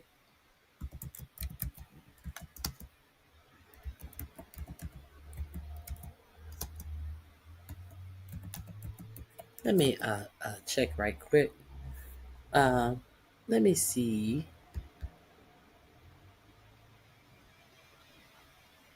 What to know about Billy Cagle? What is there to know? Let me see if they've updated anything. This was 4 hours ago. He's facing multiple felony charges, including terroristic threats and firearm possession. Let me see. Family tip leads police to Billy Joe Cagle. They contacted the Cartersville police, warning that he had left home and was headed to Atlanta. They reported that he had made threats to harm as many people as possible. It wasn't no people in Cartersville. Is Cartersville a ghost town or something? According to police and public records, Cagle has a criminal history dating back more than 2 decades. He was convicted of marijuana possession over 20 years ago. As a convicted felon, he is not legally allowed to own a gun. Now, if he has a history dating back, I guess, is that the only history? I guess that is his history. Marijuana possession over 20 years ago. That's the only thing that I see about. Now, he had social media accounts, so I am quite interested to see. I'm not gonna go look. I'm waiting to see if there's any information put out about. Let me see. Now, a brother of Atlanta airport shooting threat suspect speaks out. He's never hurt anybody. The brother of a man accused of threatening to open fire at Hartsfield-Jackson's Atlanta International Airport says his family is still in shock, but thankfully they spoke up before tragedy struck. Scott Nelson, the brother of 49-year-old Billy Joe Cagle, told CBS News Atlanta on Monday that his family alerted police after seeing Cagle live streaming on social media. That's Billy Joe, Cagle, live streaming on social media saying he was on his way to the airport to shoot it up. I know he took some medication, and when he don't take it, he starts hallucinating and stuff. Oh, mentally ill. Okay. So there's the story on Billy Joe Cagle. Went to Atlanta to shoot it up. If you guys were not aware of that, now I know y'all didn't think that we were done. I know y'all didn't think that we were done with the leak messages. If you thought we were done with leak messages, we're not done with leak messages.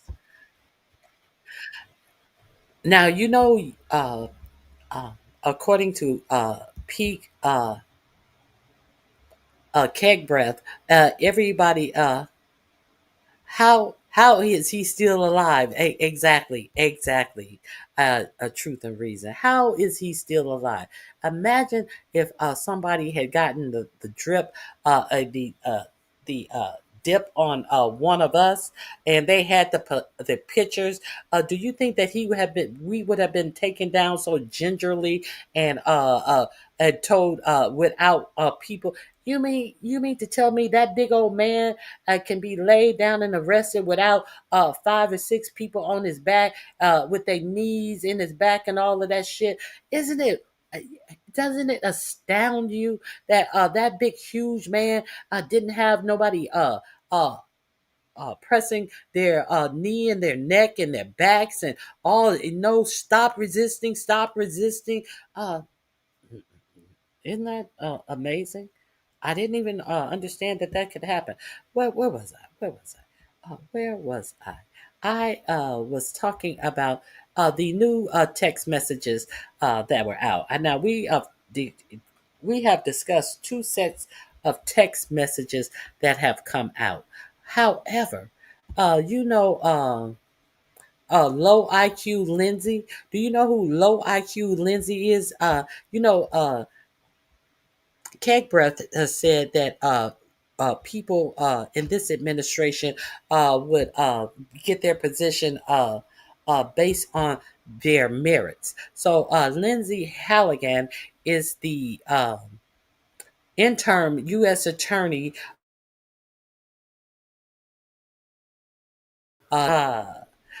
Letitia James and Jim Comey. Now, since she bought the, now she is also not supposed to be in this position because the president is only able to appoint one interim person to the U.S. Attorney's Office, and he had already done that. And because the person who had already been appointed to the U.S. the interim U.S. Attorney in Virginia, the courts, the judges, there were supposed to be judges who appointed this position because the interim attorney general wouldn't bring these cases. 4547 just appointed a low IQ person for this position. So low IQ that now it appears that James Comey case may be actually dismissed. Now, James Comey has asked for discovery in this case because he wants to know who this number one and number three person in his filing is, and low IQ Lindsay, who 4547 put in that position, is trying to stall. But this, what do they call it? This is a rapid fire type of case.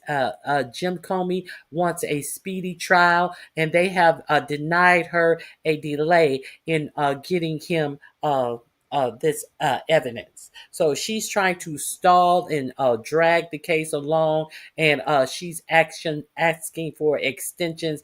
And Jim Comey says, like, bitch, you filed the charges. You should have been ready. So her name is Lindsay Halligan. Now, what am I talking about? I'm talking about more released text messages.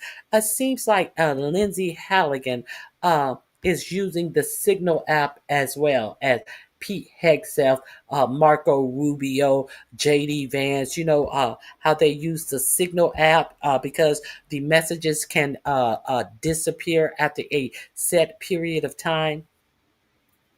So it seems like Lindsay Halligan also tried it as well.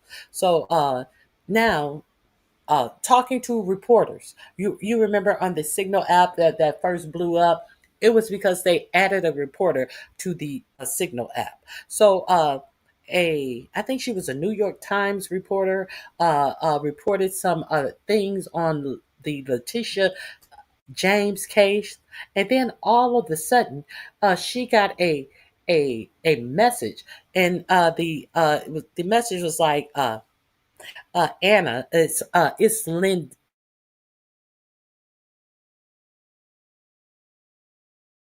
initiated this conversation with a reporter, and they had a long conversation. My Signal exchange with interim U.S. attorney about the Letitia James grand jury. So she initiated this conversation. At no time that she said that this conversation should be confidential either until the end of the conversation. And at which point the reporter told her, "No, no, sweetheart, this is not a a confidential conversation. I never told you it was. So we have another low IQ 45, 47 appointee thinking that she can have privacy while reaching out to a reporter. So here we go. If you didn't know, the bimbos and the just total ass white that 45, 47 is appointing. It was around 1:20 p.m. on the afternoon of Saturday, October 11. I was lounging in my pajamas, idly scrolling through Netflix, having spent the morning reading news stories, occasionally tweeting and watching TV. It was a rare off day. Then my phone lit up with the notification. I glanced down at the message. Anna, Lindsay Halligan here, it began. Lindsay Halligan, the top prosecutor in the Eastern District of Virginia, was texting me. And it turned out she was texting me about a criminal case she is pursuing against one of the president's perceived political enemies, the New York Attorney General Letitia James.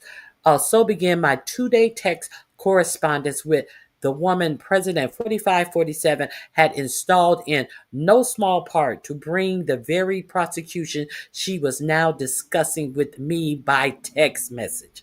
Over the next 33 hours, Halligan texted again and again and again. Though the whole of our correspondence, through the whole of our correspondence, however, there is something Halligan never said. She never said a word suggesting that she was not on the record. It is not uncommon for federal prosecutors to communicate with the press, both through formal channels and sometimes informally. My exchange with Halligan, however, was highly unusual in a number of respects. She initiated the conversation with me, a reporter she barely knew, to discuss an ongoing prosecution that she is personally handling. She mostly criticized my reporting, or precisely my summary of someone else's reporting, but several of the messages contained language that touched on grand jury matter, even as she insists that she could not reveal much information, which is protected from disclosure by prosecutors under federal law. As a legal journalist covering the Justice Department, I have never encountered anything quite like my exchange with Halligan. Neither had my editor. Over the last several days, he and I spoke with multiple former federal officials and journalists who cover the justice system. None could recall a similar instance in which a sitting U.S. attorney reached out to chastise a reporter about matters concerning grand jury testimony in an active case. Now, these links are in my description box. She writes, also has I think this is a Substack called Lawfare. This is where this is found. The Justice Department spokesperson Natalie Balzazari confirmed the authenticity of the text at 4:34 p.m. today, responding to my request about the exchange with a statement that reads in its entirety. You clearly didn't get the response you wanted, which was information handed over to you without having to dig into the facts of the case to craft a full story. So you thought you'd tattletale to Maine Justice Lindy Halligan was attempting to point out to you facts, not gossip. But when clarifying that she would adhere to the rule of law and not disclose grand jury information, you threatened to leak an entire conversation. Good luck ever getting anyone to talk to you when you publish their text. After I reached out to a department for comment on Halligan's text, Halligan texted me yet again for the first time in several days, insisting that our entire correspondence had been off the record. Our full exchange linked below allows reader to make their own judgment on that question. Now, let's get to the text. Let me see. Let me see. Where are the texts? Let me see.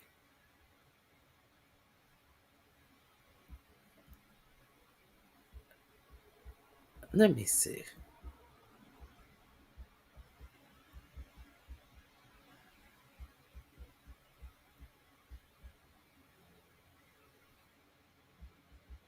Let me see. I want to start from the beginning. She doesn't have this.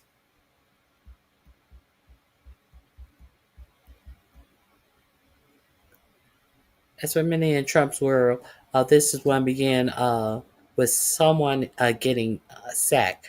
That someone was Eric Schubert.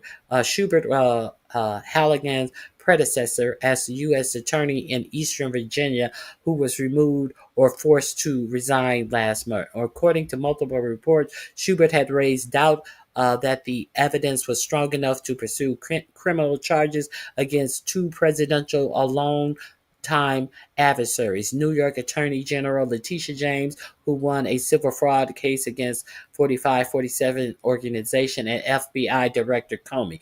Now, Schubert was the one who he had appointed, and the only one that he was legally allowed to appoint. After he told them that neither of these had any chances of winning, he was fired or forced to resign. And then he did something that is not allowed. He appointed a bimbo who used to be in his beauty pageants. According to Muscle, the fallout was swift. That weekend, in the wake of Schubert's departure, 4547 went on a social media tirade demanding that the Attorney General Pam Bondi move swiftly to prosecute his perceived foe. They are guilty as hell, 4547 wrote of Comey and James on September 20th. I covered that. By the following Monday morning, Trump, he also brought up this name who would be great to prosecute her. This low IQ Lindsay Halligan was also included in those text messages where he told Pam Bondi directly that she needed to get on these cases. He sent them in a live social post where he allegedly thought that he was DMing her, and he actually posted it for the world to see, and then deleted it as if there wouldn't be copies of it. Now, okay, by the following, let's get to the text. Until she texts me, I spent much of the morning catching up on news stories about the case Halligan brought against James, which had just been handed up on Thursday the 9th. The indictment accuses the New York Attorney General of misrepresenting how she intended to use a Norfolk, Virginia property when she applied for the loan to purchase it back in 2020. Specifically, prosecutors said that she told lenders the property would be used as a second home, when in reality she used it as a rental investment property, renting the property to a family of three. By misrepresenting the purpose of the property, the indictment alleged that James was able to obtain a more favorable mortgage rate, would save her a whopping total of right at $18,000 across the whole 30-year of the loan. So she did all of this to save $18,000 in a 30-year period. Okay. While many commentators ridiculed the case, a few were quick to proclaim that Halligan had an airtight case against James. I was decidedly among the skeptics, putting aside the apparent retaliatory nature of the charges. it wasn't clear to me that the facts alleged in the indictment amounted to a crime at all. The mortgage agreement James signed, which used standard Fannie Mae language, required her to treat the property as a second home, mandating that she kept it available for her personal use. The agreement explicitly allowed James to rent the home after 1 year ownership, and it allowed occasional renting within the first year. So while they are telling you all of this shit, this is what the paperwork actually says. Though the indictment notes that James declared thousands of dollars in rent on tax forms, it provides scant details about the circumstances of a supposed rental agreement, including the timing and amount collected. Without knowing those details, I found it difficult to assess whether James had even violated the mortgage contract, much less whether she committed any crimes by fraudulently entering into it or making false statements on her application intending to deceive anyone. All of which is why last Saturday I took particular interest in the New York Times story about the Norfolk home at the center of James' case. The report revealed that the property is occupied by James's grandniece several times a year. The report said that James stayed at the property with Thompson and her children, who have lived there since James purchased the home in 2020. The Times further reported that Thompson appeared before the Norfolk grand jury. The niece, who is Thompson, appeared before the Norfolk grand jury testifying that she had lived in the home for years and that she did not pay rent. According to the report, Thompson was not asked to testify again, and the grand jury that voted to indict James was seated in Alexander rather than in Norfolk. As I saw it, the Times report tended to undermine the indictment's central claim that James used the home as rental investment property. The evidence, assuming that Times reporter is accurate, would be expulsory. I reasoned. In that, it tends to show that James did not primarily use the property as a means to collect rent. I decided to share the article on X, formerly Twitter, as I often do, without notable developments,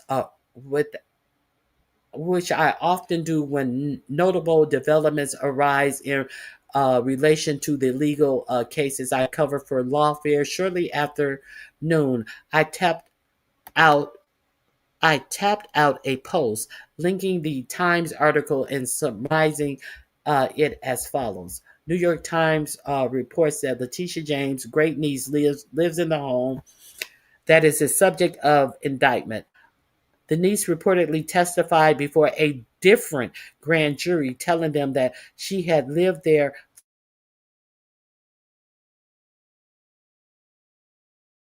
for many years without paying rent. This is the screenshots. And that is the article that she received the information from. She got receipts. Not long after that, at 12:48 p.m., I followed up with a second observation. This is important expulsory evidence because the indictment accuses James of seeking a second home mortgage when in reality she intended to use it as an investment home by renting it. Okay, those are her receipts. I didn't think much of the tweets at the time. Sharing other journalists' reporting is a routine part of how I try to keep people appraised of cases I follow. But the prosecutor who personally presented James' case to the grand jury apparently saw my tweets very differently. When I received the 1:20 p.m. connection request on Signal, an encrypted message services that many journalists use to communicate with sources, my first reaction was that the user identified as Lindsay Halligan couldn't actually be Halligan, and Lindsay Halligan here. The first message read, "You are reporting things that are simply not true. Thought you should have a heads up." The user on the other end had selected a setting to make all messages in the chat disappear after 8 hours. So I took screenshots of the exchange happened to as it happened to make sure a record of the back and forth was preserved. Those screenshots are all available here. Let's get to it. Shit. Let me see if I have to open another page.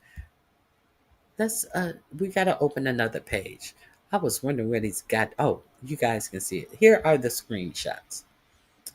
She said she had to go through a question and answer. This can't be you. Where do you know me from? So they had met somewhere, and she confirmed the right place. Uh, da, da, da. Anna, Lindsay Halligan here. You are reporting things that are simply not true. Thought you should have a heads up.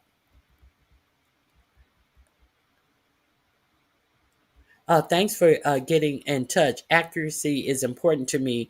I'd love to hear what you think I've gotten wrong, so I can try. So I can must be correct this. Oh, okay. I'd love to hear what you think I got wrong, so I can correct it. If I've made an error. But just to confirm, this is really you.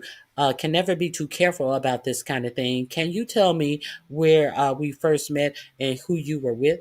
That's a good question to verify that this is the right person. She did that. Breakers. Trusty, I got your name from your X account. Awesome. That thanks. Okay, I'm all ears. What am I getting wrong? Honestly, so much. I can't tell you everything, but your reporting in particular is just way off. I had to let you know. It's clear you don't have sources that are accurately telling you what you're writing. Seems clear to me that you just jump to your biased conclusions based off of what you read instead of truly looking into the evidence. Okay.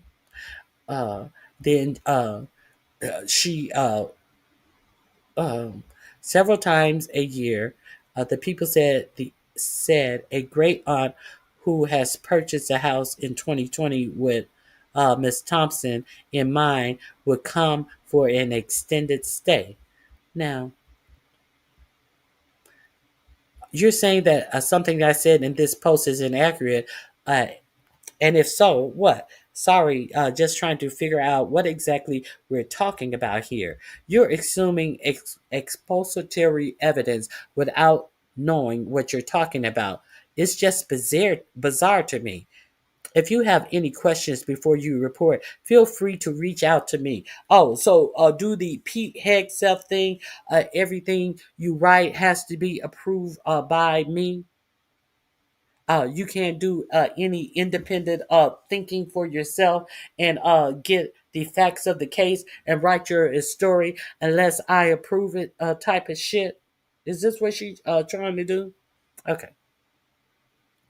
You're you're assuming exculpatory evidence without knowing what you're talking about. It's just bizarre to me. If you have any questions before you report, feel free to reach out to me. But jumping to conclusion does your credibility no good. Now, bitch, you're trying to talk to someone else about credibility, but you still haven't said what she said was wrong in her story. I think I made it clear that my post was based on the New York Times report, not my own reporting. Did they get something wrong? Yes, they did. But you went in with it without even checking anything, and they are disclosing grand jury info, which is also not a full representation of what happened. I guess I expect them to do that, but I was surprised by you running with it. What? Running with what? What exactly is she talking about? Are you saying that something that I said? Okay, no, we got that. I think I made it clear that my post was. Oh, we got that. Okay. I'm happy to redact or correct anything that is untrue, but I can't do that if I don't know what the supposed error is. Can you be more specific?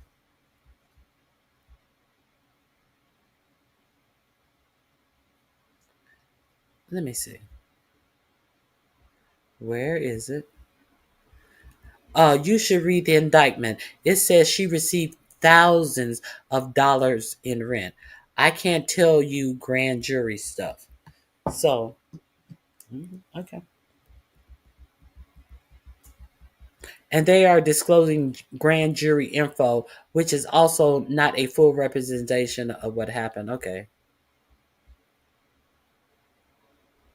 I read that already.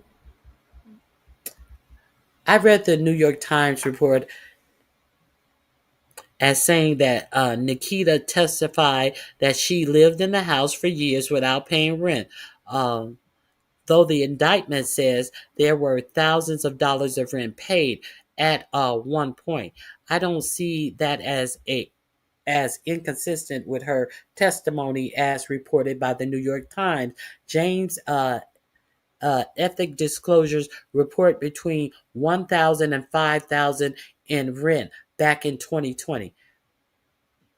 It says she thousands of dollars of rent back in 2020, but after that, she didn't disclose additional rental income. I'm still not sure I understand what's incorrect about the New York Times account or my summary of it.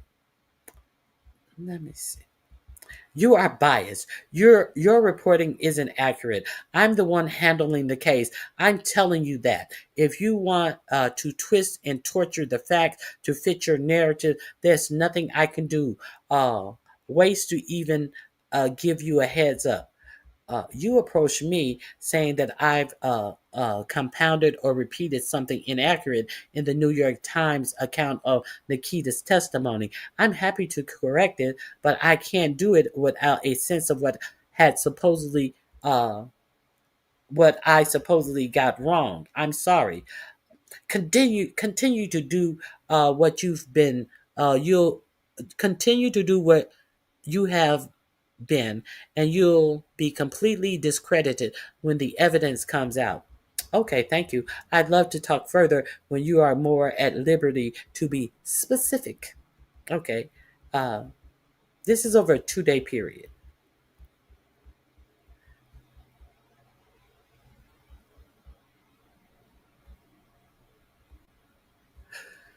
Let me see. Who is getting contact with? It seems like Lindsay is getting in contact with her. Set to disappear in 8 hours another day. I've been thinking about what you said, and I appreciate you reaching out. At the time, I was pretty focused on what I might have gotten wrong in the tweet, but I'm curious for your thoughts more broadly. What are you most frustrated that reporters aren't focusing on or writing about with respect of this case? No frustration generally with reporters. You're the only reporter I reached out to. Got it. Thanks. And again, I really do appreciate you reaching out. And I have a bunch of questions about some of the reporting around all of this. And I'm sure I will in the future. I'd love to stay in touch. I don't blame you, girl. Keep that big mouth dumb bitch talking. I love to and I'm sure I will in the future. I'd love to stay in touch if you're open to it. Like, for example, I just saw the Wall Street Journal report saying that you are likely to bring additional charges against James. Is that something you expect this week or further down the line?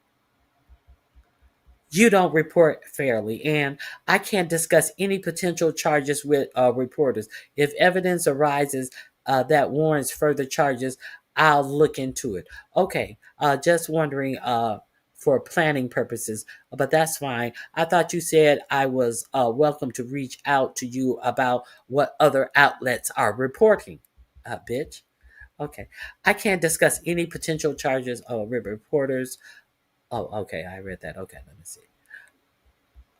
Why do you report on what other outlets are reporting? If if I was you, I'd develop sources myself and outcompete all of them.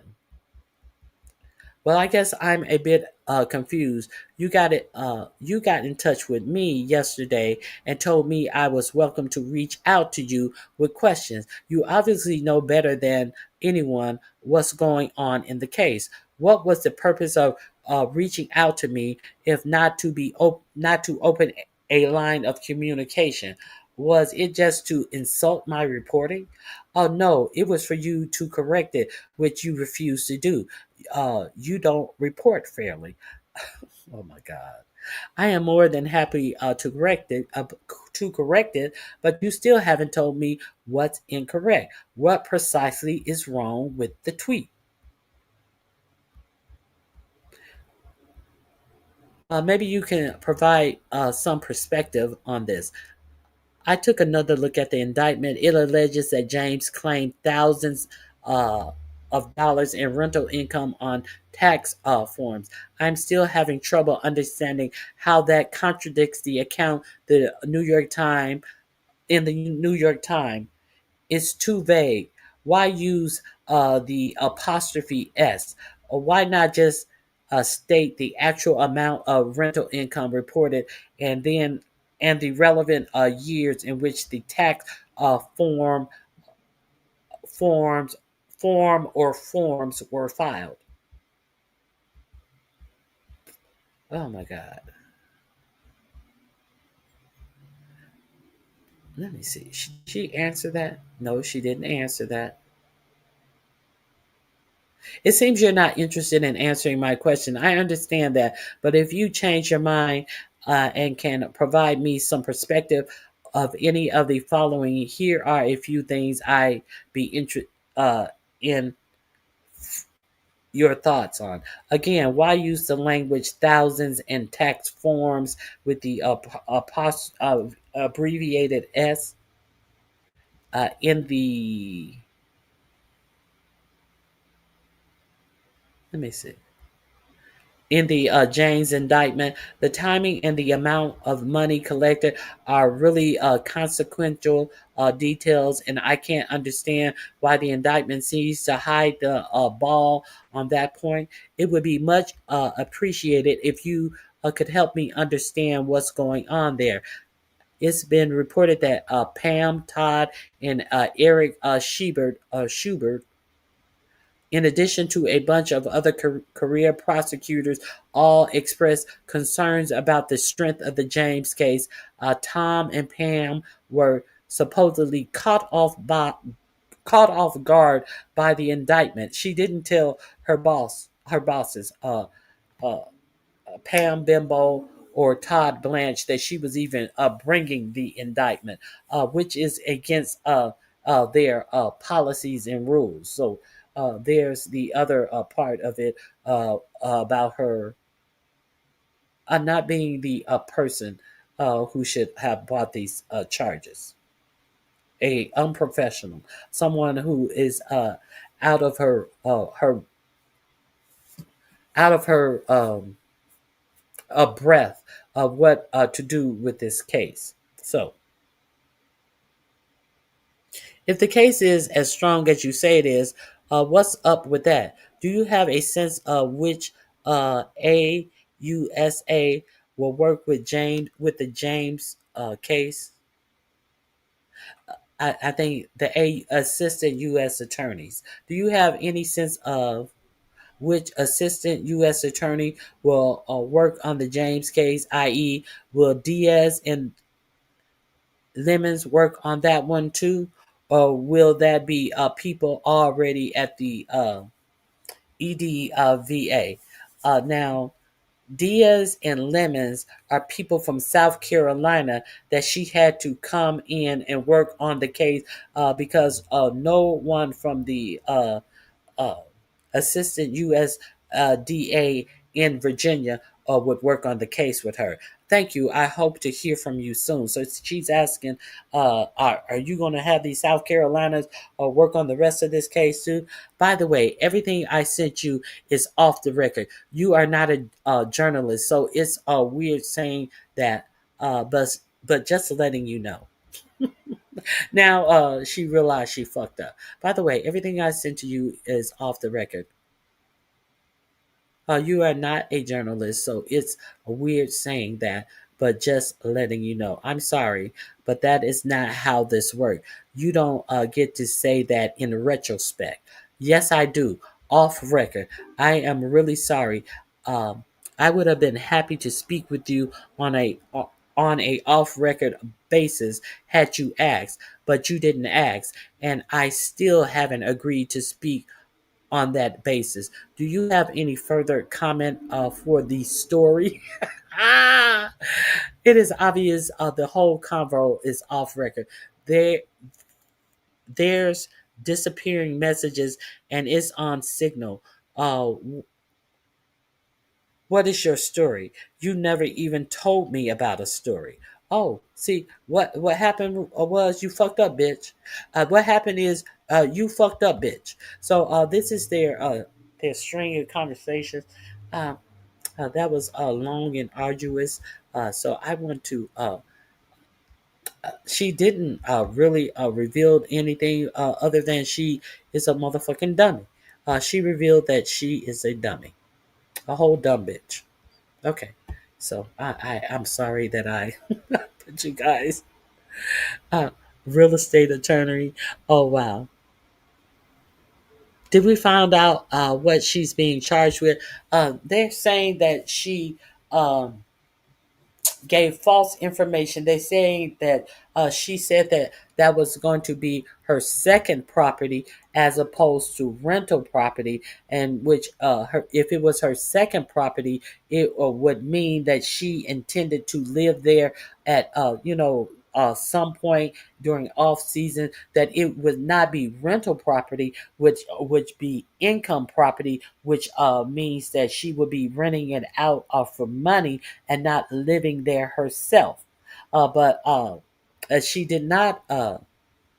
She did not put it down as rental property. And they now, since her niece lives there, they're trying to claim that it is rental property. She has a family there, and they try to omit that this was her blood family that lives there, and they were trying to say that she claimed thousands of dollars on a tax form, or a in parentheses tax forms. And so that's what the interviewer was trying to be clear. I don't understand why you didn't say exactly how much she made, because they're saying that she made between $1,000 and $5,000 in 2020 when she first purchased the home. So when in fact they had already did one grand jury, and what was it, Alexandra, where they actually talked to the niece, who said that she has been living there and she does not pay any rent. Then they took the grand jury to another part of Virginia, and they are not sharing what they told this grand jury. They're not telling if Denise testified before this grand jury that did give her the power to bring the indictment. So, there's no witnesses. Only the prosecutor is allowed to talk to the grand jury. So, they don't know what was presented to the grand jury. It got out that the first grand jury that decided not to allow her or him to bring charges, they brought the niece out. So what they're saying is, they're saying that she said that it was her second home, and so she can get a better interest rate, and she got something like 0.8% less interest on the loan. And so if they're saying that you're trying to hide that this is income property, you did all of this, risk your job, your schooling, your education, your career to save $18,000 over a 30-year period. None of this makes sense because it is what it is. And additionally, what her paperwork says is that even if she wrote it down as her second home, she still can rent the home out.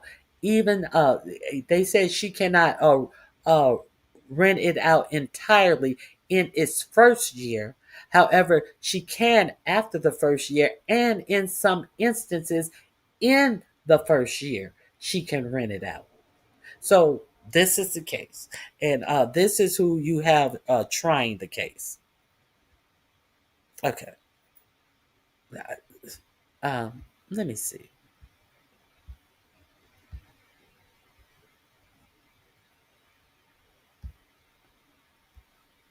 Let me let her tell you a little about this in her own words, because she follows these legal cases.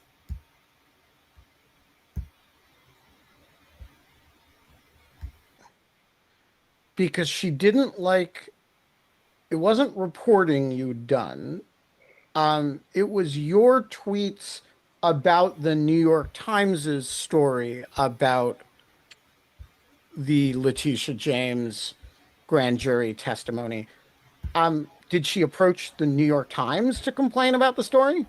Yeah, Ben, look, there's a few really unusual things about this whole interaction. And you know, in other circumstances, the pure fact of a prosecutor approaching a reporter or initiating a conversation on Signal isn't necessarily unusual, right? That kind of thing happens. But one of the first things that was really unusual about this is that, as you mentioned, it wasn't even my own reporting that she was approaching me about. It was tweets that I'd posted about someone else's reporting, specifically the New York Times' reporting of this grand jury testimony.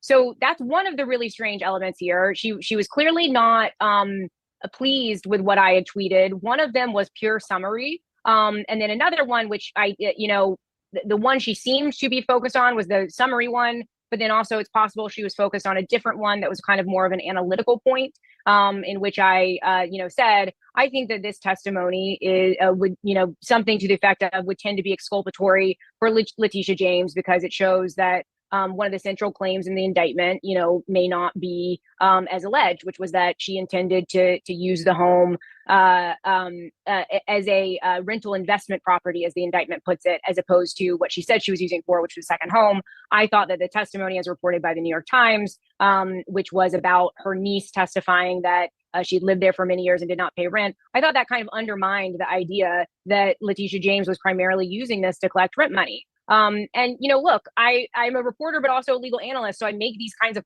points about other people's reporting and how they may affect the legal case all the time. So I just didn't think anything of it. The second thing, in addition to the fact that this was about someone else's reporting, that I'll mention that was unusual, is that the story for the New York Times I was tweeting about and that I was really focused on was about grand jury testimony. And it's quite unusual for a prosecutor to even get anywhere near conversations around grand jury matters because of various policies and laws that prohibit the disclosure by a prosecutor of grand jury matters. Oh, you're muted, I think. There's another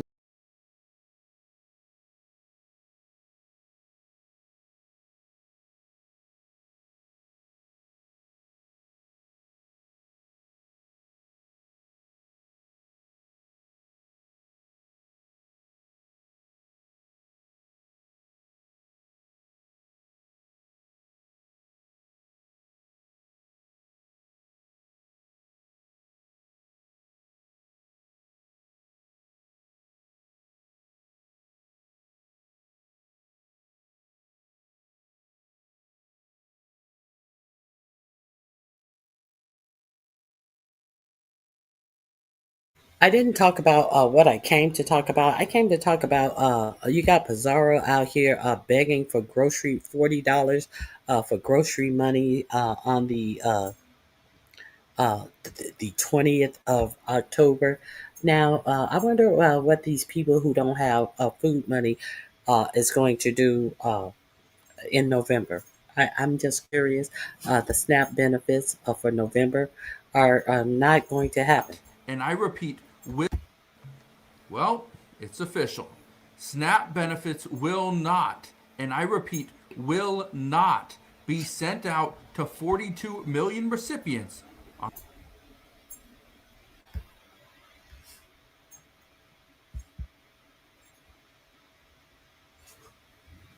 November 1st, meaning more than 40 million households will not have the benefits they need to pay for food. But it gets even worse. Not only are individuals not going to be getting the benefits that they need to pay for food, certain stores are not going to be paid either. This includes Walmart, Target, Albertsons, Kroger. The list goes on and on. Look at this. It says that millions of Americans are at risk of losing food stamps next month amid the shutdown. Right now, Congress cannot come to an agreement to open up the federal government. Right now, we're on day 19, and the United States government is still.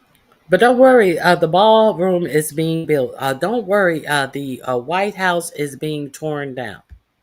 Shut down, meaning there's still thousands of people furloughed. There's still millions of people not going to receive SNAP benefits. WIC was in question, and some on Social Security are seeing delays. That's a problem. I want to read a little of this to you. It says right here, roughly 42 million people are at risk of losing critical food assistance in November amid the federal government shutdown. And it's not clear whether the Trump administration will step in to find the funds to continue paying benefits as it did with other priorities, like paying our military personnel and funding WIC. WIC received $300 million from the Trump administration. And guess what? On November 1st, it's not just SNAP benefits that need to be paid out.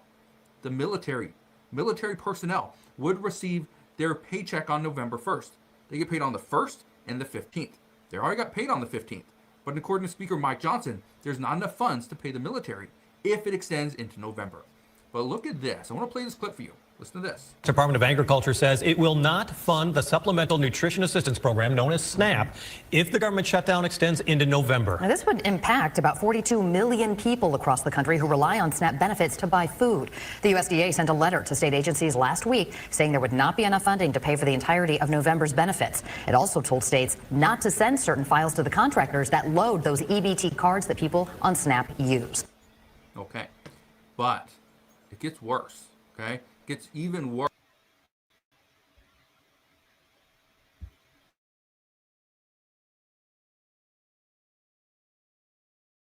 There's a good chance that the SNAP benefits for November won't go out if the government remains shut down through next week. I saw this start popping up because people are getting warnings from their state. So not every state has sent out a warning as to the fact that it might not be funded for November. And November we have Thanksgiving.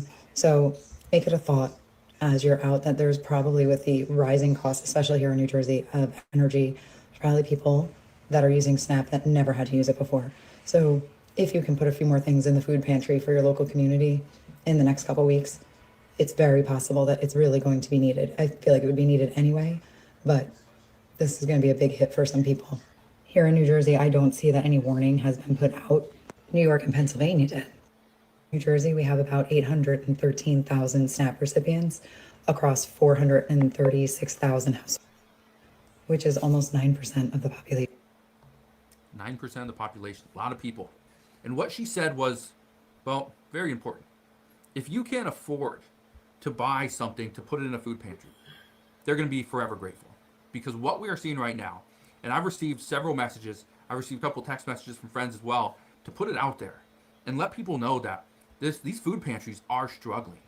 I have a friend that runs one, and he was saying that just theirs alone, the donations that they normally get. That's why you should have been putting things in your own personal food pantry, especially if you do not vote. So,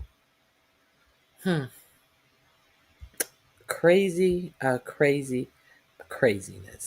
However, there appears to be money for this.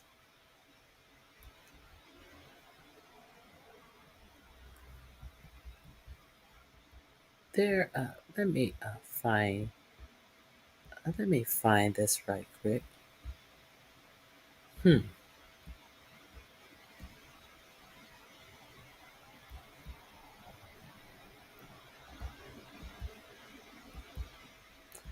Oh, now there is. Speaking of food, um, it seems like Pete Hegseth wants to get out of the grocery business. He wants to stop having those commissaries where people go and shop for their food. There's that. Um, let me see. There is something I just saw. I'm trying to find his page again. While the government can't do any of these other things, you are going to be surprised what 4547 is actually trying to do. Oh my God. How can I?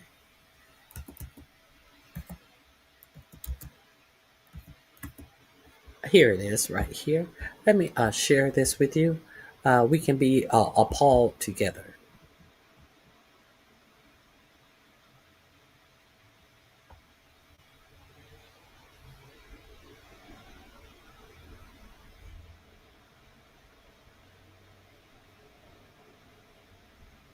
We can be appalled together. Let me share this with you.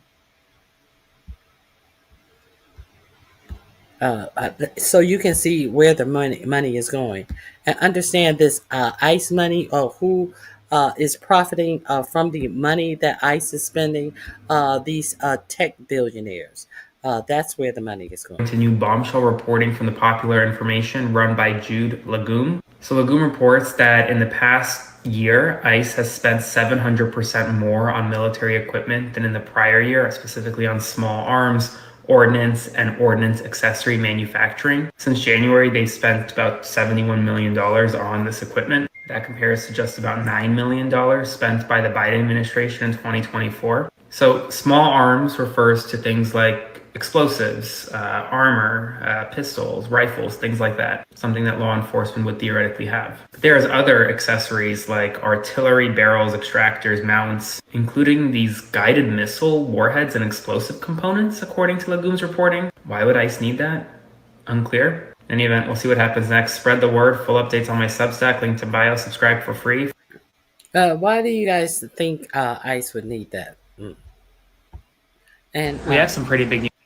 We've got breaking news right now. Donald Trump is demanding that the Justice Department pays him $230 million for the, quote, harm that he suffered from the federal investigations and the criminal charges that he faced over the past several years. The New York Times now reporting on this possible bombshell ethical conflict here because the people in charge of the Justice Department are Donald Trump's former personal attorneys, like Todd Blanche. And they'd be the ones that determine whether or not the DOJ pays out this massive settlement to Trump. Trump is trying to move through administrative proceedings to get $230 million of your taxpayer dollars to him personally. That will likely could go to his ballroom, could go to his presidential library, a whole host of things. But why? Because he thinks that he was wrongfully essentially investigated, accused, charged, etc. And well, we'll see if the DOJ found guilty. DOJ agrees to this, but your taxpayer dollars may be going to the President of the United States soon. Spread the word. Subscribe to my Substack, link in bio to support my work. Follow along for more. Isn't that interesting? $230 million that he is going to go to this Department of Justice and say he was wrong for the prosecutions and convictions that he endured. Okay. Isn't that nice? Wouldn't that be nice for you to be able to go to a underling who sucks your nuts and tell them that you are owed $230 million? Okay, so let's talk about this ballroom that he's tearing the White House down to build right quick. About his poll numbers dipping below 37% approval. And then when you look at party identification across the country, you see Democrats up 7 points versus Republicans in terms of what Americans identify as. And you'll see a massive vibe shift and surge that just took place in 2025 quarter three. I mean, what's happening in quarter three? Well, Donald Trump's fascist plans are coming into full fruition as he's destroying the country bit by bit, defacing the White House. Right after Donald Trump promised that his golden ballroom would in no way impact the existing structure of the White House, Donald Trump brought cranes and bulldozers to literally tear down the east wing of the White House. Take a look at what it was looking like yesterday into the evening as well. When the demolition crews finished, they had almost entirely ripped apart that east wing. A reminder, back in September, Will Scharf, the White House staff secretary, who also claimed to be the head of the President Commission on National Capital Planning, said there's actually no jurisdiction of the National Capital Planning when it comes to things like this. We deal with vertical buildings, and so tearing down and ripping apart the White House is actually not within our jurisdiction, which again is a total lie. I've been screaming over and over again, there needs to be lawsuits that are brought against this. It's a clear violation of the laws calling for this National Capital Planning Commission and the process that you need to go through, and Article 1 of the Constitution. After this video, check back in about 90 minutes on the YouTube channel. I'm going to give the roadmap for what the lawsuit would look like against Donald. We'll file it. We'll file the lawsuit. That's all this shit is ridiculous. He's tearing down the actual White House as if this is his personal residence. Hey, Lena, what the fuck? Yes, what the fuck? That is what's going on to put up a ballroom. So you think he plans on leaving at the end of this term, and the ballroom won't be done before the end of his term? I don't think he plans on leaving. I'll put it that way. I don't think he plans on leaving, and I don't think that he plans on allowing a midterm election without a whole lot of interference and election fraud. Now, let's talk about the haven for the billionaires. Now, I don't care for Candace Owens. I've never cared for Candace Owens. But a broke clock is right twice a day. So,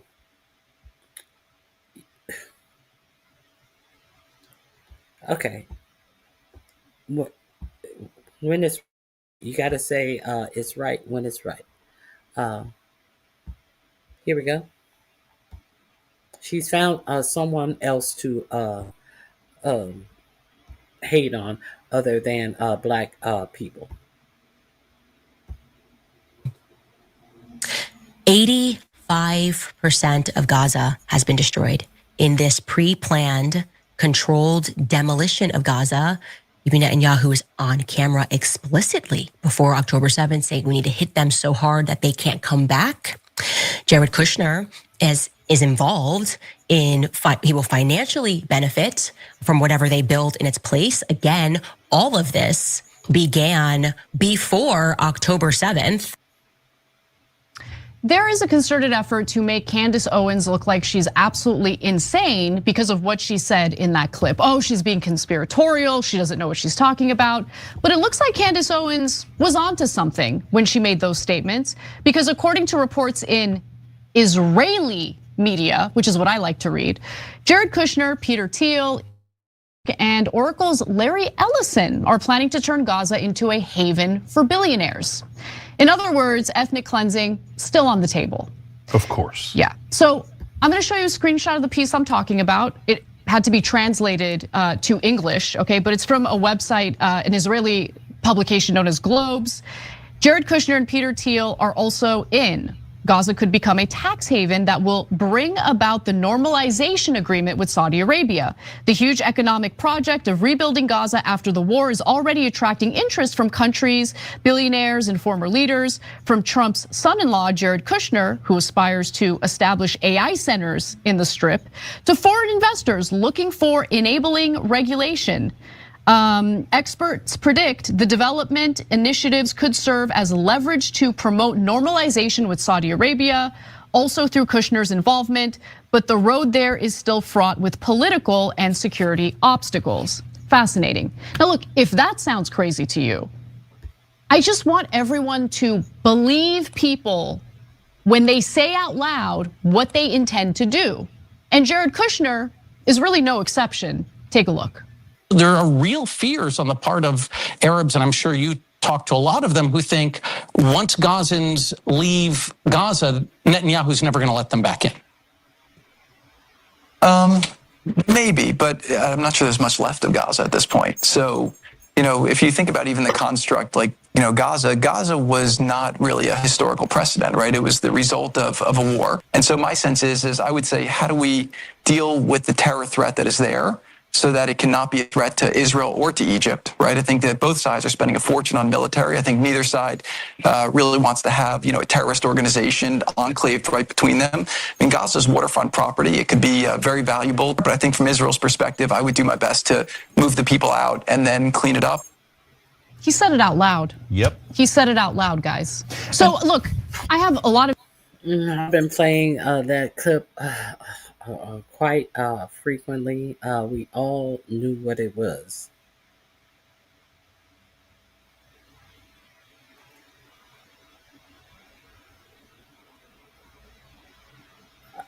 We all knew what it was. So. Areas of disagreement with Candace Owens. There's no question. But to make her out to be insane for saying statements like that, I think is crazy. The people accusing her of being crazy are the real insane people, because it's all right here in front of us, guys.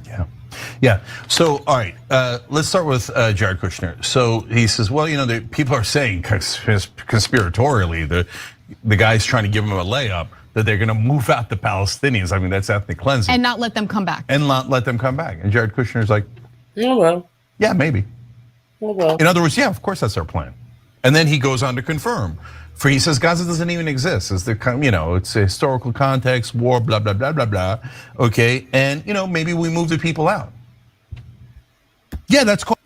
So my question, why I always paid attention to what was allowed to go on in Palestine, because it was being supported by our U.S. money and our U.S. treasure, and ignored by the people who benefit from whatever connections that they have with AIPAC money that keeps them in office, able to run their campaigns. Why is this important to you, Ronnie Q? This is important to me because if they can sit back, the whole world sat back and let this genocide go on in Israel, in Palestine, and said absolutely nothing and funded it, what the fuck do you think that they will do to you? What you already see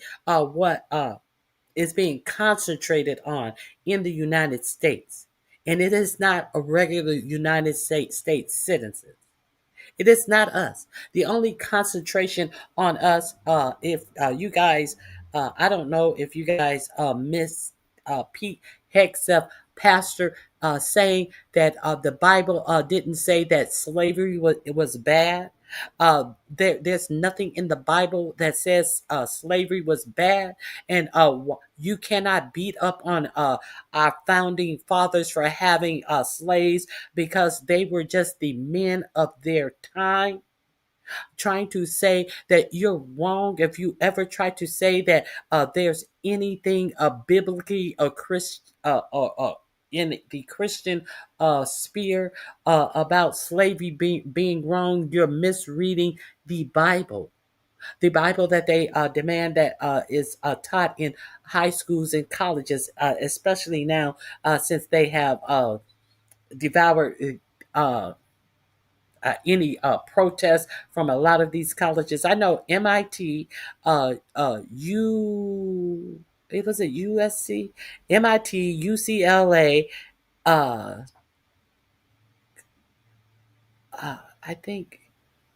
I think Columbia bent the knee. Uh, I think Harvard is trying to resist all of these mandates that 45, 47 has put on colleges, what they can and can teach, who they can and can not hire, what type of programs that they can have in their colleges, and they're withholding their federal funding from these colleges. MIT said, fuck you, bitch. Fuck what you talking about. I think it was UCLA. Was it you? I think I can't remember if it was UCLA or USC who also said no, thank you. So the link is in my description box. Now I think it's a little bit more. Here we go.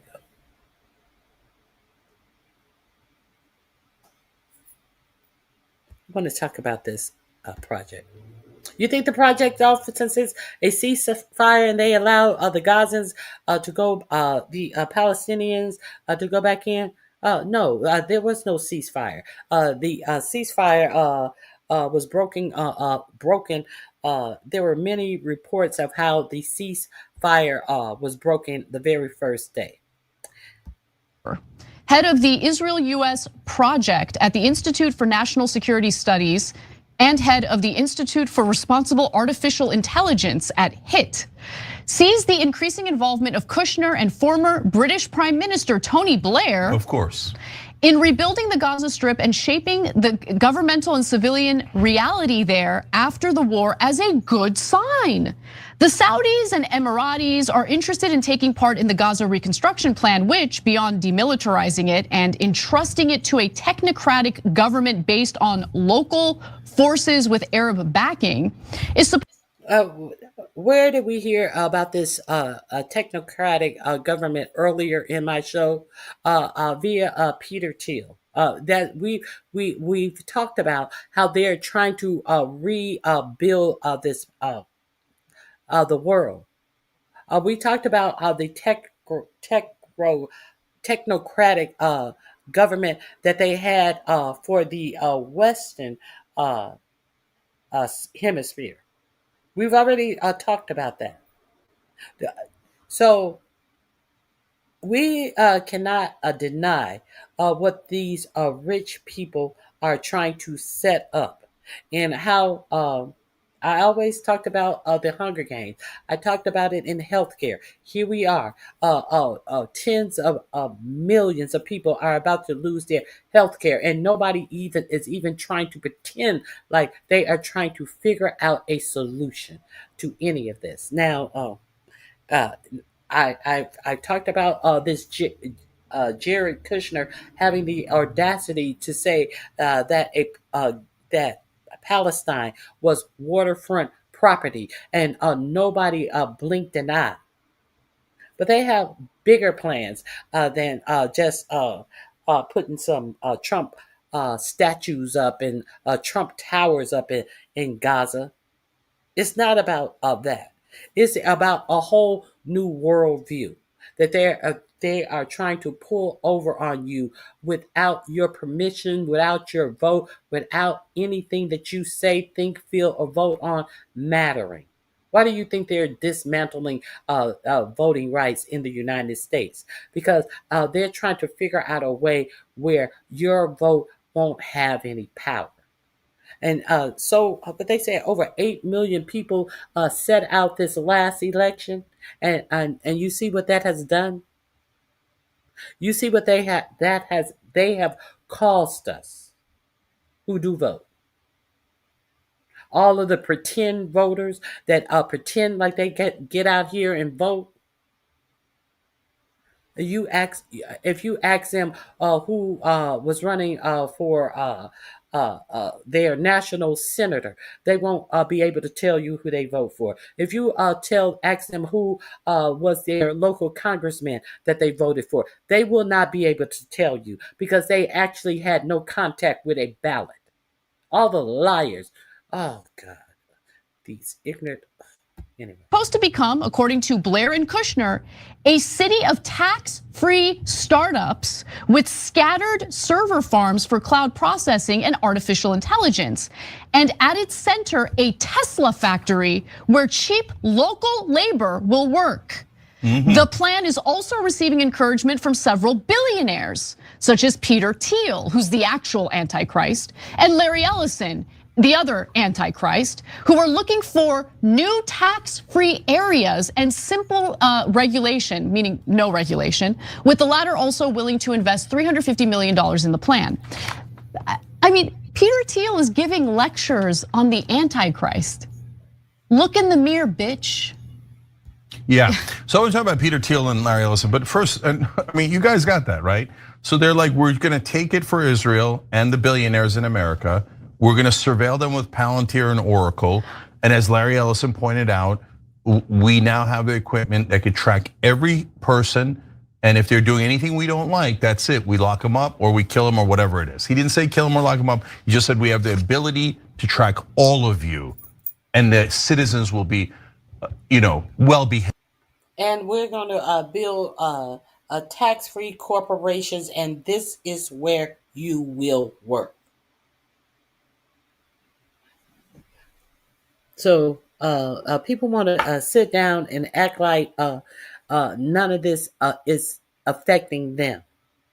As you have a greedy, grubby ass president sitting up in office. What's for me? Like a hog in slop. What you got for me? What can you do for me? Give me, me, I, me, mine. And what are you getting out of? What is your government doing to build America? All of these slogans and bullshit. Make America great again. America first policies. When have you as an American citizen have been put first in this administration? Oh God, this shit is disgusting. Now. Okay, so these monsters are going over. They're going to wipe out everyone. They already wiped out 93% of the buildings. They're going to rebuild it for Israel and for themselves. And they're going to use the Palestinians as cheap labor, basically as slaves. They're the most disgusting people on earth, those two. Okay. Did we talk about slavery earlier? Yes, we did. Go back in my description box and you'll see what they are trying to reinvent slavery. Like, oh no, the Bible doesn't even say that there was something wrong with slavery. So, watch it in my description box or watch me when on the replay talk about how they are trying to reimagine slavery. Now, I thought that there was a ceasefire over there, Ronnie Q. Oh, you're wrong. He brokered a peace deal that neither Hamas or the Israelis signed. But isn't there a peace deal? So while you guys are thinking and repeating propaganda about a peace deal that never happened, here are the facts. All right, guys. So we are less than 10 full days into this alleged ceasefire in Gaza, and Israel has already violated the agreement upwards of 47 times as they continue to try to fabricate justifications for sabotaging the deal in its entirety. So here from Dropsite News on what's been happening over the last couple of days, they say since October 11th, the first full day of the ceasefire, Israel has killed at least 80 Palestinians in Gaza and wounded 303, while 426 bodies have been recovered from under the rubble, according to the Gaza Ministry of Health. Now, obviously, 426 bodies, again, in less than 10 days with the limited equipment and and resources that they have to go and search for people under the rubble. Obviously, this plays into the idea that most people expected, that the true death toll inside of Gaza is far, far, far beyond the. This is digging with hand. They have no equipment, no machinery. They've already found over 400 people buried in the rubble. The people that they don't want you to count into this the horrors that happened over there as the United States fed them weapons to continue it. And they have also taken out all of those food trucks that were rolling in when they were over there signing that fake ass, pretending to sign a fake ass peace agreement. You remember all the trucks. These Palestinian women finally had bags of food as high as their waist, twice as wide as their body. All of that food aid has been stopped. Reports are saying. Official 60,000 some odd count that we've been dealing with for months and months and months at this point. Again, 426 in just the last 10 days. Obviously, the true death toll is significantly higher than what we've been told officially on the record. Now, they continue here. They say the health ministry also published photos online showing some of the 150 bodies of dead Palestinians handed over by Israel as a part of the deal. The bodies bear signs of abuse, beatings, handcuffing, blindfolding, and execution. And they say only 25 of the 150 bodies have even been identified so far. In terms of the bombings over the last couple of days, they say Israel carried out a wave of attacks on Sunday with strikes hitting a cafe and tents near hospitals in Al Zaweda, schools and homes in the Nusrayat and Baraj camps, and areas near Kamal Adwan Hospital in Beit Lahia, killing dozens of Palestinians. Now, we also had an attack on a bus that apparently was carrying 2 families that were wiped out by the IDF. Here from Gaza Notifications, they say Israel continues to violate the ceasefire. In Gaza today, it committed yet another horrifying massacre. So an Israeli strike targeted a bus carrying 2 displaced families searching for shelter, killing all of them, including the Abu Shaban family and the Shaban. And we cannot, I would be remiss if I didn't tell you about reports of booby trap toys scattered all over Palestine. There have been reports about toys that have been laid all over the rubble and stuff. So when a child who has nothing sees a little toy and runs up to the toy, they are blown to smithereens. There's that. On family, and you can see multiple children in each part of these families killed. I believe 7 children were killed as a part of just this one strike on this bus. And we also have video here as posted by Mustafa Barghouti on some of these bombings taking place. There were some reported in central Gaza, in North Gaza, in southern Gaza, just absolutely wreaking havoc across the entirety of the Gaza Strip. Now, as he points out here, he says Netanyahu reactivated his genocidal war on Gaza.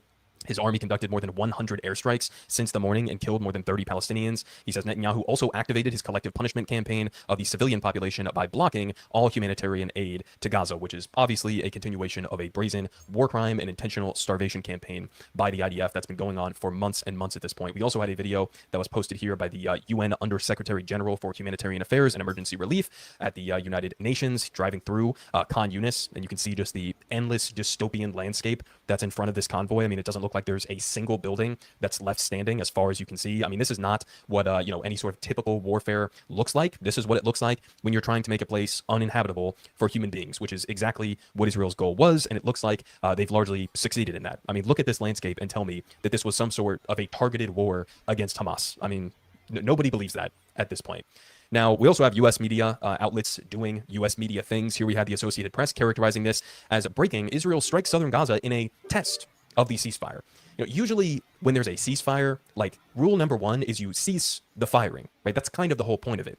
But to the Associated Press and to the rest of American media, and to U.S. politicians for that matter, it's just a test. Like they get to play around with the concept of what a ceasefire even is, right? To Israel, a ceasefire is when you cease firing and we get to fire whenever and however we want, which is also exactly, by the way, what we've been seeing in Lebanon for a long time now, where there was this alleged ceasefire deal that was supposedly put in place, and Israel has violated that deal thousands and thousands of times, especially in southern Lebanon. Now, we move on to this, and this is the most insane part of this video, which is the justification that Israel tried to give in order to explain why they ramped up this bombing campaign. So stay with me here, because stay with him there, because both sides are saying the other broke the ceasefire agreement. What it looks like happened is some settlers who are part of this private organization that's doing demolition in Gaza. They were in a bulldozer or a tank. It's unclear exactly how it played out, but they were in some sort of a vehicle, right, doing these demolitions in southern Gaza, and they ran over an unexploded ordnance and blew themselves up, essentially, right? And then Israel lied about that, said that it was actually a Hamas ambush, and then used that to justify relentlessly bombing civilians in Gaza, as well as cutting off humanitarian aid. Okay, so stay with me on how all of this played out. So here we have to start off from Barak Ravid on October 18th. So this is 2 days ago. There was this vague and ominous statement that was put out from the State Department. They say the United States has informed the guarantor nations of the Gaza peace agreement of credible reports indicating an imminent ceasefire violation by Hamas against the people of Gaza. They say this planned attack against Palestinian civilians would constitute a direct and grave violation of the ceasefire agreement and undermine the significant progress achieved through mediation efforts. The guarantors demand that Hamas uphold its obligations under the ceasefire terms, saying should Hamas proceed with this attack, measures will be taken to protect the people of Gaza and preserve the integrity of the ceasefire. I mean, all of this wording is utterly and completely insane, right? You're talking about the United States of America or the IDF is suddenly in favor of what? Protecting Palestinian civilians? What are you talking about?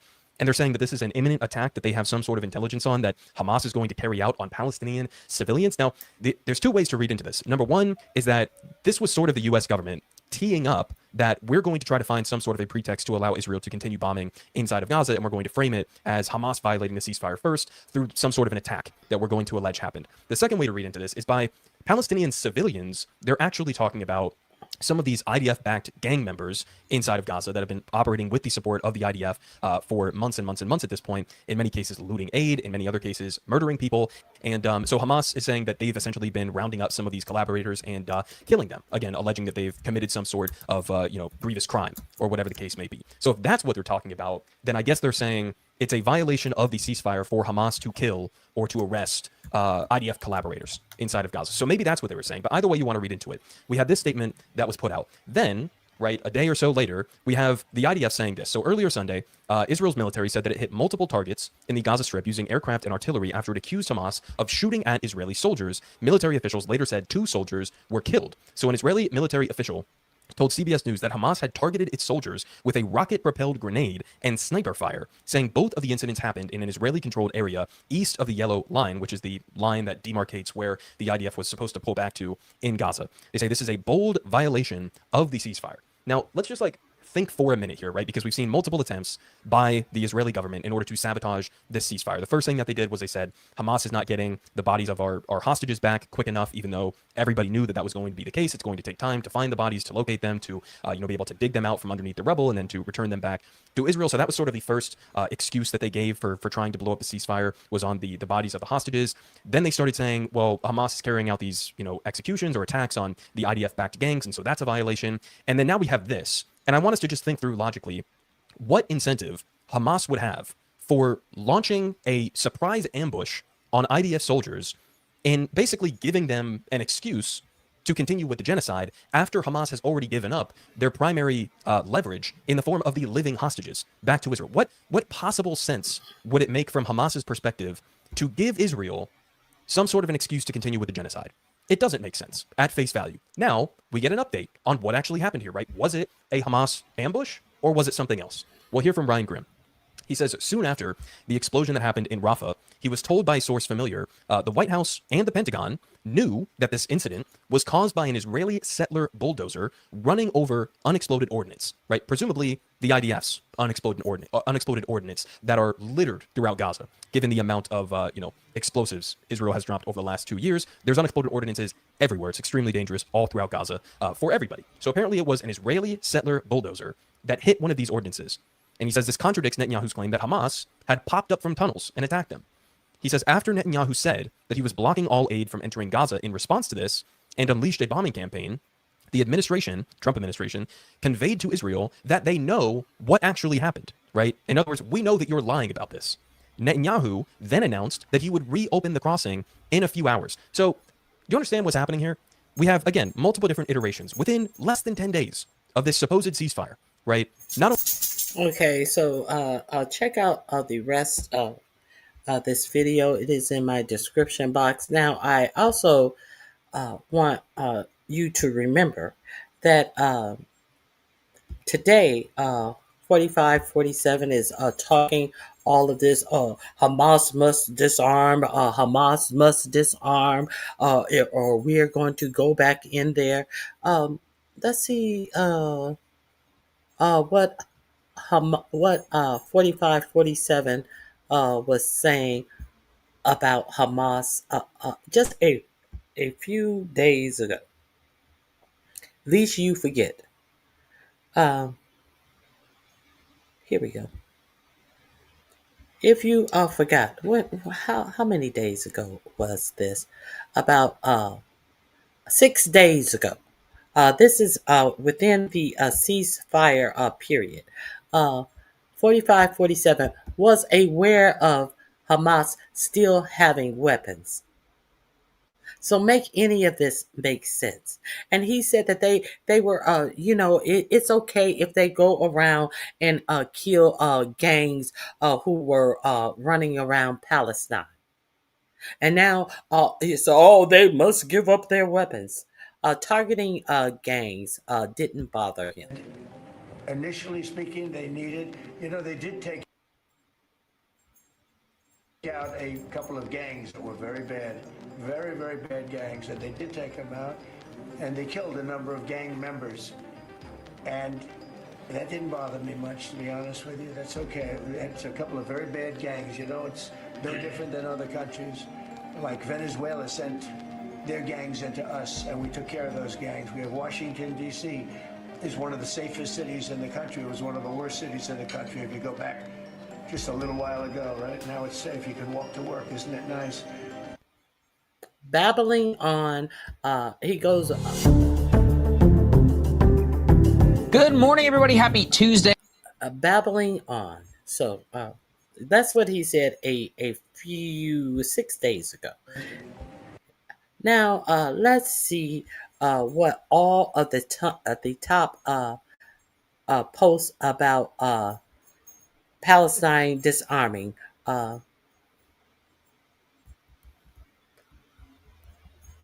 They will disarm, or we will disarm them. President Trump threatens to go in and kill Hamas.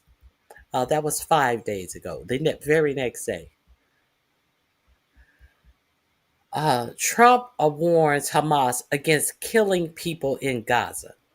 After that was 5 days ago. The day after, he said they're killing gangs, and I don't have no problem with that.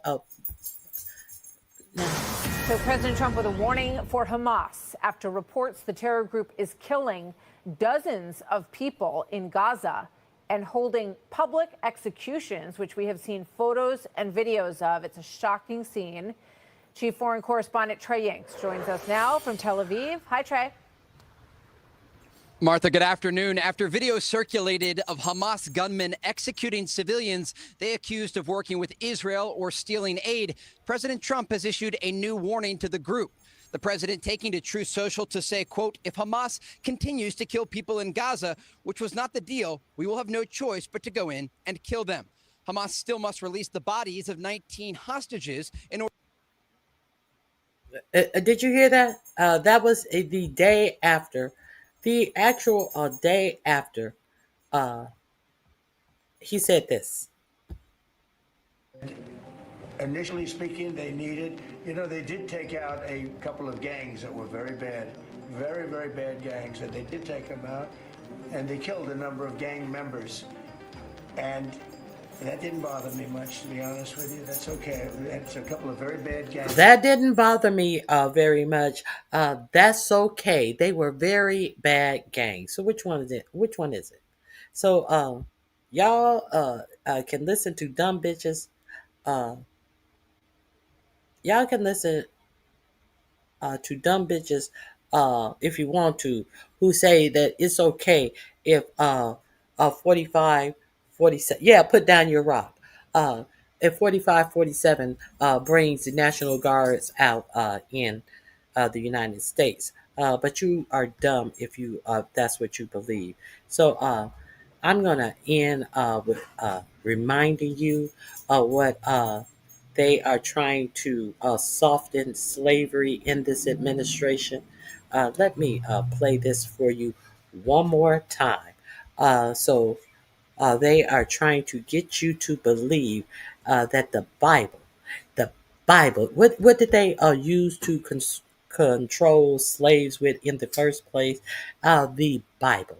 They are saying that you are misunderstanding the Bible, because the Bible has nothing against slavery. So this is your this is the person who is over the Pentagon, his pastor nonetheless. Let me find this again for you guys.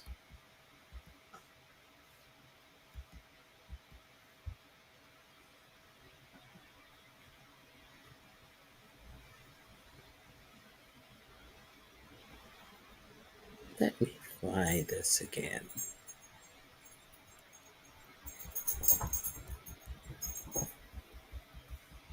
Let me find this again.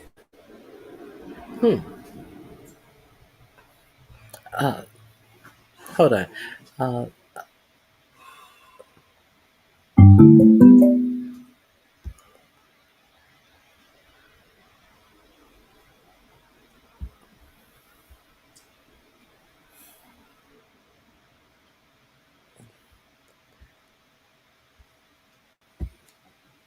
1 second. Here we go. While I find this, I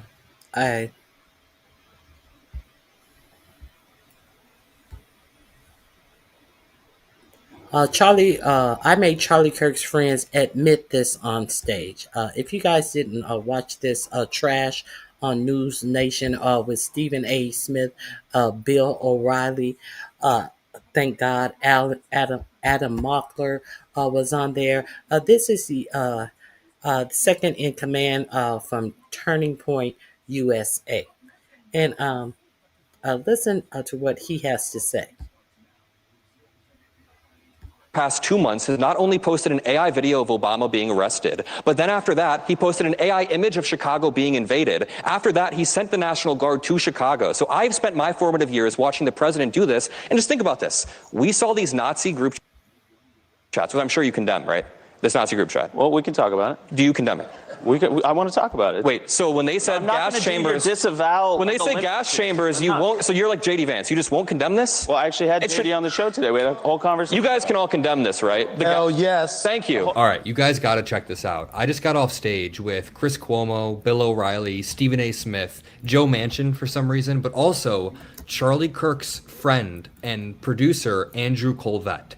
I pressed him on that young Republican group chat that leaked a few days back, and you guys aren't going to believe what happens. Make sure you're subscribed to the Adam Mockler feed to see the debate show coming up. Adam Mockler is part of the vanguard of podcasts on the left. He works with Midas Touch. He has his own standalone, millions and millions of followers. He is one of the most listened to people on the left. Next to him is Andrew Colvett. He is part of Turning Point USA. He was the executive producer for Charlie Kirk, a very close friend of Charlie Kirk's, and he is carrying forward their sense of purpose on the podcast and with the organization. And I thank you both for being with us tonight. Thank you very much. Thank you, Chris. Andrew, let me start with you. We have met relatively recently. I was with Charlie on Patrick Bet-David's podcast for hours. We talked, we texted. It was fruitful, disagreed a lot. How we disagreed mattered. What have you learned, positive and negative, in the aftermath of his assassination? Yeah, and by the way, Chris, he said really nice things about you in private, and that's why when... Okay, I played all of that. I want to see. Oh, he said very nice things about you in private. Ass kissing bullshit. He would not. Yeah, we can talk about that. We can talk about that. He would not condemn all of that hate speech, and I showed you more that is constantly coming out. But I want to leave you with this. This pastor and what he says about slavery. Understand that this is, in fact, Pete Hegseth Pastor, this video may include disinformation or dehumanizing and discriminatory rhetoric. Right Wing Watch exposes bigotry and extremism to disrupt authoritarian political forces and defend democracy.